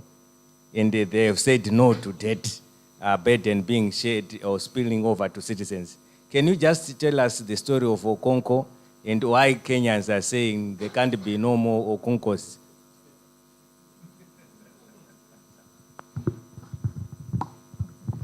Thank you very much, comrade, and good afternoon. Good afternoon. Yeah, if I lift my hands, just know we are used to being in the streets in Kenya, and all thanks to debt. My name is Diana Geshengo. I am from Kenya, and I work at the Institute for Social Accountability, and we convene a debt coalition called Okoa Uchumi, which is Swahili for Save the Economy. You know, when we were discussing the effect of debt, and I looked at the topic, I was just like, if this was 2 years ago, maybe I would have come here with a lot of theories and trying to explain what the IMF, what those who believe in the microeconomy say. But for us in Kenya, is the effect of debt is that we are not able to eat, we cannot pay school fees, okay? And we are lied to every day on everything, on Bible verses, on what we read as budget, on what is proposed as development, because it is so unreal to do anything in Kenya because of debt. In this conference, and as Jason was opening, he spoke to most countries, debt servicing is at 50%, very high. Kenya has been 70, this year it will be 76. So we have no money for anything. And the IMF came with all their good language and told us austerity. And I had to Google what is the meaning of austerity. It means severe hardships, frugal, things like that. So we got into austerity. And our government, which is Okonko and many other things, at the more global term, decided that they understood what austerity means. And for them, it was very simple. We will not finance education, certain aspects. So most recently, in our education system, which is supposed to be free basic education, we did away with things like free feeding programs for day education. Part of what keeps over 40% of students in primary school, is that they are guaranteed of that one meal in school.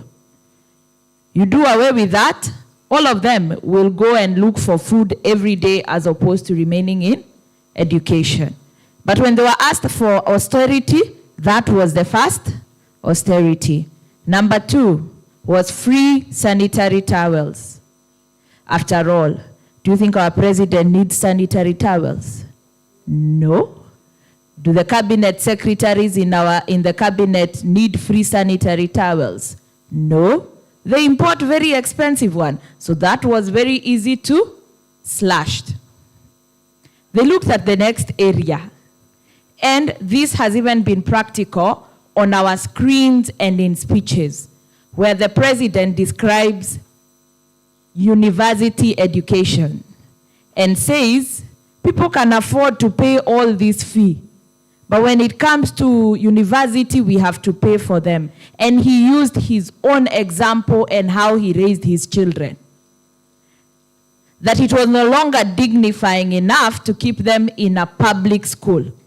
Therefore, he took them to an expensive school where they can learn many languages. We say our public school, we equate them to polling stations because public schools become the polling centers for elections. But private schools are not polling station. So his children could no longer study in polling station. They went to private academy. He paid a lot of money. They learned many languages, so if they come to such conferences, they do not need these headsets. They understand. So he decided, based on that, we can create bands. And they increased university education by 225%. Our economy has not grown. World Bank, IMF, whoever else have told us it has grown. For the ordinary people, our economy has not grown. So that became the second austerity measure. Reduce the amount of funding going into universities, give a few people loans, and then increase the fee. Those are just some of our lived realities. Then they decided we can also do with a few licenses. So for our top tier manufacturers, we actually went to them bashing them, and they told us what has happened to Kenyan manufacturers. Their licenses have moved, licenses and levies have moved from 18 licenses to 30. As a result, they just close. And as we do that, because our government must keep bringing all these investors, their licenses and tax reliefs have increased. For ordinary businesses, back home we call them mama mboga, who are in the micro, small, and medium enterprises, their licenses are 14. They pay for everything and everyone who needs to help them with compliance. Now, if you compare the big companies, like the person we interviewed, for him, he has automated everything, so he has even a chance of complying. He transfers the cost to us, the consumers.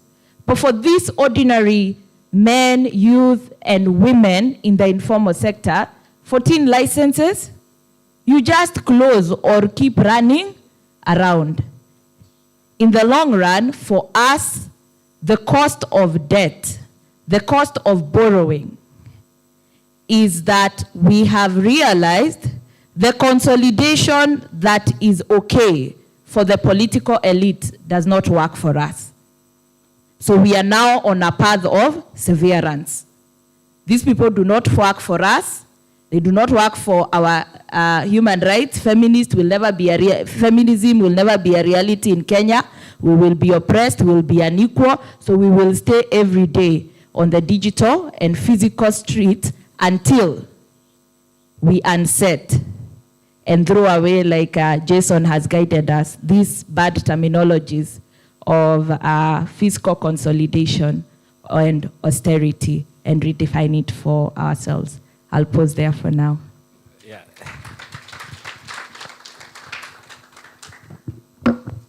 Thanks very much, Diana. The humor part of it, I just said, tell us the story of Okonko, but then you then said your government is Okonko. I mean, no, I said tell us the story of Okonko, but you are now saying your government is Okonko. But I just wanted someone in here, in a minute or two, just to tell us the story of Okonko. And if the government is said to be Okonko, who is then at the bottom in terms of priority from receiving service when demanding a Jew from Okonko? Is there anyone who wants to tell us the story of Okonko? Any volunteer here? Okay, Francis. Thanks. Okay, so here you go. You've heard about the situation in South Africa. So Okonko is a debtor, and a very bad one, who goes on to borrow from many, many people. That when you come and ask that, where is can you please settle the debt? You will present a long list and say, okay, see where you are. At the bottom, those that I owe huge sums, they are not coming to me. So why are you worrying me? So the government is treating the citizens as the least priorities. So we are saying, no, this Okonko, our governments must not behave like Okonko, where they gave citizens the least priority when it comes to settling the debt, right? Leo, I know we have waited because Nigeria is where the largest population of Africa is. And we thought, okay, we cannot talk about narratives without hearing the final word from the country which houses Africa. It's about 1.4 billion. Nigeria, I think, almost more than 15 or about 20% of it comes from Nigeria. So let's hear from you, Leo. You have all the riches. Nature has favored you.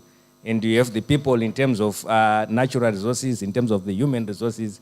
What is the lived realities there? What are the lived realities there? Over to you, comrade, in 5 minutes. Thank you very much, moderator. The story of Nigeria and the debt nexus is a pathetic one. Pathetic in the sense that Nigeria is a resource-rich but poor country, highly endowed with both human, natural, and material resources. And so where did we miss it? In the good old days, in the 70s, from 68 up to 70s, Nigeria struck the oil gold in commercial quantity. And then we had a military ruler who boasted that our problem was not money, but what to do with the money. And so they set out to do something with the money. From such a rich country, at that time, our currency was like a little bit higher than the US dollar in terms of value. But today, you will exchange 1,620 naira for $1 US. So we had all the resources, it was badly managed by the military administrations until we were able to pile up to some 42.8 billion US dollars as at 2003, 2004. But in 1999, we had a civilian administration led by Olusegun Obasanjo, who felt that this indebtedness was not good for Nigeria, and there's the need to address it. But by which time some of us were already in the trenches, campaigning for debt cancellation, debt forgiveness, because of the nature in which such debts were also incurred, because we had instances of irresponsible borrowing and irresponsible lending. Because those who borrowed those monies at that time knew that the government they were lending monies to were military dictators, and they were collecting all of those money for their own, to strengthen, their dictatorship. And so a man like Obasanjo, as our head of government, decided that let's roll back this debt. And at that time, there was now a huge opportunity. There was extra money coming to the country from the oil windfalls. And as a result of those extra revenues, he created a special account. And the Nigerian creditors, the Paris and the London Club of Creditors, they were watching. The money was growing from $1 billion.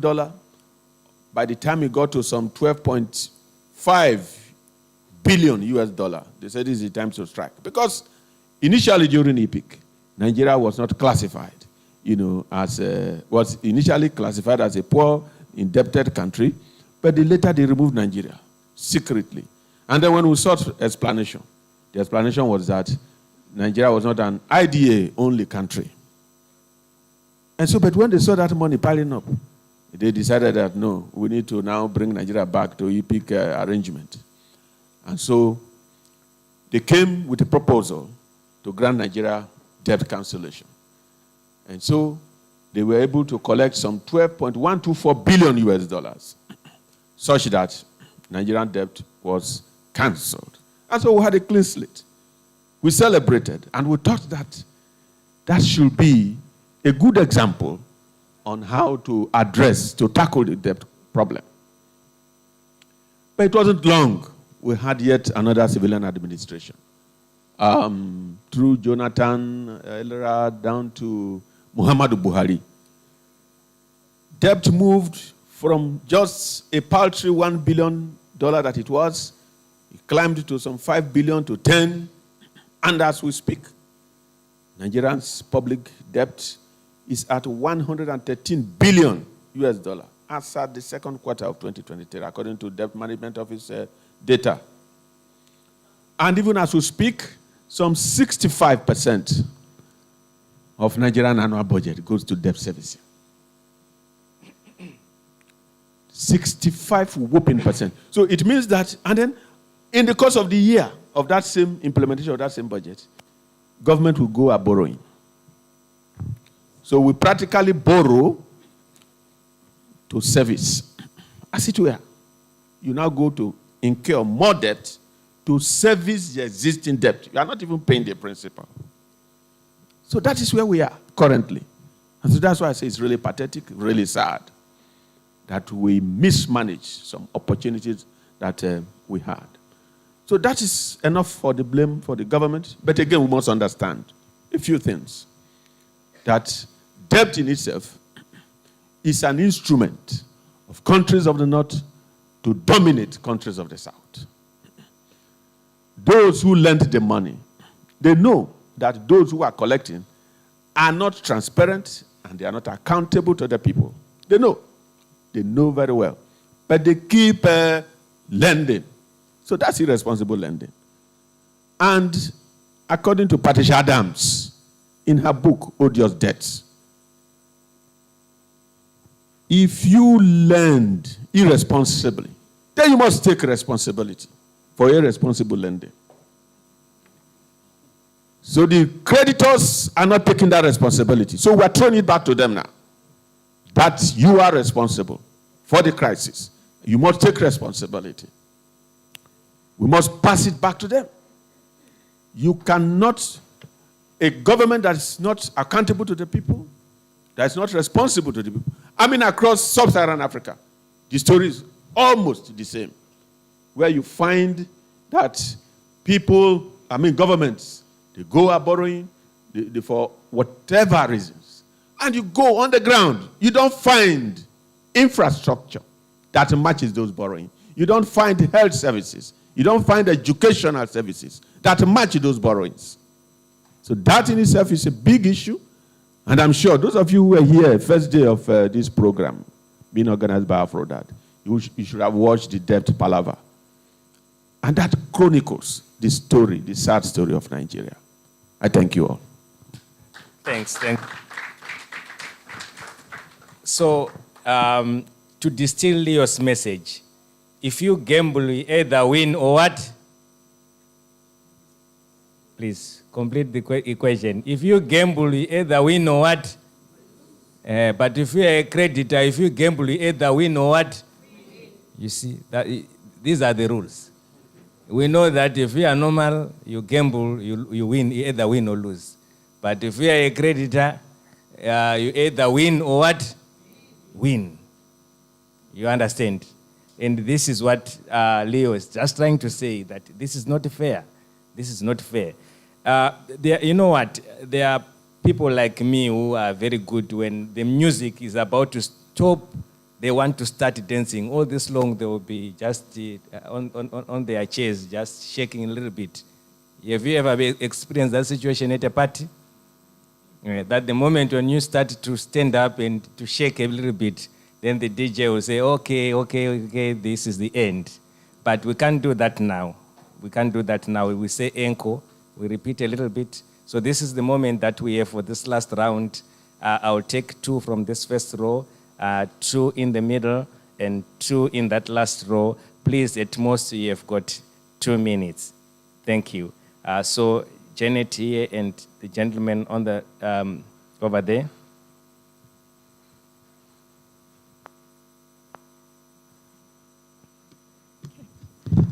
Thank you very much, Mukasiri, and thank you to the panelists for sharing the experiences from different countries. But I couldn't help as I sat here trying to link this with the theme as well, and probably a conversation with the Stop the Bleeding campaign as we build the movement, that I hear all the impact and what is being cut, or the rolling back, be it in education, be it in health, and the whole investment in the social services. But for me, the question to us as comrades in the different countries is, how are we elevating the discourse in terms of the impact of debt on women and girls, focusing really on the demographics, because otherwise it just becomes the normal conversation in terms of the impact of austerity.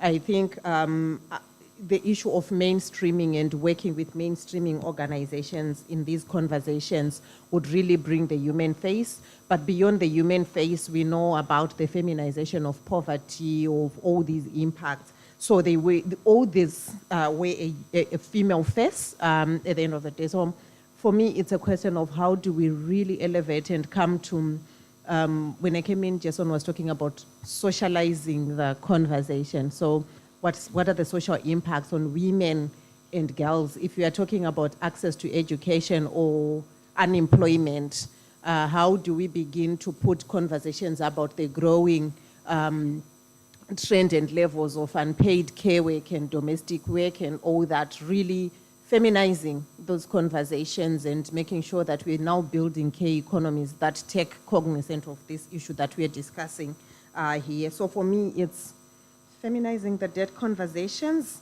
and working with the mainstreaming organizations to say, how do we build the movement, especially with the SDB as well, putting the youth first, the women first, the girl first in the conversation, so that they're not just conversations that ZimCode can have or AfRoDAD can have without being very specific about it. Thanks, Janet. That's a good one. And luckily, within the consortium, we have feminist movement. Unfortunately, for now, they have not been part of this conversation. But can you please, 2 minutes at most?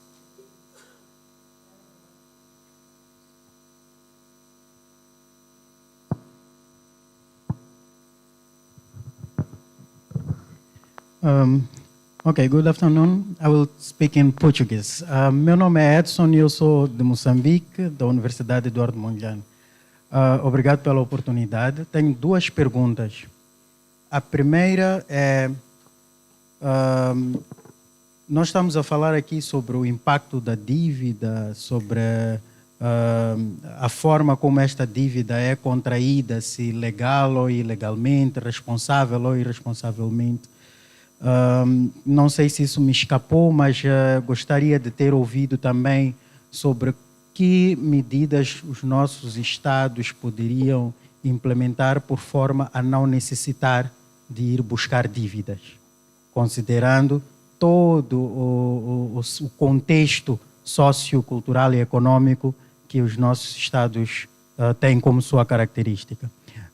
Por outro lado, considerando as diferenças de origem dos nossos painelistas, como é que acham que a cultura poderia ser uma ferramenta, a cultura, as artes poderiam ser uma ferramenta para apoiar o desenvolvimento econômico do país e reduzindo dessa forma a necessidade de buscar dívida?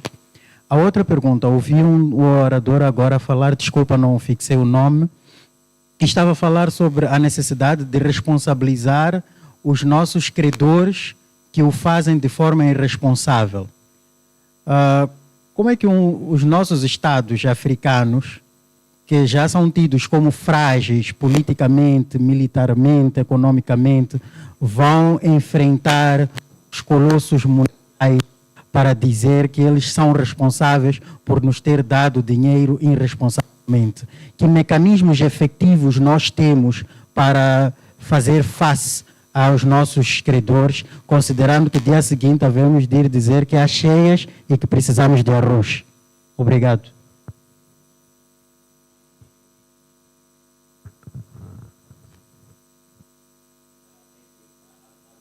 We have overdrawn our facility of time. We are now in debt, time-wise. So, so let us not be. Let us now not.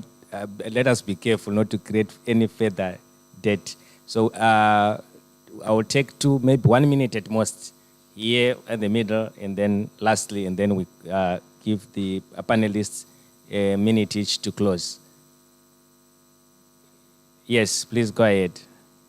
A minute. Thank you for the opportunity. Mine is a comment, actually. All I want to say is that... Please go ahead. All I want to say is that this debt is actually a tool that is targeted at the sovereignty of the nation, the continent Africa. We tend to turn to our policymakers and leaders to go and renegotiate some of these debts, but we forget that this very tool is thrown at them, and it results from the policy and from the legislative, and results in legislative gridlock, which actually leads them on into becoming politically polarized and hinders them from disaggregating the facts and going into negotiate for good policies for us. We shouldn't be blind of that. And then this tool pushes these leaders that we put in front to go negotiate for us into conditional lending, because it's a bait that has been thrown, and they grip to the bait. As you just said, we are indebted now. How do we come out of it? And so we should look at it as a sovereignty risk for the whole of Africa and disaggregate our emotions from them and find out how we can bring it to the very minimum level for every individual in Africa to understand that we should start fighting this very thing from individual level and raise it to that policy end. This is the submission I want to make. Thank you. Thank you very much. Your neighbor. All right. Rogers, please go ahead.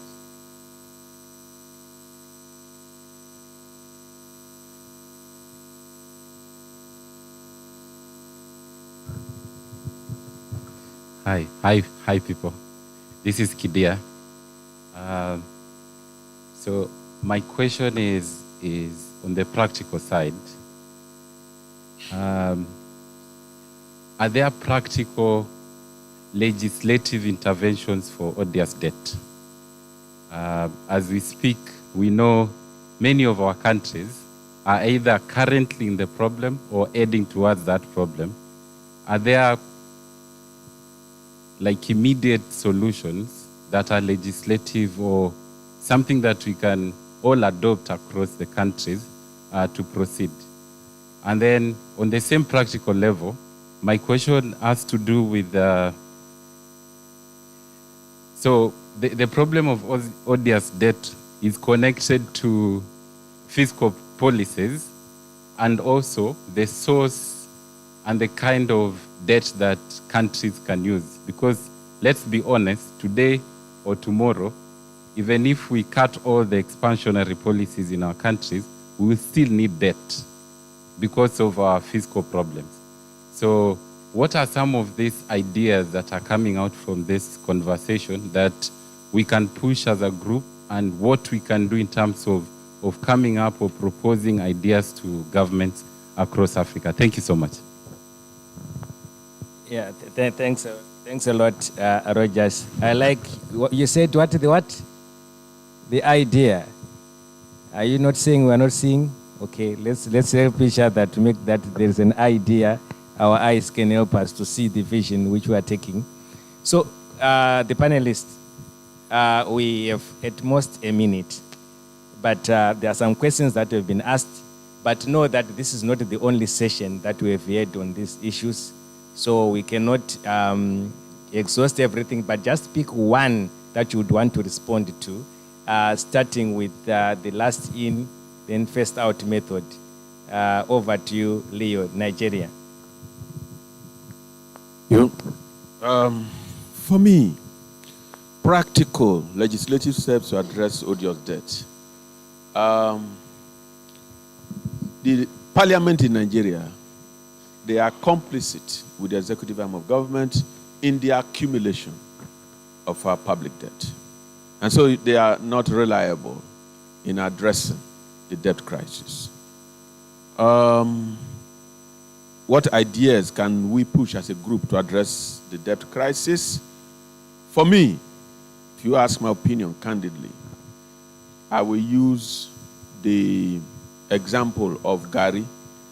In Nigeria, there is a flaw, something we prepare as a meal. We call it Gary. When you put it in hot water, it will produce something called eba, something solid that you take with soup.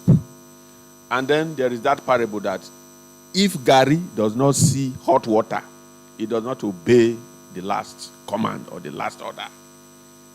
So it is for us to mobilize sufficiently across Africa to demand debt cancellation from the so-called creditor countries. Because they lent irresponsibly, they should be prepared to take responsibility for irresponsible lending. And then we should hold our governments accountable. We should not leave the government alone. We should continue to challenge the government. We should continue to challenge the international financial architecture that has placed us in this situation. Because if we want to use any other means, they will not understand that language. They will want to understand that language of Gary and hot water. Thank you. To the Okonko government.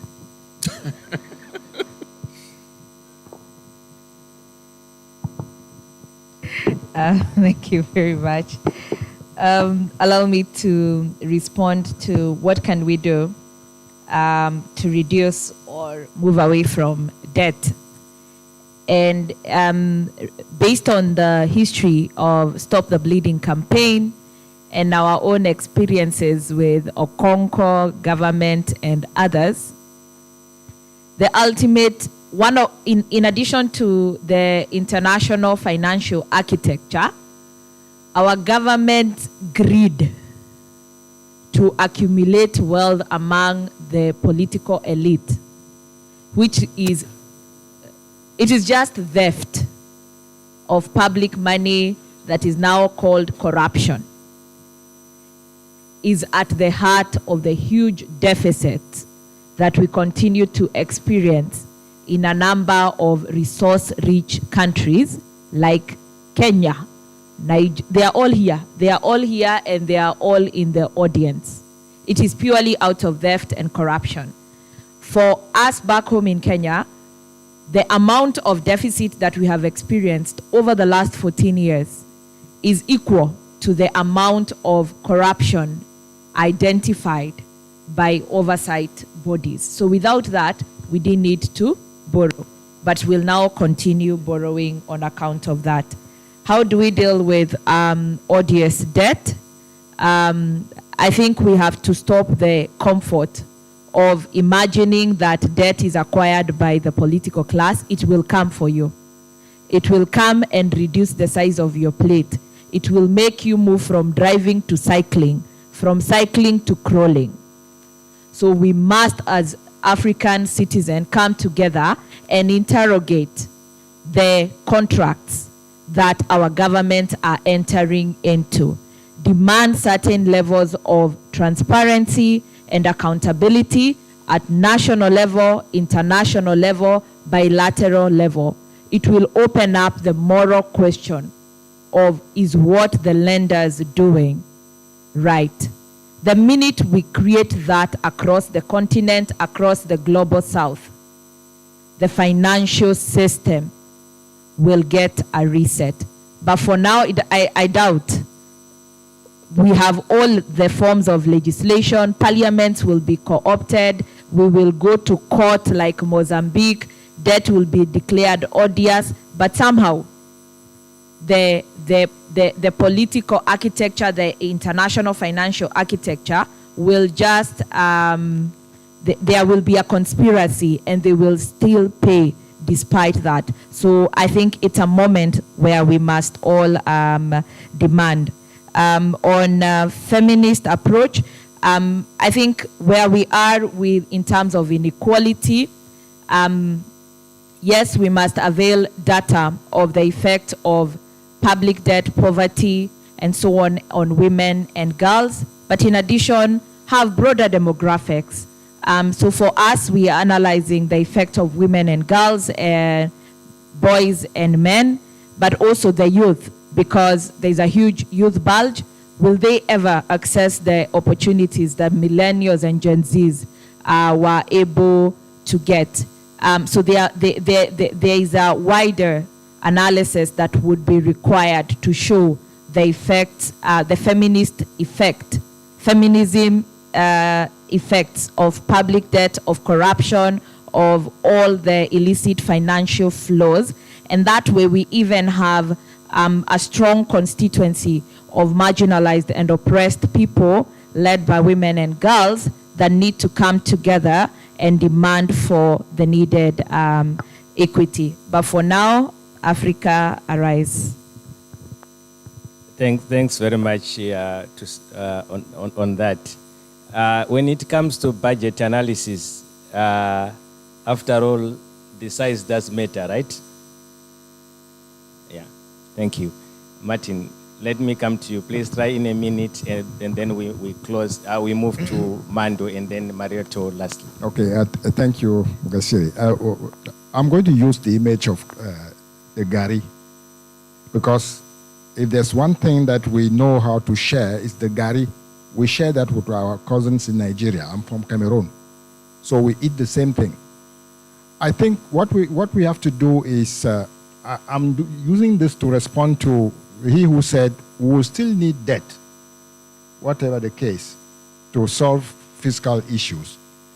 It's about putting the gari that you put in your plate should be the amount that you are sure you can eat. Then when you pour the hot water, the gari will not go all over the place. And you will eat the gari and keep some of that gari to put in not hot water at that time, in cool water for your dessert. Then your meal will be a good one. So it's about managing our debt system well. The way we borrow, we should borrow to use those resources for things that matter for the people, not for something else.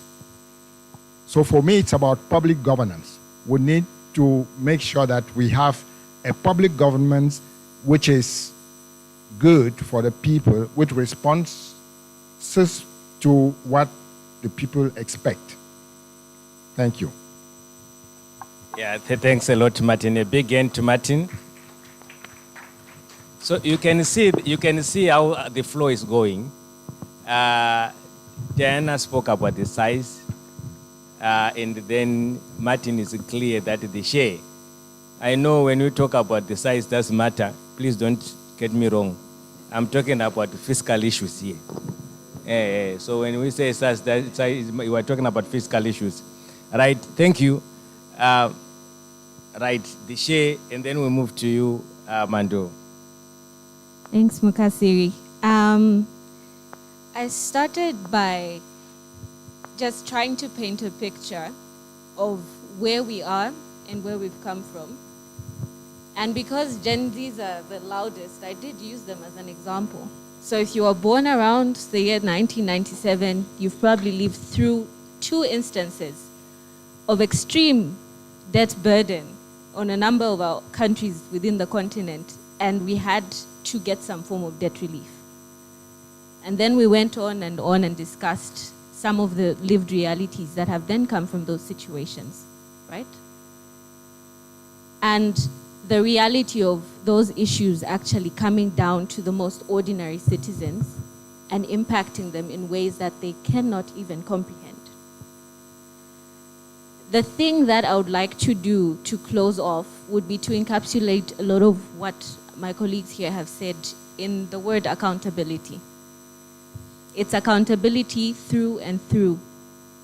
And while we go for accountability at the global level and say our creditors need to be accountable, we the debtors need to also ensure that we have systems that do not allow us to get back to that place.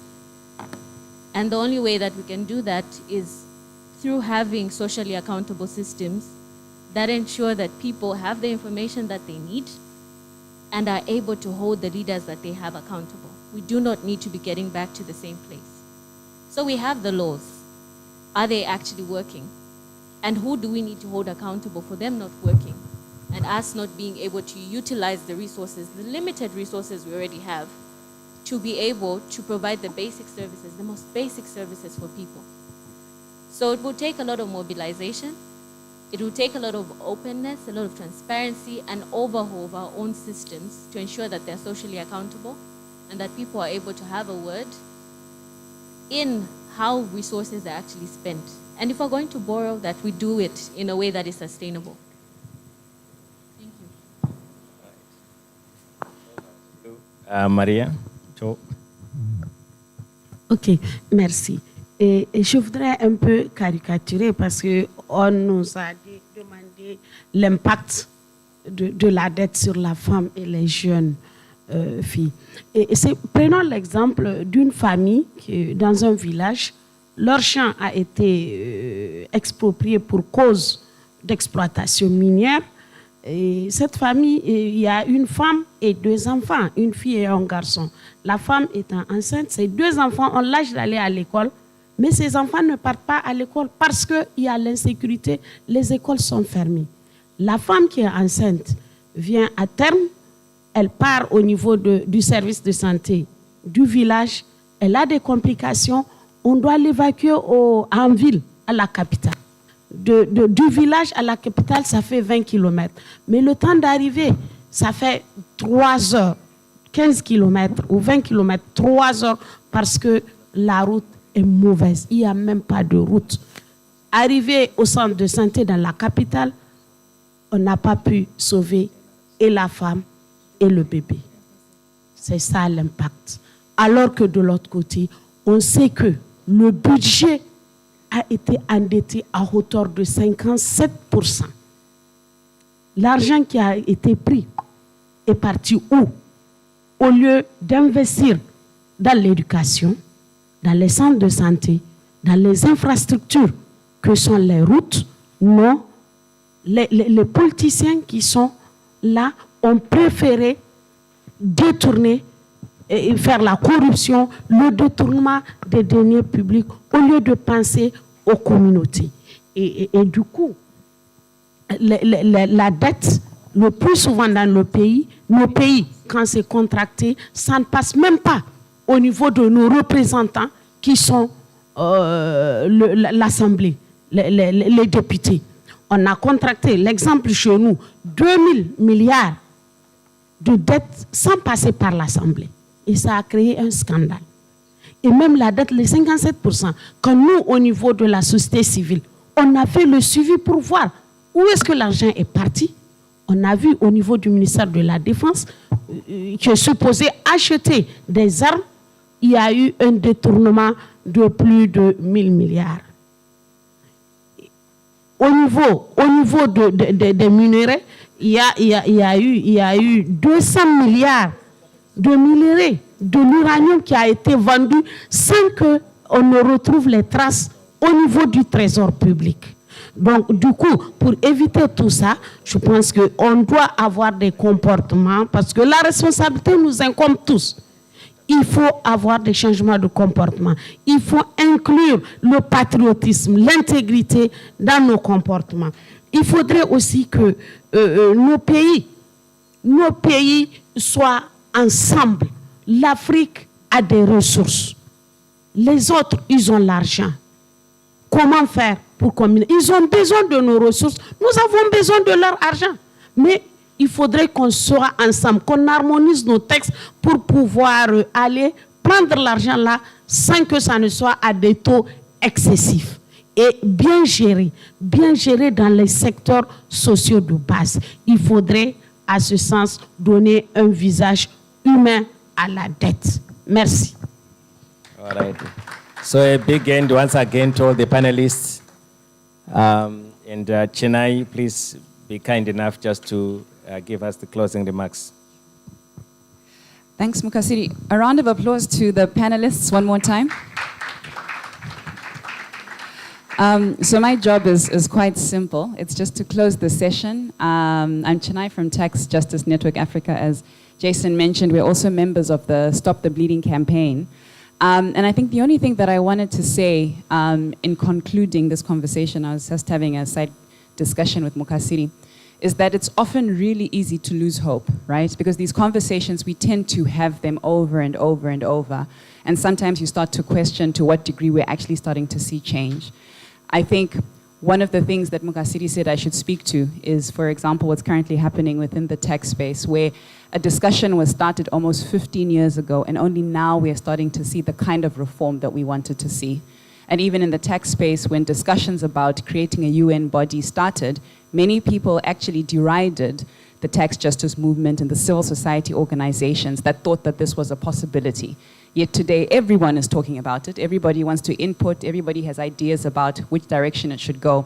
But if anything, I think one of the key messages that we hope you take from this is just to stay the course. The change that we want to see will happen. And then the other thing I wanted to flag is that there is something unique about this particular moment in time.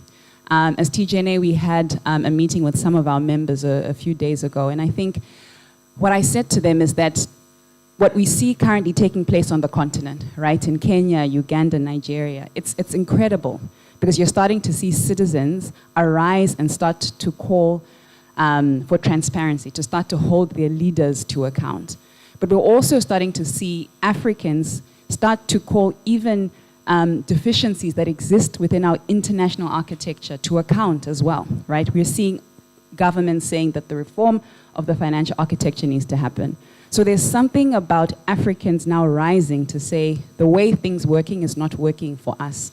And I think in the room, as civil society members, as women's rights organizations, we have such a crucial role to play in all of this.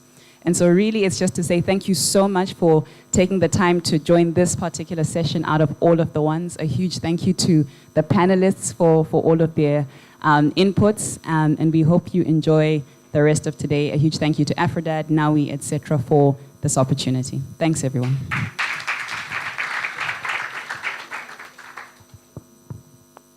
This brings us to the end. Thank you.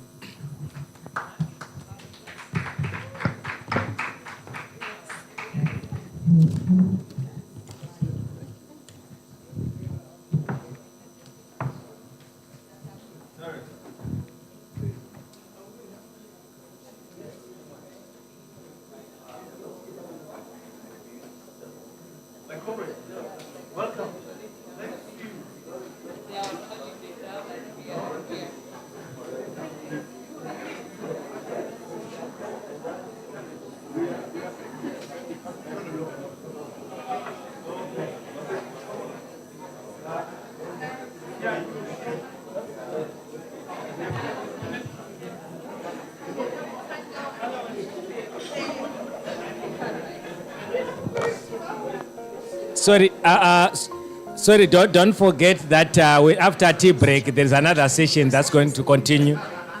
After tea break, there's a session that's continuing. So don't forget to come back. Income and general well-being. They protect the poor, marginalized and vulnerable from life risks and shocks like old age, unemployment, sickness, invalidity, work injury, maternity, or loss of a breadwinner. They therefore reduce poverty and inequality and promote health, education, food security, gender equality, and ultimately boost the local economy. As a function of state to its citizens, the state determines social protection floors. These are social protection standards and goals, or a minimum threshold of well-being. The International Labour Organization recommends that social protection floors include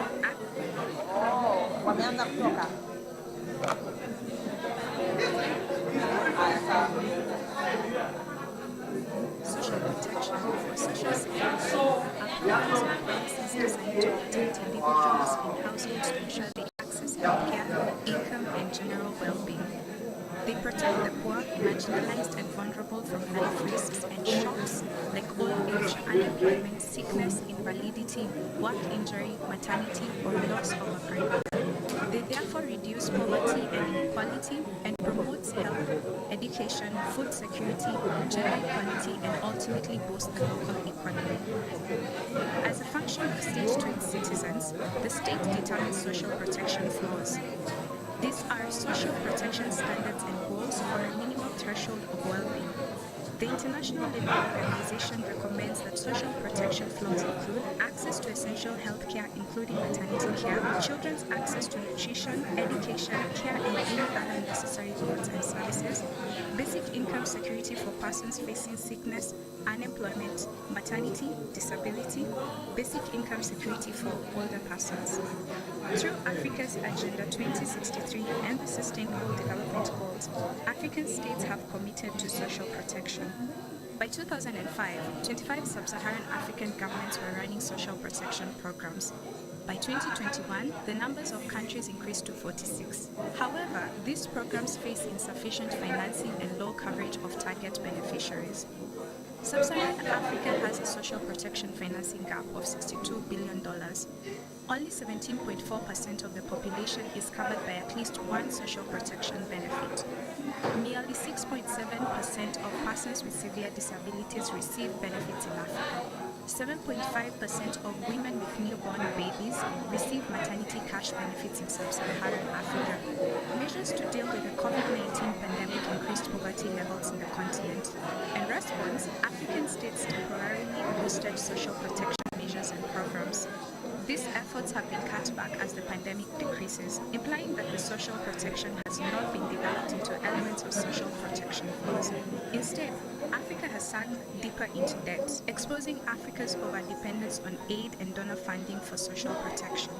So how can Africa finance and increase the coverage of social protection? A strong solution is curbing of illicit financial flows. Illicit financial flows are illegal cross-border transfers or utilization of illegally or legally earned money or value. According to UNCTAD, Africa loses over $88.6 billion annually through illicit financial flows and has lost $1.3 trillion since 1980. The main forms of illicit financial flows in Africa are tax avoidance and trade misinvoicing, which accounts for 65% of illicit financial flows, criminal activity including tax evasion, smuggling, human and drug trafficking, money laundering. This accounts for 30% of illicit financial flows. Corruption by government officials, which accounts for 5% of illicit financial flows. Tax avoidance is taking action to lessen tax liability and maximize after-tax income. Trade misinvoicing is misrepresenting the value, volume, and/or type of commodity for imported or exported goods and services. Tax evasion is a failure to pay or a deliberate underpayment of taxes. Studies project that almost 50% of illicit financial flows from Africa arise from trade mispricing or trade misinvoicing. Over half of the trade-related illicit financial flows are from the extractive sector alone. Therefore, curbing the illicit financial flows would avail the needed financing for Africa's development and social protection. African governments should effectively curb illicit financial flows and use the resources to deliver on social protection. More specifically, maintain and expand the social protection measures put in place during the COVID-19 pandemic. Create more social protection flows to ensure wider coverage of poor households and vulnerable groups by social assistance programs. Increase the funding allocated to the social protection sector and at a bare minimum, avoid cutting funds for existing social assistance programs. When designing national social protection programs, the government should ensure universality of protection, entitlement to benefits, adequacy and predictability of benefits, non-discrimination, gender equality and responsiveness to special needs, social inclusion, transparency and accountability.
We urge those stakeholders to support and actively participate in this campaign.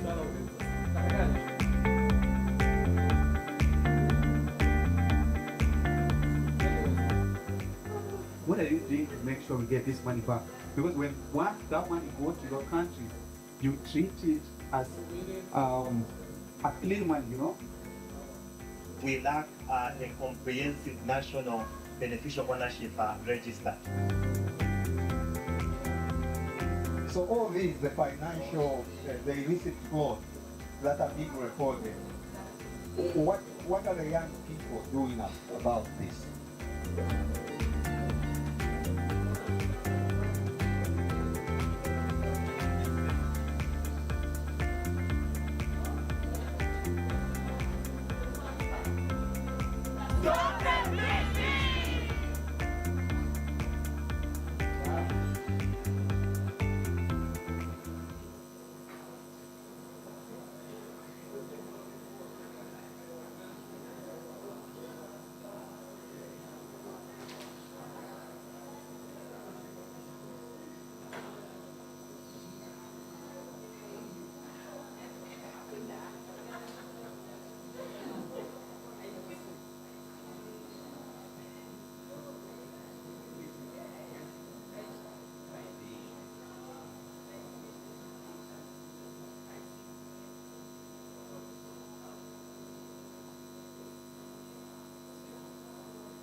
Social protection or social security are programs and policies designed to protect individuals and households to ensure they access healthcare, income, and general well-being.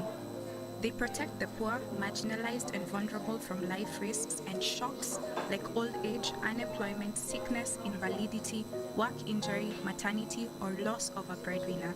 They therefore reduce poverty and inequality and promotes health, education, food security, gender equality, and ultimately boost the local economy. As a function of state to its citizens, the state determines social protection floors. These are social protection standards and goals, or a minimum threshold of well-being. The International Labour Organization recommends that social protection flows include access to essential health care, including maternity care, children's access to nutrition, education, care, and any other necessary goods and services, basic income security for persons facing sickness, unemployment, maternity, disability, basic income security for older persons. Through Africa's Agenda 2063 and the Sustainable Development Goals, African states have committed to social protection. By 2005, 25 sub-Saharan African governments were running social protection programs. By 2021, the numbers of countries increased to 46. However, these programs face insufficient financing and low coverage of target beneficiaries. Sub-Saharan Africa has a social protection financing gap of $62 billion. Only 17.4% of the population is covered by at least one social protection benefit. Merely 6.7% of persons with severe disabilities receive benefits in Africa. 7.5% of women with newborn babies receive maternity cash benefits in sub-Saharan Africa. Measures to deal with the COVID-19 pandemic increased poverty levels in the continent. In response, African states temporarily boosted social protection measures and programs. These efforts have been cut back as the pandemic decreases, implying that the social protection has not been developed into elements of social protection flows. Instead, Africa has sunk deeper into debt, exposing Africa's overdependence on aid and donor funding for social protection. So how can Africa finance and increase the coverage of social protection? A strong solution is curbing of illicit financial flows.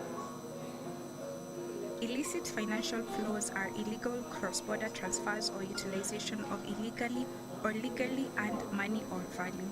According to UNCTAD, Africa loses over $88.6 billion annually through illicit financial flows and has lost $1.3 trillion since 1980.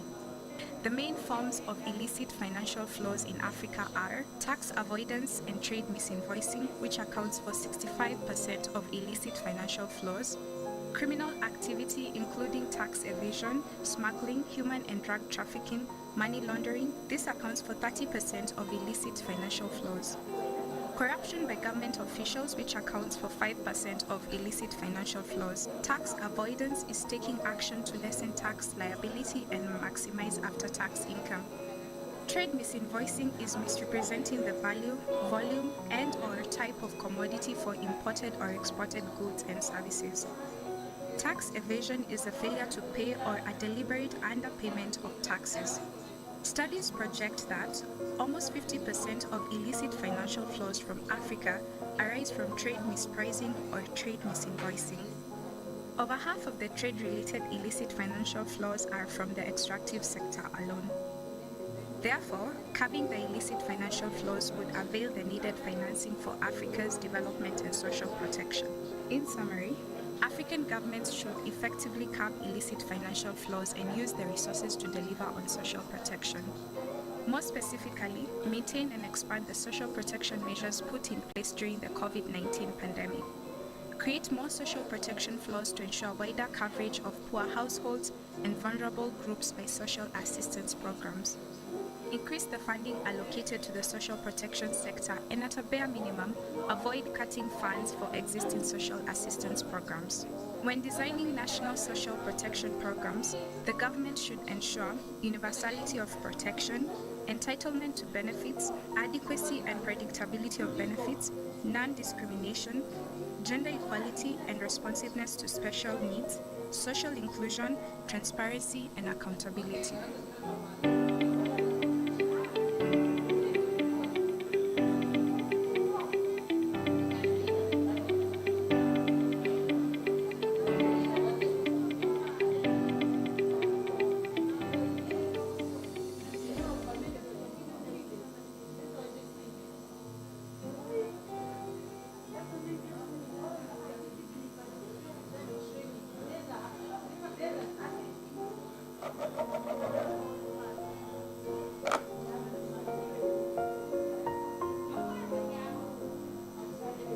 Social protection or social security are programs and policies designed to protect individuals and households to ensure they access healthcare, income, and general well-being.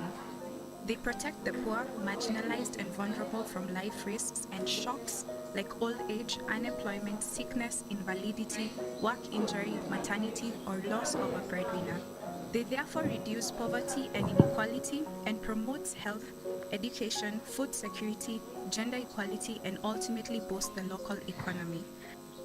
As a function of state to its citizens, Boa tarde a todas e a todos. Dentro de 5 minutos vamos iniciar a nossa sessão paralela repensando o endividamento público sobre a perspectiva de direitos humanos com lições de Moçambique. Queria convidar todos a tomar os primeiros assentos, a ocupar os primeiros lugares para assim facilitar a mobilidade durante a nossa conferência à medida que vão chegar mais pessoas. Até já. Through Africa's Agenda 2063 and the Sustainable Development Goals, African states have committed to social protection. By 2005, 25 sub-Saharan African governments were running social protection programs. By 2021, the numbers of countries increased to 46. However, these programs face insufficient financing and low coverage of target beneficiaries. Sub-Saharan Africa has a social protection financing gap of $62 billion. Only 17.4% of the population is covered by at least one social protection benefit. Nearly 6.7% of persons with severe disabilities receive benefits in Africa. 7.5% of women with newborn babies receive maternity cash benefits in sub-Saharan Africa. Measures to deal with the COVID-19 pandemic increased poverty levels in the continent. In response, African states temporarily boosted social protection measures and programs. These efforts have been cut back as the pandemic decreases, implying that the social protection has not been developed into elements of social protection flows. Instead, Africa has sunk deeper into debt, exposing Africa's overdependence on aid and donor funding for social protection. So how can Africa finance and increase the coverage of social protection? A strong solution is curbing of illicit financial flows. Illicit financial flows are illegal cross-border transfers or utilization of illegally or legally earned money or value. According to UNCTAD, Africa loses over $88.6 billion annually through illicit financial flows and has lost $1.3 trillion since 1980. The main forms of illicit financial flows in Africa are tax avoidance and trade misinvoicing, which accounts for 65% of illicit financial flows, criminal activity including tax evasion, smuggling, human and drug trafficking, money laundering. This accounts for 30% of illicit financial flows. Corruption by government officials, which accounts for 5% of illicit financial flows. Tax avoidance is taking action to lessen tax liability and maximize after-tax income. Trade misinvoicing is misrepresenting the value, volume, and/or type of commodity for imported or exported goods and services. Tax evasion is a failure to pay or a deliberate underpayment of taxes. Studies project that almost 50% of illicit financial flows from Africa arise from trade mispricing or trade misinvoicing. Over half of the trade-related illicit financial flows are from the extractive sector alone. Therefore, curbing the illicit financial flows would avail the needed financing for Africa's development and social protection. In summary, African governments should effectively curb illicit financial flows and use the resources to deliver on social protection. More specifically, maintain and expand the social protection measures put in place during the COVID-19 pandemic. Create more social protection flows to ensure wider coverage of poor households and vulnerable groups by social assistance programs.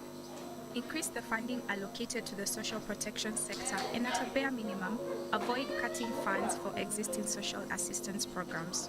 When designing national social protection programs, the government should ensure universality of protection, entitlement to benefits, adequacy and predictability of benefits, non-discrimination, gender equality and responsiveness to special needs, social inclusion, transparency and accountability.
Mais uma vez, boa tarde a todas e a todos. Vou convidá-los a tomar assento, porque vamos iniciar agora o painel do endividamento público na perspectiva de direitos humanos da 4ª Conferência Africana sobre a Dívida e Desenvolvimento numa lente feminista. Em uma iniciativa do Fórum e Rede Africana sobre a Dívida e Desenvolvimento, AfRODAD, em parceria com o coletivo macroeconômico e o Centro para a Democracia e Direitos Humanos e a campanha Stop Bleeding. É um prazer estar aqui a moderar um painel de extrema importância para abordar o endividamento público sobre a perspectiva de direitos humanos, onde vamos olhar para as lições de Moçambique. Um olhar para Moçambique, sim, para os contextos de Moçambique, mas estes podem ser aplicados em outros contextos africanos. Teremos a oportunidade de ter no nosso painel 4 convidados excepcionais, que aproveito para chamá-los a tomar assento no nosso pódio: o Gabriel Manguel, em representação ao Centro para a Democracia e Direitos Humanos, organização moçambicana da sociedade civil na defesa de uma sociedade democrática, inclusiva e socialmente coesa, onde todos têm os mesmos direitos e liberdades. Vou também chamar para tomar assento no pódio igualmente a Modestina Isa, em representação ao Observatório das Mulheres, uma organização igualmente moçambicana que promove o acesso à informação, a igualdade de género e políticas para o fortalecimento e participação social das mulheres. E não é só, temos mais 2 painelistas para complementar o nosso grande painel. Chamo também agora o João Utui, em representação ao Grupo Moçambicano de Dívida, organização não governamental que discute e advoga por soluções e assuntos como a pobreza, o desenvolvimento sustentável e também a dívida pública. Para complementar o nosso painel, passo a chamar Bartolomeu Milton, em representação à Associação Pro Bono Angolana, que busca contribuir para o direito à informação dos cidadãos de Angola, contribuir também para a gestão da coisa pública de forma mais justa e transparente. Já está posicionado o Bartolomeu Milton e Gabriel, Modestina, João Utui e Bartolomeu, sejam muito bem-vindos. Antes mesmo de começarmos o nosso debate, queria dizer que este debate é aberto e inclusivo, então incentivamos a participação de todos no mesmo. Apesar de ser um contexto moçambicano, queremos acreditar que o mesmo se adequa aos diferentes cenários a nível da África. Ladies first, vamos começar sim.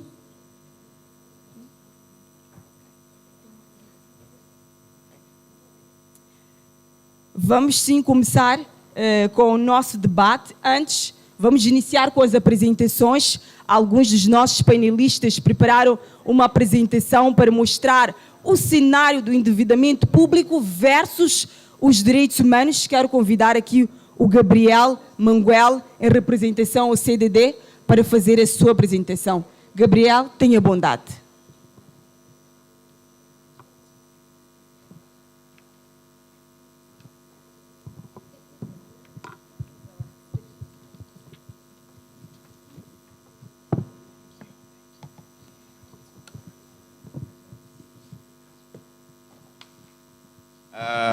Boa tarde a todos.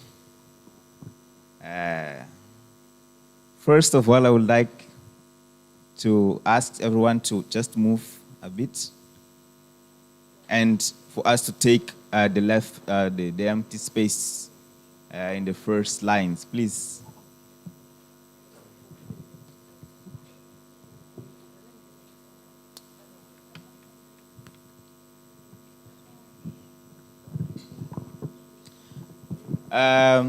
It's a pleasure being here. My name is Gabriel Manguel. I'm representing the Center for Democracy and Human Rights. We have made this breakout session thinking we have this traditional view which sees debt as mainly a public finance issue, but from our realities, we see that there is more there. And we are trying, even in this idea of having alternatives, alternative perspectives, we are trying to look at it from a human rights lens. I'm just going to talk in English, unless some Lusophone participant opposes. Okay, we have someone, so that guy is the one that is preventing me from speaking in English. So I'll just talk in English for the benefit of the majority of the participants, if that's okay. My presentation is in Portuguese, though. I'm just waiting for the technical team to allow me to share my screen. But as I wait, I would like to say that it's really a privilege to be here with you colleagues. And we hope that this 1 hour, these 60 minutes that we have left can actually be productive in terms of the reflections and discussions that we're going to have. I would just start as, okay, now I have the credentials.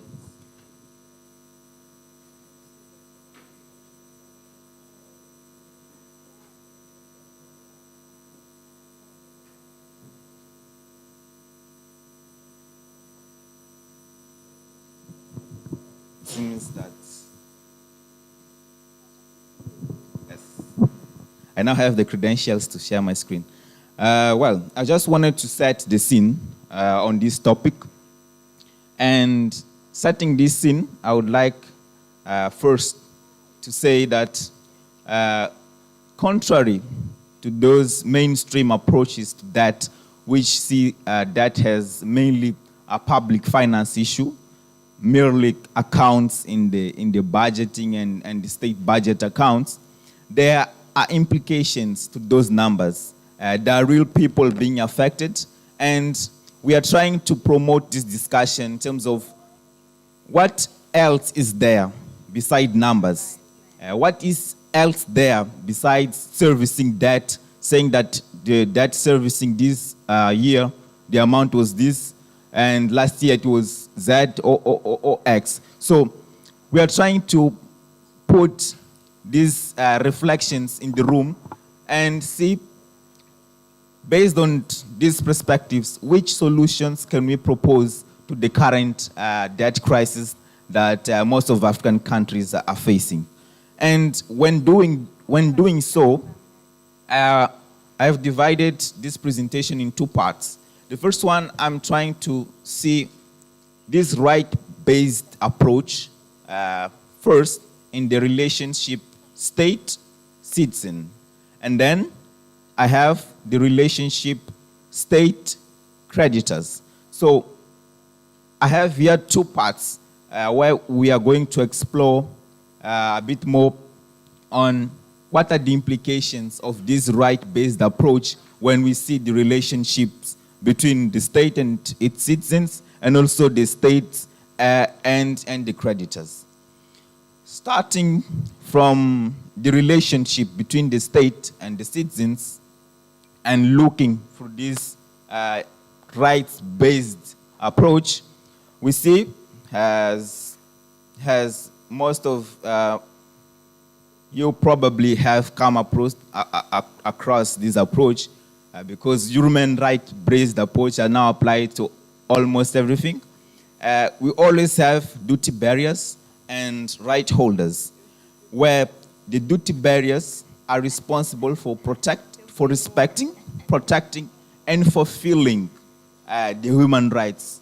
And then we have the rights holders, which in this approach would need to be empowered so that they can demand for their rights and also so that they can demand for their rights from the duty barriers. So this is the relationship, and it's a vertical one. You have a social contract, you have the state, you have the citizens, and the citizens demand the state to fulfill, to respect, and to promote its obligations towards them. And you have the state, which has this mandate to protect, promote, and respect human rights. But for that, it needs resources, it needs skills. So we have this vertical relationship between the state and the citizens.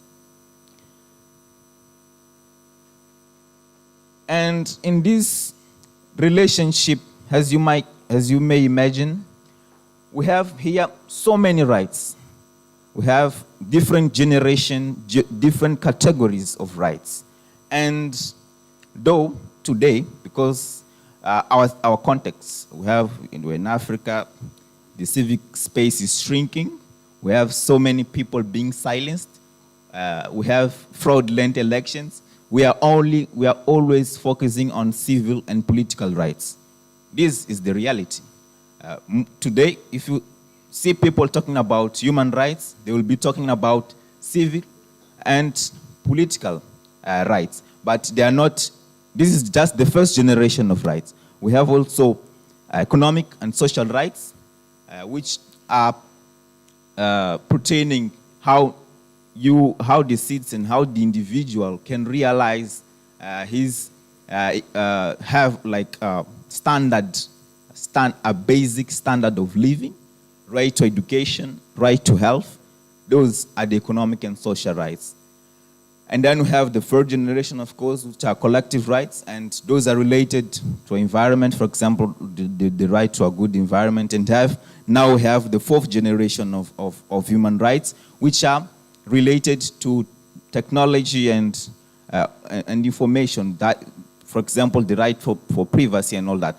This is just to, I know this is just derailing, but it's just to show that there are more than just civil and political rights.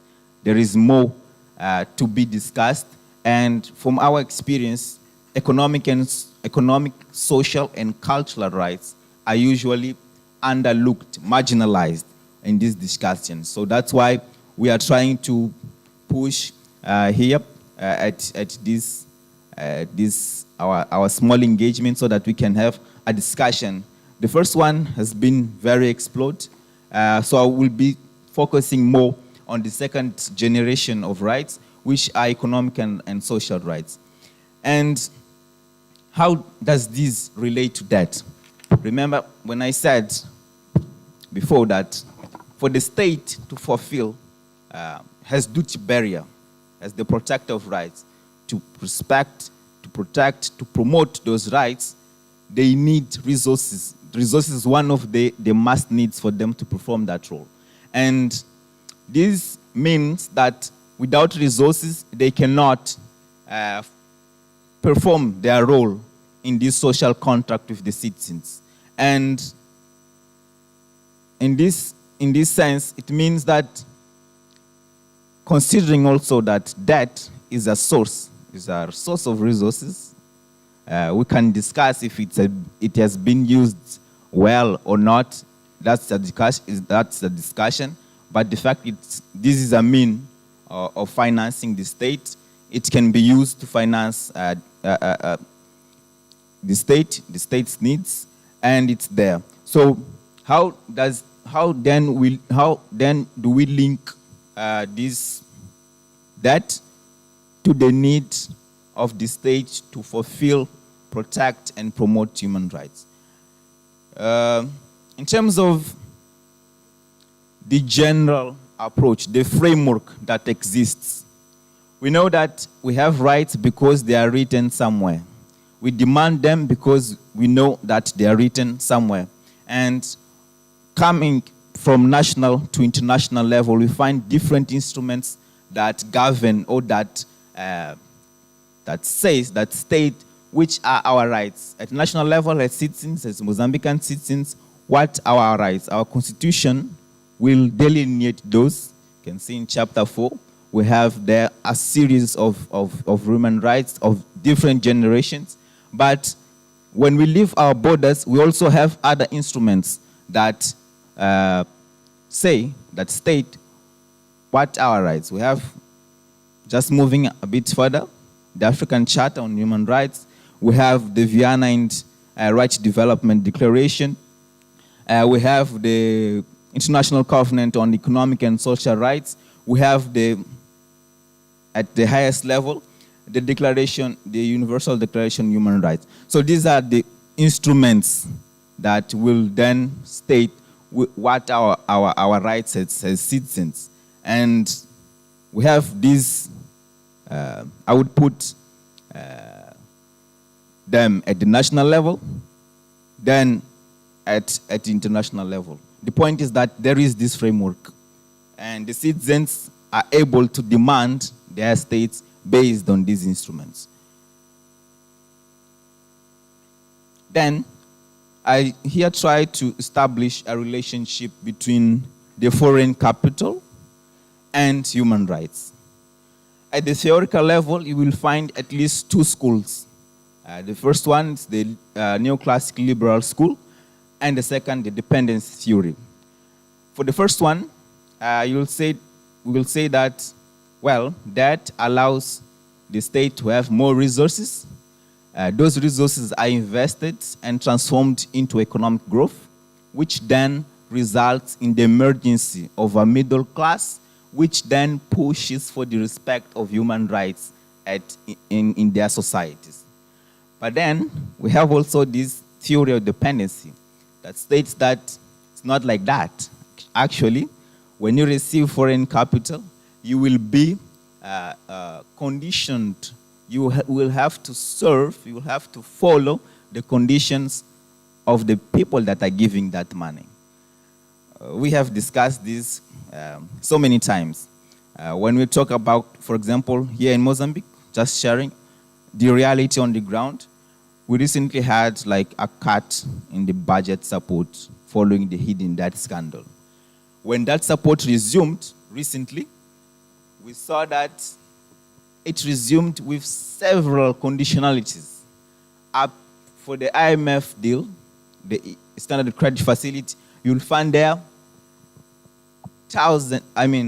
at least two tenths. I don't know if that's a word. You guys can confirm, like when you have 20. We say duas dezenas in Portuguese. I don't know if that's a word in English. But the point is that we have like all these reforms being imposed for you to implement. The World Bank also resumed, but they resumed that with pre-requirements to ask for us to get that money. We will only get that money, the $3 million, if we first did all the recommendations that they assigned. And this means ultimately that our economic sovereignty, it's alienated. Simply put, it's alienated because we didn't want to do certain reforms at that time. Even the administrative cost of having so many reforms at the same time, not a single country can handle all of that. And actually we had a situation where the things derailed here. I think in a proper forum we can talk about that. Just trying to run a bit because my time is running away. Here I just present the evolution of public debt in Mozambique, just for you to have an idea. That red line is the ratio of debt to GDP. And right in the side you have the distinction between multilateral and bilateral debt. Where I want to get is actually at this graph. As I said, my focus would be on economic, social, and cultural rights. Remember, we are still talking about the relationship state-citizen, seeing it from this rights-based approach. you'll see that this is the last decade in terms of spending for education, health, agriculture, social protection, and the red line, the debt servicing. You can see, if you take a pause to digest the graph, you will see that the debt servicing has experienced tremendous exponential even growth in the last decade, whilst the funding for education, for health, for agriculture, and social protection remained stagnant. Agriculture even, stagnant also. Just to say that most of the resources that we, and for context, we had recently a debt scandal. I hope everyone followed that. It's a reference now. The debt servicing increased significantly. And when we look at our accounts, we see that most of the money was being stolen to fund debt. It's debt of a people, the way we see it. It's debt, it's servicing debt over people. Because, you see, we don't have funding for education, for health, and other social sectors that are important. Because you can't realize rights without resources. And those resources are getting diverted, reallocated to service debt. I'm just going to show you briefly for the sectors. We have education. In education, you will see our ratio, teacher, student, 67, 53 in 2021, which is above the average for sub-Saharan Africa, which is 37. You will see more than 7,000 students behind, under the trees without, like, how do you call this? Table, secretary, or something. The point is, the guys are studying on the ground under a tree. 7,000 people. Now, we have teachers on demonstrations because they think they don't get paid enough. And look at the ratios. Look at the disparities between provinces in the country. They're making demonstrations. They are suspending their activities recurrently. The same thing is happening in the health sector. You will see here this graph. It's plotting hospital beds per 1,000 inhabitants. It's a declining line, which shows underinvestment in health infrastructure. You also see underinvestment on people to work there, and the people that are working there are actually dissatisfied. They are now also on demonstrations. They are on demonstrations. They are suspending their activities, not only because of pay, because they think they don't have the means to do their job well. You will see the same thing in social protection. 60% of our population is under the poverty line. Today, as we speak, we are 30 million people. 60% of our population is under the poverty line. And the government can only provide social protection to 26% of the population. And this protection, don't be fooled, it's not that much money. It's just I'm trying to make the conversions in my head, but it doesn't go past $20 per month for a family in terms of social support. So you see these red parts here are actually the parts that we can't cover for elder people, people with deficiencies. I don't also know how to translate that. And children. We have different programs to support these people, but the coverage is on the red. The part that we can't cover is on the red. So this is to show that looking from this perspective, state, citizen, and this social contract, the Mozambican state, doesn't have resources to fulfill, to protect, and to promote social and economic rights of Mozambican people. Finally, this will take only 1 minute. We try to look at this relation state creditors. And here also looking at this rights-based approach. You know, that's a contract. A contract, it's guided by the clauses that are in the contract. And when you look at, as I said, we have like this traditional vision, vertical vision of where the state, you have the state and you have the citizen. And the responsibilities of the state to provide, to have the rights, fulfill the rights of the population. But now things are changing we have this horizontal dimension where human rights will go beyond the borders, meaning that the state can be held accountable, at least a theory, for violation in human rights committed in other territories. This means that the Mozambican state is also liable to other states for human rights violations. This is to say that, for example, we have creditors states, we have creditors private people. Those also can be liable for human rights violations. If, for example, we have cases of irresponsible lending, and those ones are judged merely by procedural issues, like did the loan pass through parliament? But what you are proposing is that we look beyond that. We look beyond that. For the $2 billion debt that Mozambique illegally acquired, there were people that were pushed to poverty. So we are saying, ignore that the debt didn't go through parliament. That's the least of the problems. The biggest problem here is the fact that people were pushed to poverty. People were literally pushed to poverty, had like their standard of living deteriorated, worsened because of this debt.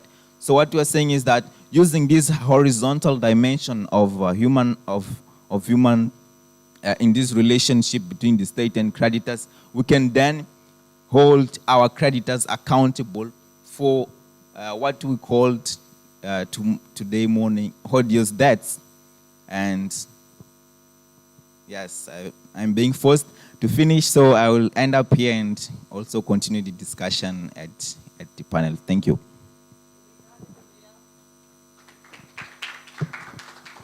Muito obrigada, Gabriel, pela sua apresentação que mostrou aqui o real cenário de como o endividamento público afeta os direitos econômicos e sociais dos cidadãos em Moçambique.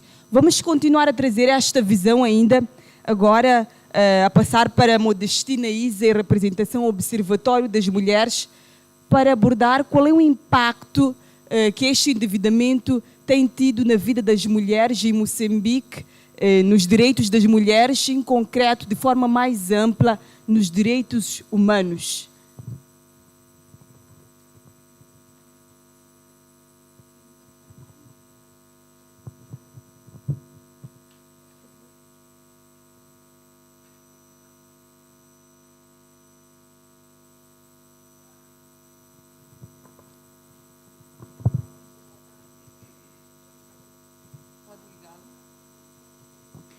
Muito boa tarde a todos e a todas. Chamo-me Modestina Issa.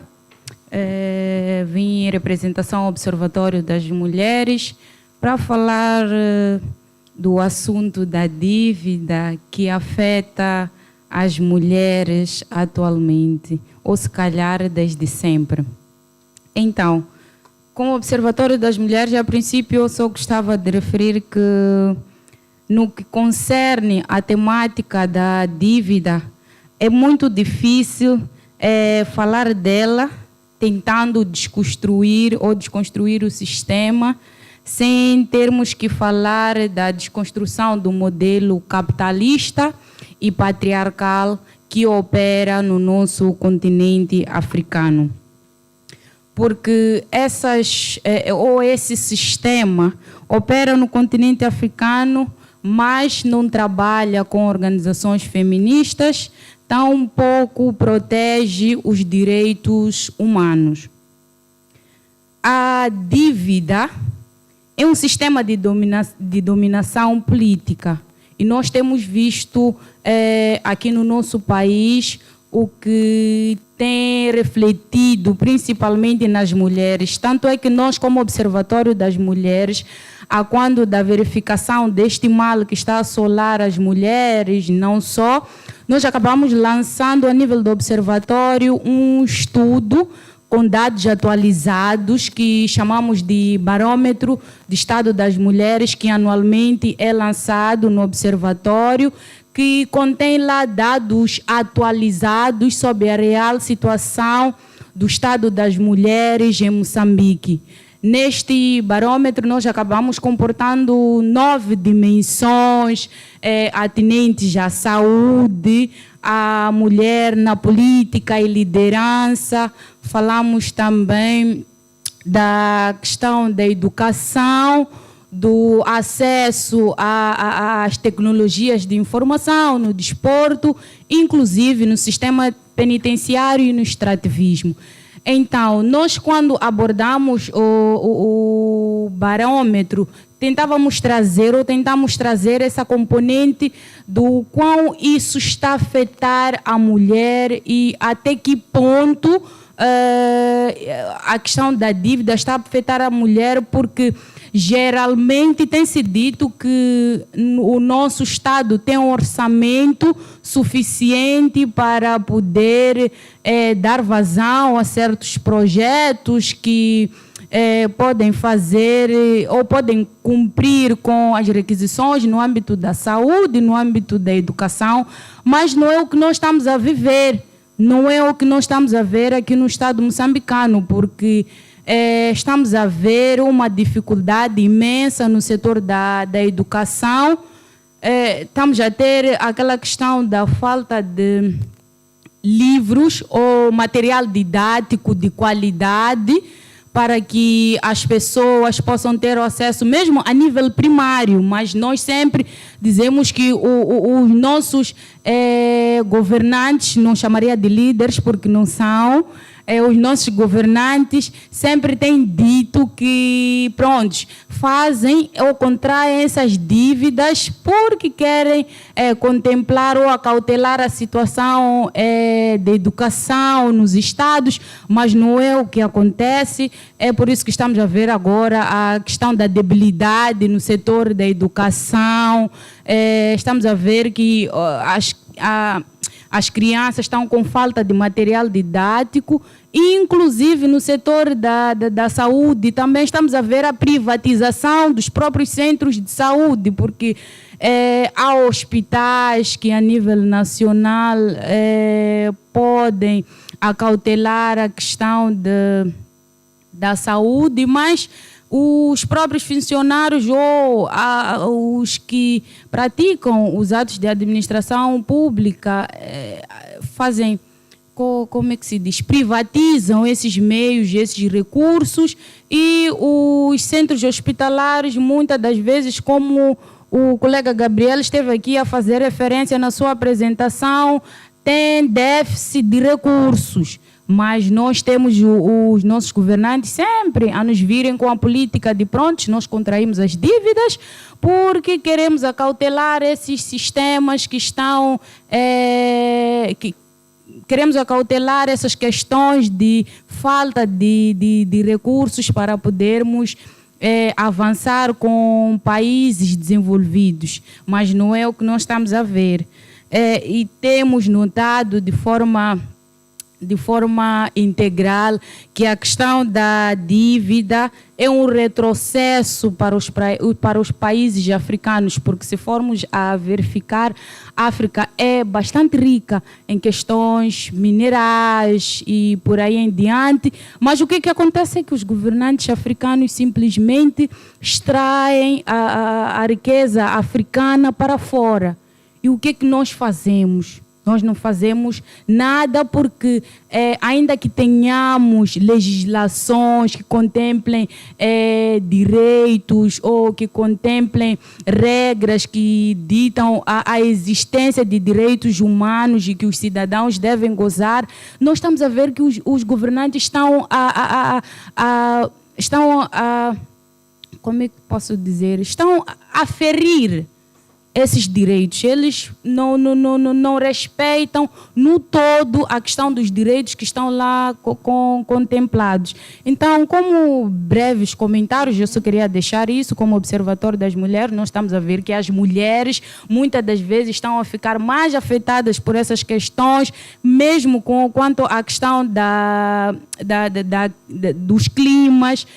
Nós não estamos a ser contemplados, mesmo no programa quinquenal. Esses recursos que eles sempre dizem que, pronto, vamos contemplar, não sabemos qual é a desagregação que eles fazem para as mulheres. Sim. Então, são muitas questões que nós estamos aí a conseguir perceber que as mulheres estão a ficar cada vez mais, já nos chamam de vulneráveis, mas agora estamos eu nem diria numa linha inferior, que nem a da baixa ou da pobreza. Eu não sei como é que, a que nível nós estaríamos a nos olhar, mas estamos mesmo muito num lado mesmo muito negativo, se não negro, porque os nossos governantes não nos estão a dar o devido valor como mulheres. Muito obrigada.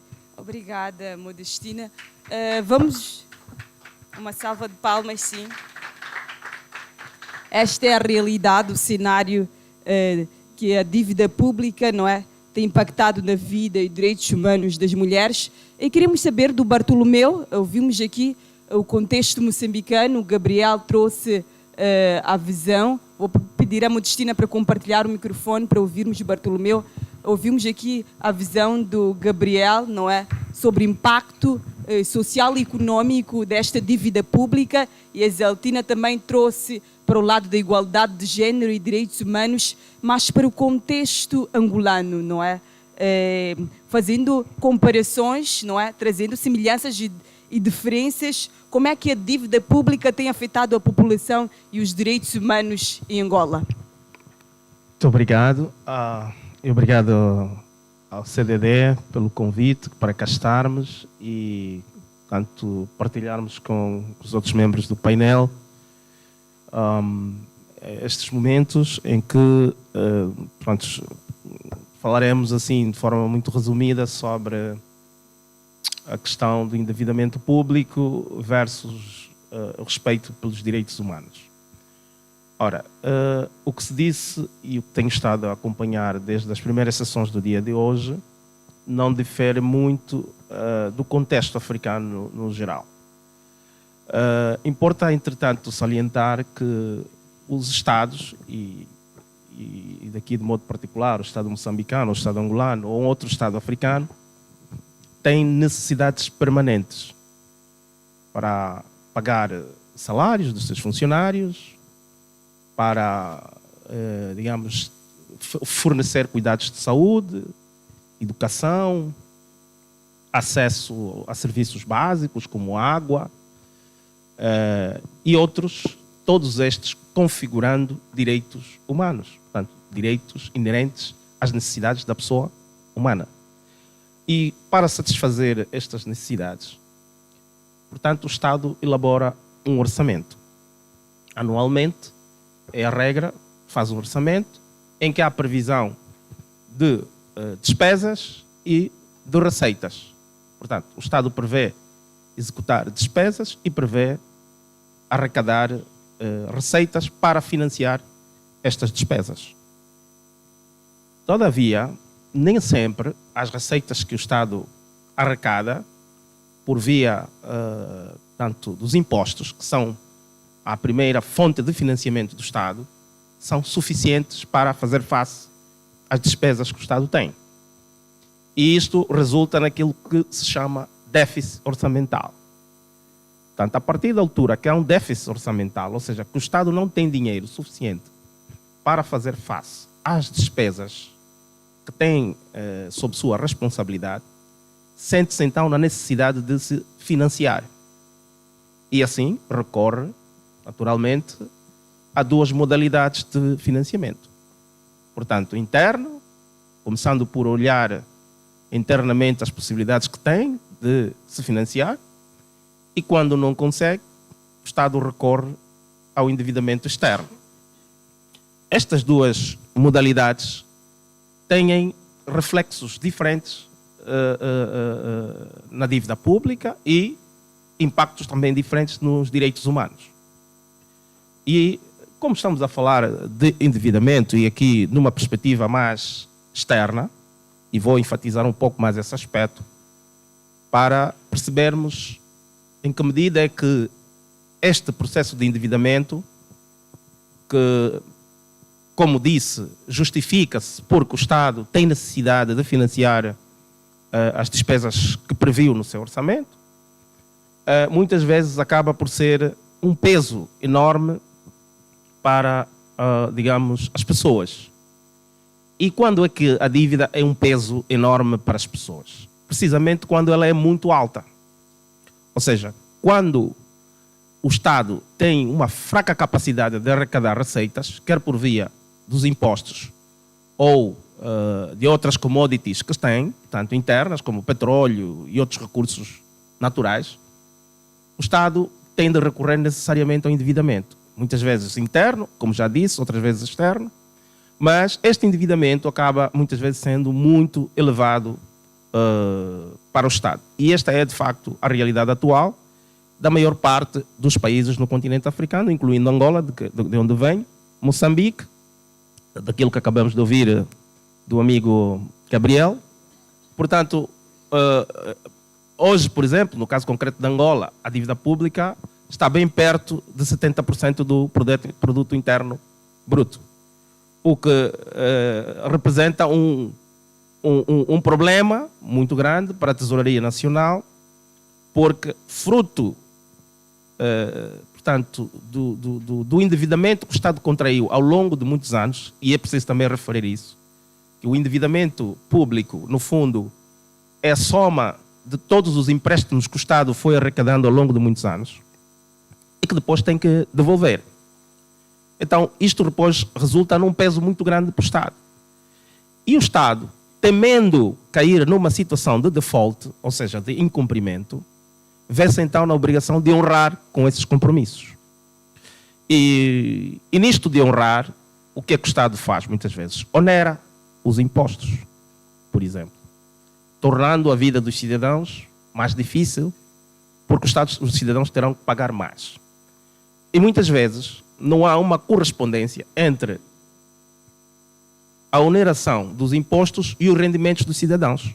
Ou seja, os cidadãos continuam a ter os mesmos vencimentos, o Estado não tem capacidade de pagar mais, mas em contrapartida o Estado incrementa as despesas que os cidadãos têm que suportar, sobretudo por via do imposto. Isto fragiliza o crescimento econômico do país. Logo, o país não cresce economicamente. Portanto, a dívida pode se constituir num handicap ao crescimento da economia nacional. Se os cidadãos não têm recursos, porque têm menos dinheiro, consequentemente, a economia nacional funciona menos porque existe menos capacidade de aquisição de bens e serviços. Portanto, isto representa efetivamente um problema. Agora, na perspectiva do endividamento externo, precisamos olhar para, e fundamentalmente aqui, as instituições de Bretton Woods, o FMI, o Banco Mundial e outras. E esta aqui é que vem, de facto, a questão do debate em relação à questão dos direitos humanos, tem como regra e princípio basilar a concessão de empréstimo baseado no respeito pelos direitos humanos. Ou seja, ao concederem empréstimos, o FMI e o Banco Mundial e outros, Clube de Paris, enfim, há outras instituições por aí, têm de observar determinados princípios que respeitem os direitos humanos. Como, por exemplo, se o Estado vai contrair um empréstimo, portanto, deve-se garantir que a contração desse financiamento externo não compromete a satisfação das necessidades básicas e o respeito dos direitos dos cidadãos. Portanto, isto costuma ser regra. Embora, e vamos ver mais adiante, que nem sempre se respeita isso. Um outro detalhe tem a ver com a preocupação com o impacto, digamos, dos investimentos que serão feitos com base nesses empréstimos. Supondo que o Estado esteja a buscar dinheiro para financiar, por exemplo, uma obra pública, há preocupação com os direitos ambientais. Portanto, estamos a olhar para a componente ambiental e o direito das comunidades que supostamente vão beneficiar do tal projeto. Portanto, aqui numa perspectiva dos direitos sociais, direito à terra, enfim, e direitos conexos. Mas também vamos ver mais adiante que, embora formalmente, e digo formalmente porque os instrumentos jurídicos que norteiam essas relações obrigam e estabelecem essa obrigatoriedade, todavia nem sempre assim ocorre. E aí há toda a necessidade de haver a intervenção da sociedade. Mas também há a preocupação em relação à legitimidade da dívida e à questão da responsabilização. Legitimidade no sentido de os cidadãos serem partícipes desse processo de endividamento, ou seja, serem previamente auscultados, no sentido deles darem o seu assentimento à contração da dívida. O que, em muitos casos, também não ocorre. E atenção, em todos esses casos que estou a mencionar, quando não há o respeito e observância dos princípios imanentes aos direitos humanos, ocorre a violação desses direitos como consequência. E disso também derivam consequências para os Estados que não observem o respeito pelos direitos humanos. Portanto, há cada vez mais uma corrente de opinião, tanto aqui estudiosos, académicos e até legisladores, no sentido também de se responsabilizar os credores. Ok? Por quê? Porque os credores devem, como eu referi, certificar-se de que o Estado que recorra a um determinado endividamento não vai comprometer a capacidade desse Estado de satisfazer as necessidades e os direitos fundamentais dos seus cidadãos. Em muitas situações, quando os empréstimos são concedidos sem que se observem esses princípios, incorre-se numa responsabilidade, e agora hoje, digamos, ponto assente que, portanto, nas sociedades onde estes dinheiros vão parar, tem de haver movimentos, tem de surgir movimentos que exijam, ao nível internacional, uma responsabilização também dessas instituições que concedem financiamentos. E, portanto, temos a questão da transparência. É também, portanto, obrigação que os Estados criem, efetivamente, condições para que estes fundos sejam geridos com a maior transparência possível, de modo a que nos certifiquemos de que, de facto, o dinheiro está sendo usado para o fim que foi solicitado. E, na pior das hipóteses, existe a questão da reestruturação das dívidas, não é? E dos prazos para o seu pagamento, quando o Estado está a correr um risco de default, incumprimento, ou mesmo já não consiga cumprir com os compromissos assumidos no plano internacional. Portanto, muitos Estados, incluindo Angola, Mozambique, são subscritores do Pacto Internacional dos Direitos Econômicos, Sociais e Políticos. E, por via disso, estão obrigados a respeitarem os direitos dos seus respectivos povos. E também, naturalmente, o conteúdo da Declaração Universal dos Direitos Humanos está todo ele, muitas vezes, densificado nas respectivas constituições dos nossos países. Mas há um problema.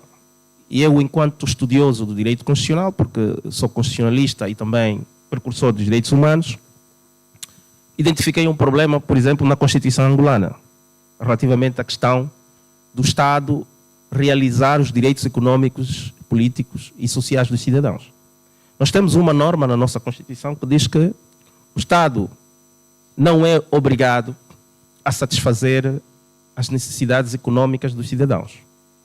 O Estado deve procurar satisfazê-las consoante tenha disponibilidade financeira para o fazer. Disso resulta, em muitas situações, a incapacidade de sociedade civil, enfim, demandar a responsabilidade do Estado quando este não cumpra com os mais elementares direitos de satisfazer os direitos das pessoas. Portanto, este princípio, do ponto de vista jurídico constitucional, chama-se reserva do possível. em contraposição ao princípio do mínimo existencial. Ok? Portanto, o Brasil, que é um Estado lusófono como o nosso, como Moçambique, tem na sua Constituição estes dois princípios salvaguardados, ou seja, o princípio da reserva do possível e o princípio do mínimo existencial. Mas são conceitos muito técnicos e eu não vou aqui adentrar a eles, mas assim, de forma simples, eu posso explicar que, por exemplo, no Brasil, embora as condições sociais, e todos nós vemos televisão e sabemos como é que se vive no Brasil, não são das melhores, mas existe a obrigação do Estado brasileiro oferecer o mínimo de condições às pessoas para que elas possam existir com dignidade. E isto é diferente do caso de Angola, não sei o caso de Moçambique, mas parece-me ser muito semelhante ao de Angola, em que o Estado não tem essa obrigação. Daí nós vermos ainda hoje, e disse muito bem o amigo Gabriel, por exemplo, em Moçambique, mais de 60% da população está abaixo da linha de pobreza, o que é um indicador muito grave. Um Estado que tem vocação para realizar os fins econômicos, sociais e os direitos humanos das pessoas, deixa a maior parte da sua população fora, portanto, desta umbrella protetora que é a defesa pelos direitos humanos. Portanto, muito mais podíamos dizer a respeito do tema, portanto, nós estaremos aqui para continuar a discutir aspectos inerentes ao respeito pelos direitos humanos e, digamos, a questão da dívida pública. Muito obrigado. Obrigada, Bartolomeu. Vamos continuar neste ponto que o Bartolomeu tocou sobre a transparência. João, como é que o grupo de dívida tem trabalhado para promover a transparência na questão de gestão da dívida e que lições podemos tirar de Moçambique neste processo da gestão da dívida, olhando também para a questão dos direitos? Muito obrigado. Je voudrais parler en français pour tous ceux que vous parlez français parce que vous êtes la majorité. Gabriel a déjà parlé en anglais, je veux parler en français. Est-ce que je peux faire ça? Ok, eu vou falar em português. Ok. Se fosse muito direto e militar, eu dizia que a experiência que temos é má. Calava. Direto e militar, qual é o papel que nós devemos fazer? Nós tudo estamos a fazer, mais um bocadinho, mas sobretudo unirmos-nos e termos uma única voz e dizermos que não queremos, que não está correto. E parava por aí. Outra resposta seria dizer que a experiência que temos é má. Mas deixe-me só lembrar. Eu sei que posso levar algum tempinho, onde me perdoar. É preciso lembrar. E ainda bem que estou aqui ao lado do meu vizinho, meu compatriota, posso lhe chamar assim, porque somos todos falantes de português e somos... Sabe, Moçambique e Angola, antes da independência, tinham respectivamente, ou seja, Angola e Moçambique tinham respectivamente a seguinte posição na economia africana. 7º e 11º. Ou seja, Angola estava em 7º lugar e Moçambique em 11º.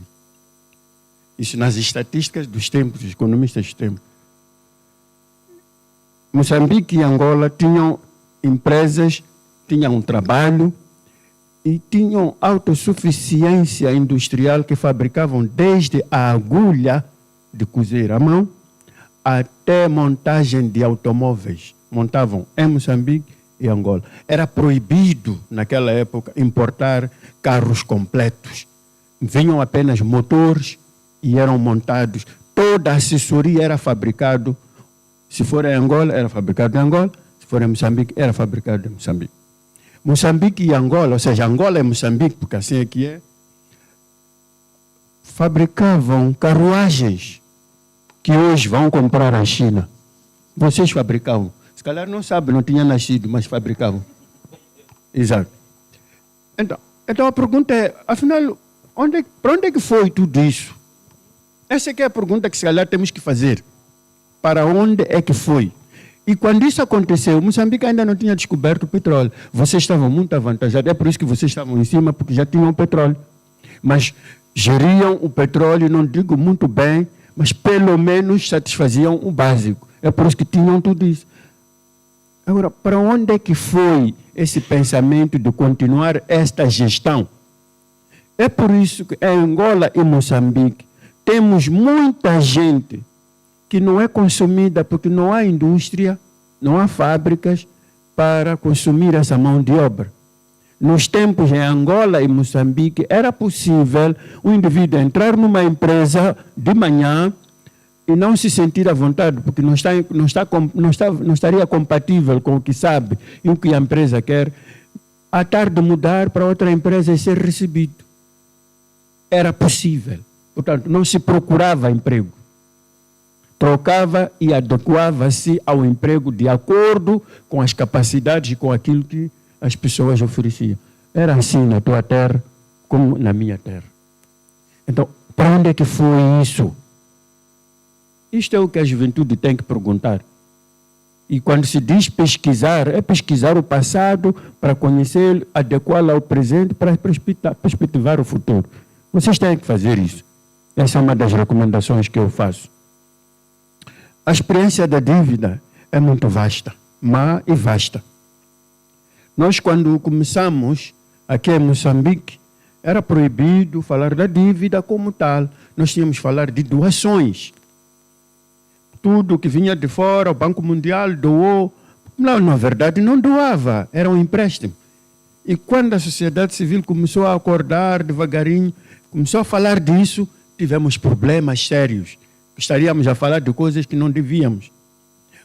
O governo, eu não digo o Estado, porque o Estado somos todos nós. O governo, os gestores do Estado diziam que o cidadão comum não sabia, somente eles e os funcionários do Estado é que sabiam. Então tínhamos esta barreira de comunicação. Era difícil informar as pessoas que o orçamento do Estado concebido não estava a executar nem com eficiência, nem eficácia, nem sequer um bocado daquilo que estava planificado. Era proibido, porque quem fazia a fiscalização deviam ser os do governo que sabiam melhor e são eles que pensavam. Então, foi uma luta grande até que chegamos a uma altura em que as pessoas perceberam que nós também podemos contribuir. Qualquer cidadão, essa experiência do grupo da dívida, que falasse da dívida, era confundido com oposição. Diziam, vocês estão da oposição. Essa é a experiência que temos. Hoje, sois felizes porque já há interpretação mais ou menos consentânea. Então, aproveite essa interpretação. Trabalhem mais para que as coisas fiquem mais esclarecidas e os governos passem a respeitar a opinião que vocês têm quando fazem auditoria social. Como disse o meu colega de lado, quando o Estado não consegue pagar a dívida, não consegue satisfazer o serviço da dívida. O serviço da dívida é o dinheiro que o governo tem que pagar anual ou mensalmente ao seu devedor. Chama-se serviço da dívida. Quando o serviço da dívida cresce exponencialmente, significa que reduzem as rúbricas que o Estado tem que satisfazer no seu orçamento. Então, tem que ir cortar na saúde. Geralmente, não conheço nenhum governo no mundo que corta, por exemplo, mordomias, corta exército. Não. Todos os governos cortam educação, saúde, desporto, mulher, agricultura. São essas rúbricas que cortam no orçamento para sustentar. Os outros mantêm-se. O nosso barulho, nós GMD, com o FMO, dizíamos, diminuam as despesas dos grandes chefes. Ele não precisa de tomar chá numa chávena de ouro para se distinguir dos cidadãos. Ele pode tomar chá numa chávena dourada. Nós, os cidadãos, vamos tomar chá num púcar de alumínio. Ele pode tomar numa chávena de porcelana, porque chávena de ouro custa muito dinheiro. Mas não é isso que faz. Como é que anda o presidente Lourenço lá em Angola? Só a equipe que o guarda. Quanto dinheiro leva? Exatamente. Mas se ele diminuir, ele continuaria seguro na mesa. Basta um carro blindado, chega. Exato, mas não. E os que nos emprestam dinheiro, vejam só, os que nos emprestam dinheiro não andam assim, andam em carros simples, têm a proteção mínima necessária e têm fazem muitas coisas por eles próprios. Uma vez no Japão, desculpe, eu preciso de contar isto, porque faz parte da... É importante que saibam isso, vocês jovens. Estávamos a acompanhar uma delegação de alto nível no Japão, um avião cheio de 150 pessoas. Então, um ministro lá do Japão está a almoçar conosco, ele veio de bicicleta. Nós fomos de carro, muito caro, num Toyota. Ele veio de bicicleta. É ele que ia pagar o jantar. Nós fomos de carro muito caro. Chegamos, cumprimentamos, falamos o nosso alto inglês, etc., aquele show-off e tudo. Ele muito caladinho a ouvir, depois perguntou muito suavemente: vocês, moçambicanos, já temiram? Vocês vieram aqui 135 pessoas para vir pedir emprestado o nosso dinheiro. Nós na delegação éramos 15 só. Como é que se explica isso? A comida que nós servimos, quem mais comeu são vocês que não têm dinheiro. Nós que não temos dinheiro comemos pouco. Ele falou sério, assim mesmo. Depois diz: vocês estão a dormir em hotéis de alto nível aqui. Eu estou a vir de casa. Mas como é que se explica isso? Significa que nós estamos bem orientados. Nós estamos bem orientados aí e em todos os outros setores. São esses setores que tiram o pouco que nós temos que devia sustentar. Então, quando diz meu colega, eu apoio plenamente, temos que responsabilizar os que nos emprestam dinheiro, é porque eles sabem, fazem de propósito. Quanto mais barulho nós tivermos em África, nós os pobres, eles beneficiam. Quanto mais armas precisarmos para nos guerrearmos aqui, eles lá aumentam a produção e vão pagar. Tudo o que nós fazemos de mal beneficia. Então, quando responsabilizados, eles vão de perceber que se as coisas correrem mal lá, nós também havemos de pagar. Quantos líderes africanos têm dinheiro depositado na Suíça e quando morrem já não volta mais para a África? Quantos? Então, meus amigos, eu não sei o que é que tenho que deixar de dizer, o que é que tenho que dizer. Está claro, João. Vocês é que têm que lutar, simplesmente. Sim. Ponto final. Certo. Obrigada, João. O tempo já nos foge, mas o debate é de todos nós. Este debate é inclusivo e aberto. Queremos ouvir o vosso lado. O João já deu aqui, incitou-nos a questionar que questões tem a nossa plateia para o nosso painel. Por favor, o nome, o país que representam e a organização. Vou pedir à equipe de protocolo para auxiliar nas questões.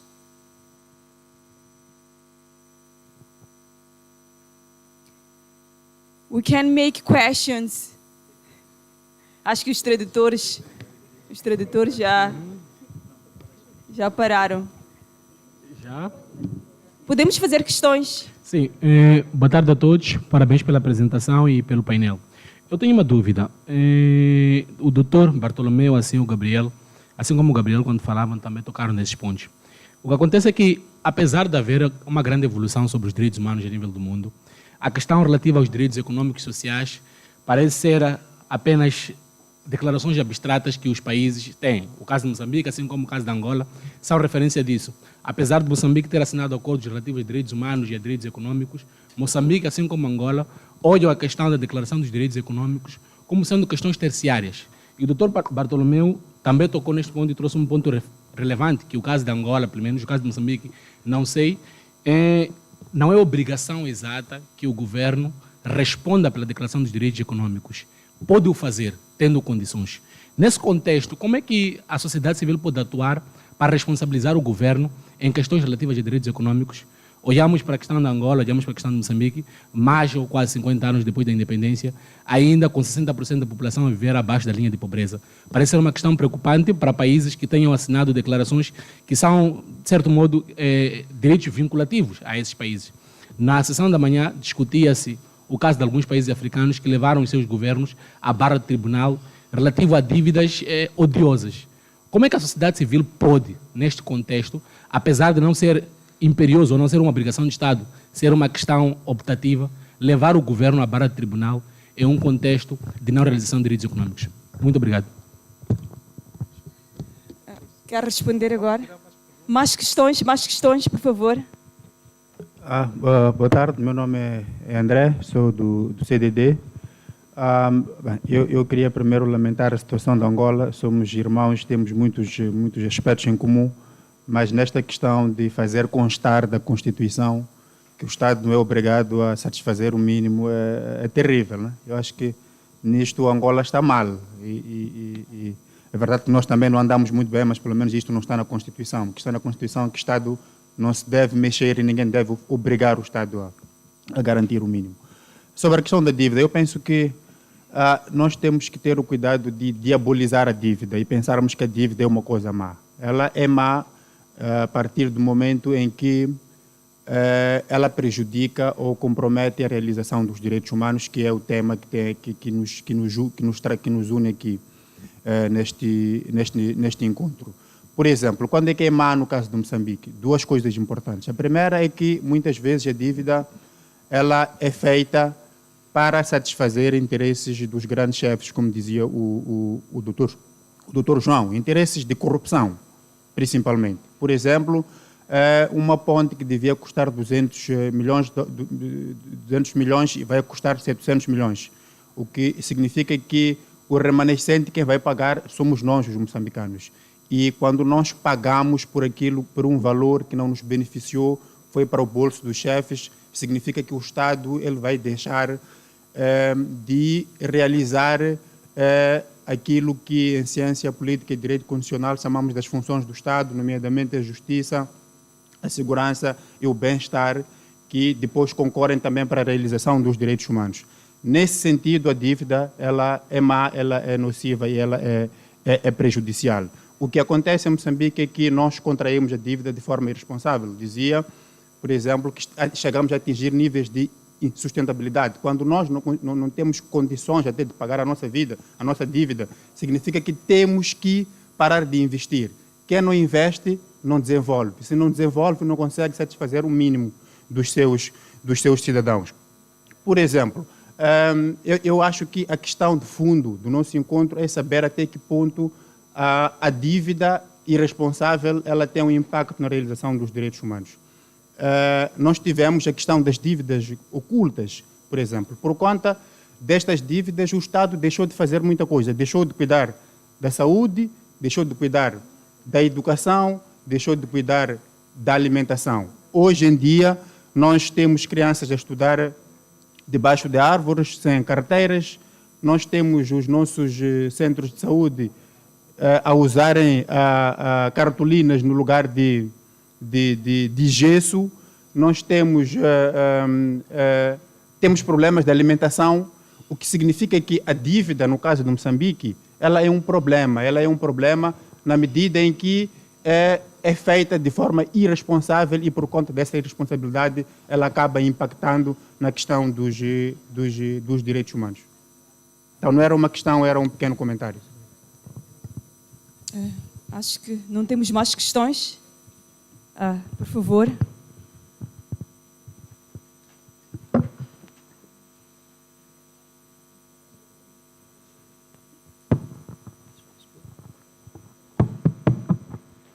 Merci beaucoup pour l'occasion donnée et merci aux panélistes pour la qualité de... Momento só, vou pedir para os panelistas garantirem a tradução.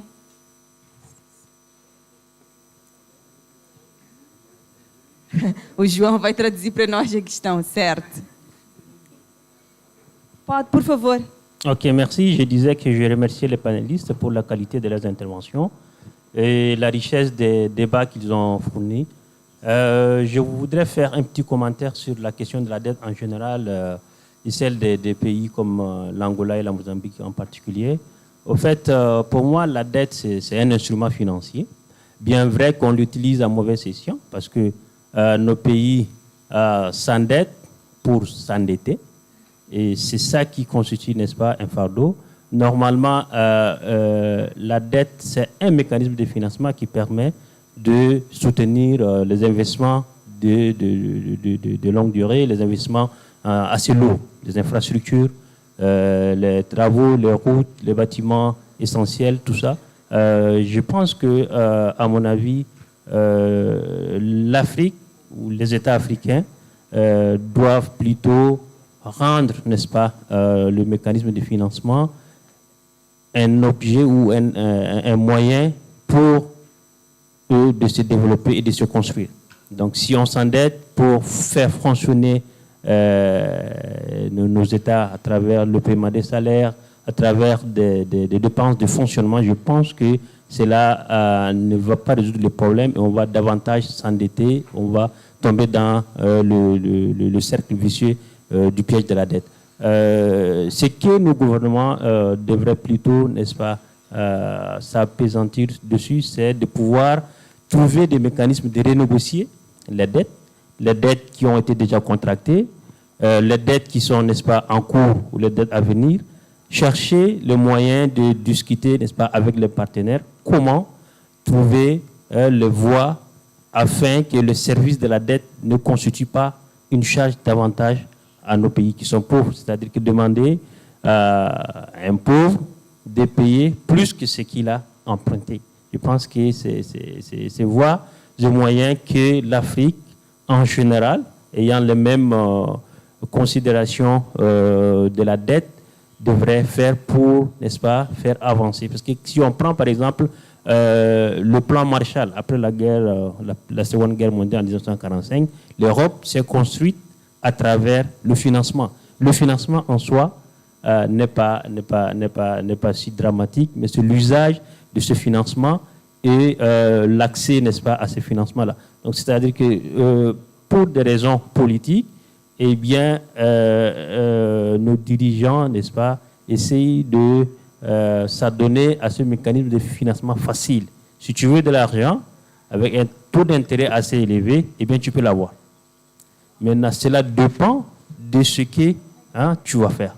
Il est important pour nous, n'est-ce pas, de chercher des mécanismes de financement qui puissent soutenir nos économies. Merci.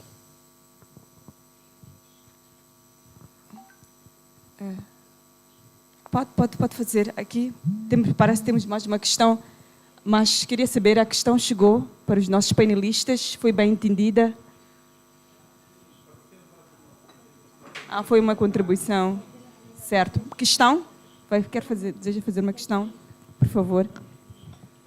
Merci. Merci beaucoup à tous les intervenants pour la qualité de vos interventions. J'ai entendu dans l'une des interventions, je pense que c'est le monsieur qui est là, pardon de ne pas retenir votre nom. Pardon de ne pas retenir votre nom. J'ai retenu dans votre intervention...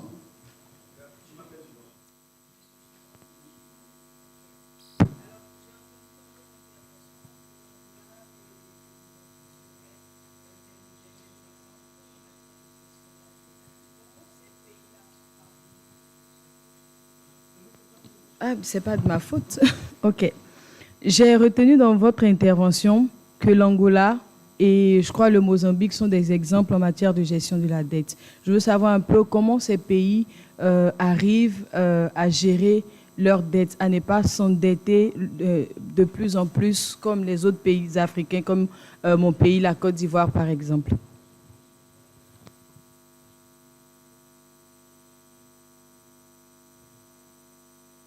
Pode compartilhar com o painel a questão, João?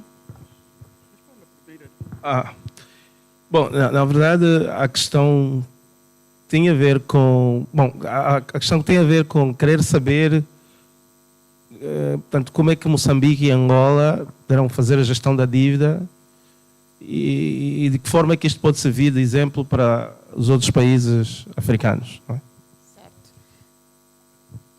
Acho que é tudo. Vamos pedir os nossos panelistas para responderem a estas questões e vou adicionar mais uma. Que políticas, Gabriel e os outros moderadores, que políticas económicas podem ser eficazes para fazer face a esta dívida, para que a dívida não comprometa os direitos fundamentais, os direitos humanos? Podemos sim responder as questões?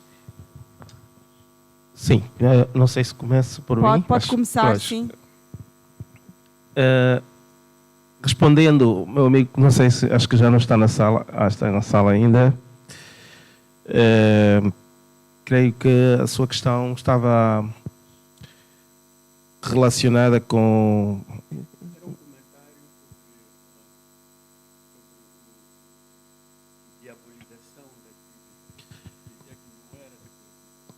Pois. Não. Ele fez uma questão. Sim, Raíssa fez uma questão. Não algo de fundo. O colega que estava aqui Raíssa pode citar. fez uma questão. Sim, e depois Pode refazer a questão, Raíssa. fez um comentário que eu gostava de referir em relação à abordagem que eu fiz relativamente ao facto de Angola não prever na sua Constituição a efetivação dos direitos econômicos numa perspectiva de obrigação. Portanto, eu dizia que é facultativo. E também retomou a mesma questão o companheiro ao lado, não propriamente como questão, mas como um comentário. E a esse respeito, eu gostava de explicar que esta interpretação que eu fiz resulta, naturalmente, do domínio técnico da norma jurídica que estabelece isso, não é? Porque a norma jurídica da Constituição que prevê isso não diz taxativamente que Angola não realiza. Então ela diz o seguinte: o Estado deve adotar as iniciativas legislativas e outras medidas adequadas à concretização progressiva e efetiva de acordo com os recursos disponíveis dos direitos econômicos, sociais e culturais. Portanto, desta norma deriva a seguinte interpretação. É que, primeiro, o Estado não diz que vai fazer isso de forma imediata. É progressivo. Segundo, o Estado diz que vai adotar medidas, quer estas sejam legislativas ou outras, para, de acordo com os recursos disponíveis. Portanto, coloca aqui a condição de só faço se tiver condições de fazer. Não é obrigado. Portanto, estas são, no fundo, os handicaps que esta norma traz do ponto de vista da concretização dos direitos econômicos, sociais e culturais. Porque não deriva desta norma a obrigatoriedade do Estado trabalhar com base numa meta concreta, enfim, para propiciar o gozo efetivo desses direitos aos cidadãos. Portanto, o Estado sempre socorre-se da capacidade que tiver. E esta capacidade, quem pode aferir? Só ele mesmo. Que pode dizer se tem ou não condições de fazer, fruto da questão do endividamento.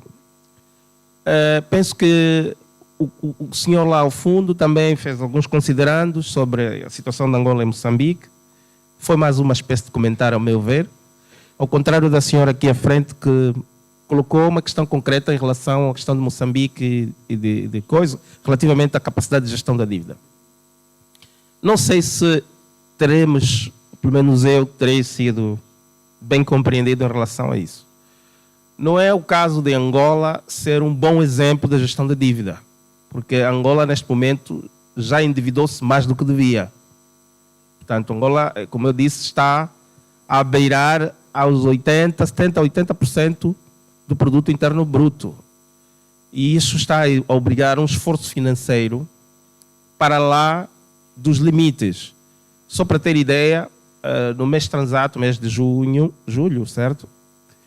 O Ministério das Finanças atrasou com o pagamento dos salários dos funcionários públicos, tendo alegado que houve uma coincidência entre duas datas. Ou seja, a data do pagamento dos salários dos funcionários públicos e a data do cumprimento da obrigação de pagar uma parcela da dívida que tem. Portanto, o que é que estava a acontecer segundo a Ministra das Finanças? Qualquer dinheiro que fosse parar a tesouraria era automaticamente canalizada para pagar a dívida. Portanto, isto levou a que o Tesouro Nacional ficasse sem recursos para pagar os funcionários públicos, porque o Estado tinha que cumprir primeiro com esta obrigação. Certo. E isto tem a ver precisamente com uma das medidas, e alguém colocou essa questão aqui, que tem que ser tomadas de modo a evitar que a dívida se torne um problema. Já alguém que comentou que a dívida não é necessariamente um problema. Mas então, que medidas, acho que foi mesmo a moderadora que colocou, que medidas devem ser tomadas no sentido de se evitar que a dívida se torne um problema. Bom, eu acho que vou falar de uma vez, depois passo já o microfone ao meu colega. Nós já falámos de algumas medidas aqui. Portanto, as instituições que emprestam o dinheiro, elas mesmas têm de certificar que, ao concederem estes empréstimos, o Estado receptor ou o Estado devedor não se encontra numa condição de não poder cumprir com as suas obrigações para com os seus cidadãos. Uma delas, por exemplo, é esta questão dos salários. Está a entender? Então, eu frisei que em Angola houve um caso em que o Estado ficou incapacitado de pagar os salários porque tinha que pagar uma dívida. Então, os contratos a serem celebrados entre as partes devem prever situações em que o Estado não pode chegar a um ponto de não honrar com os seus compromissos com os cidadãos em função do pagamento da dívida. Uma das medidas. A outra, naturalmente, tem a ver com incluir nos contratos a obrigatoriedade do Estado salvaguardar os direitos humanos dos cidadãos. O Estado contrai a dívida, sim, mas observando determinados princípios imanentes aos direitos humanos. E a questão da legitimidade da dívida. Portanto, se eu, como cidadão, não participei do processo da auscultação, o Estado vai contrair dívidas e que depois eu sou obrigado a pagar, porque num primeiro momento é o governo que vai contrair a dívida, não é? Como disse muito bem o meu amigo lá.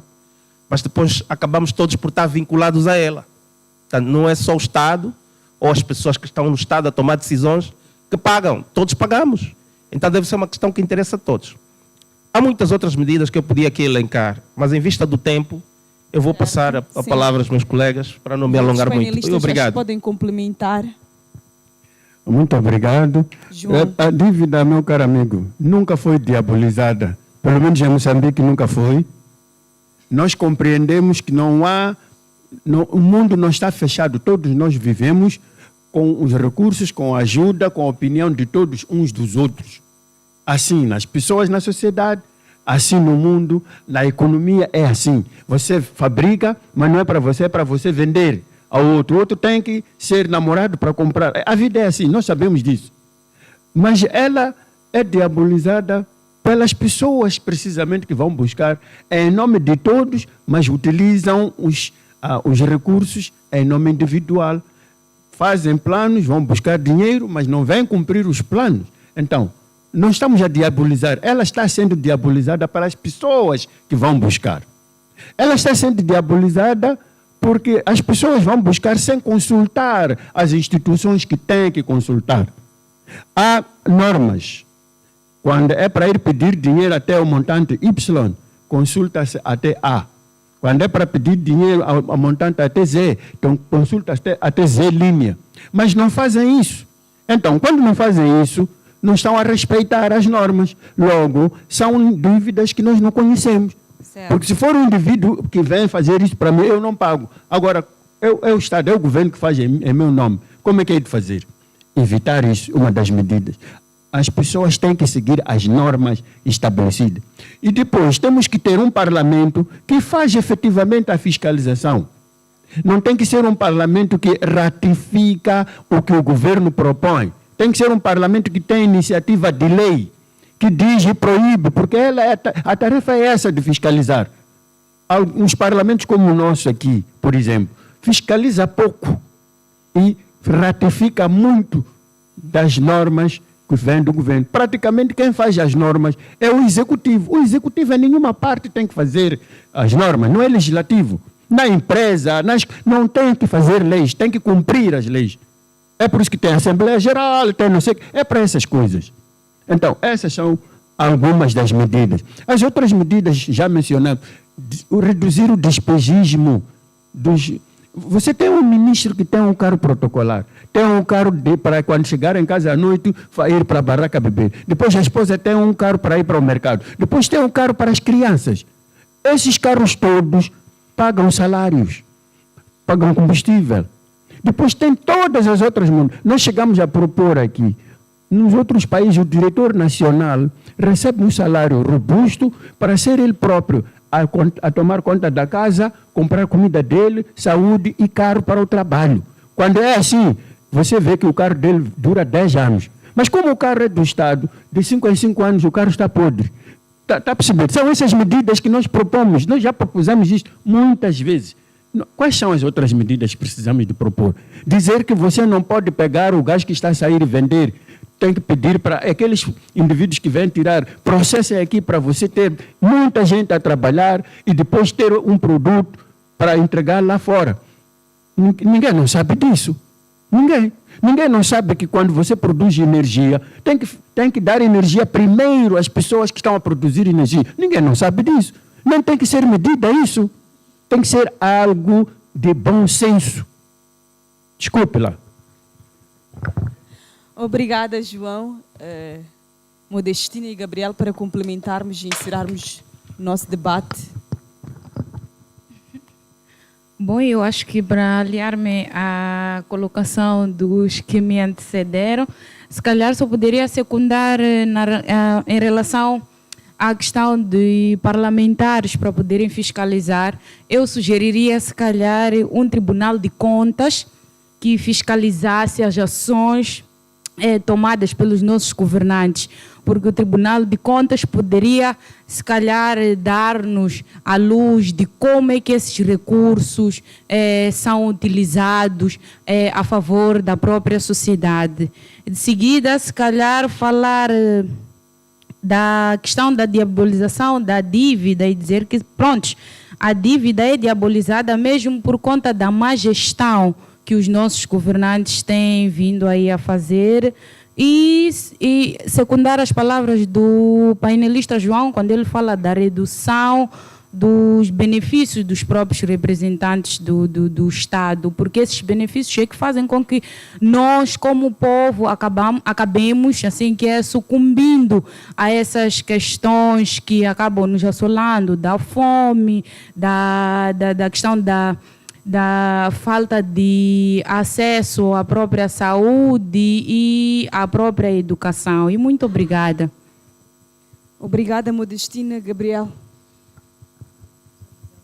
Bem, eu vou tentar ser breve. 3 comentários apenas. O primeiro é que, e esta deriva de uma questão foi colocada pelo Raiz, as declarações, como a Declaração de Direitos Humanos, a Carta Africana sobre os Direitos Humanos dos Povos e todos os outros instrumentos internacionais, esses instrumentos em inglês são designados soft law, são leis brandas.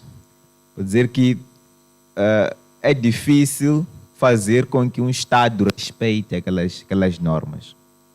E depois, nós temos a vantagem de ter estas mesmas provisões na nossa Constituição, mas o que acontece, conforme explicava o Bartolomeu, é que a realização daqueles direitos está condicionada à existência de recursos.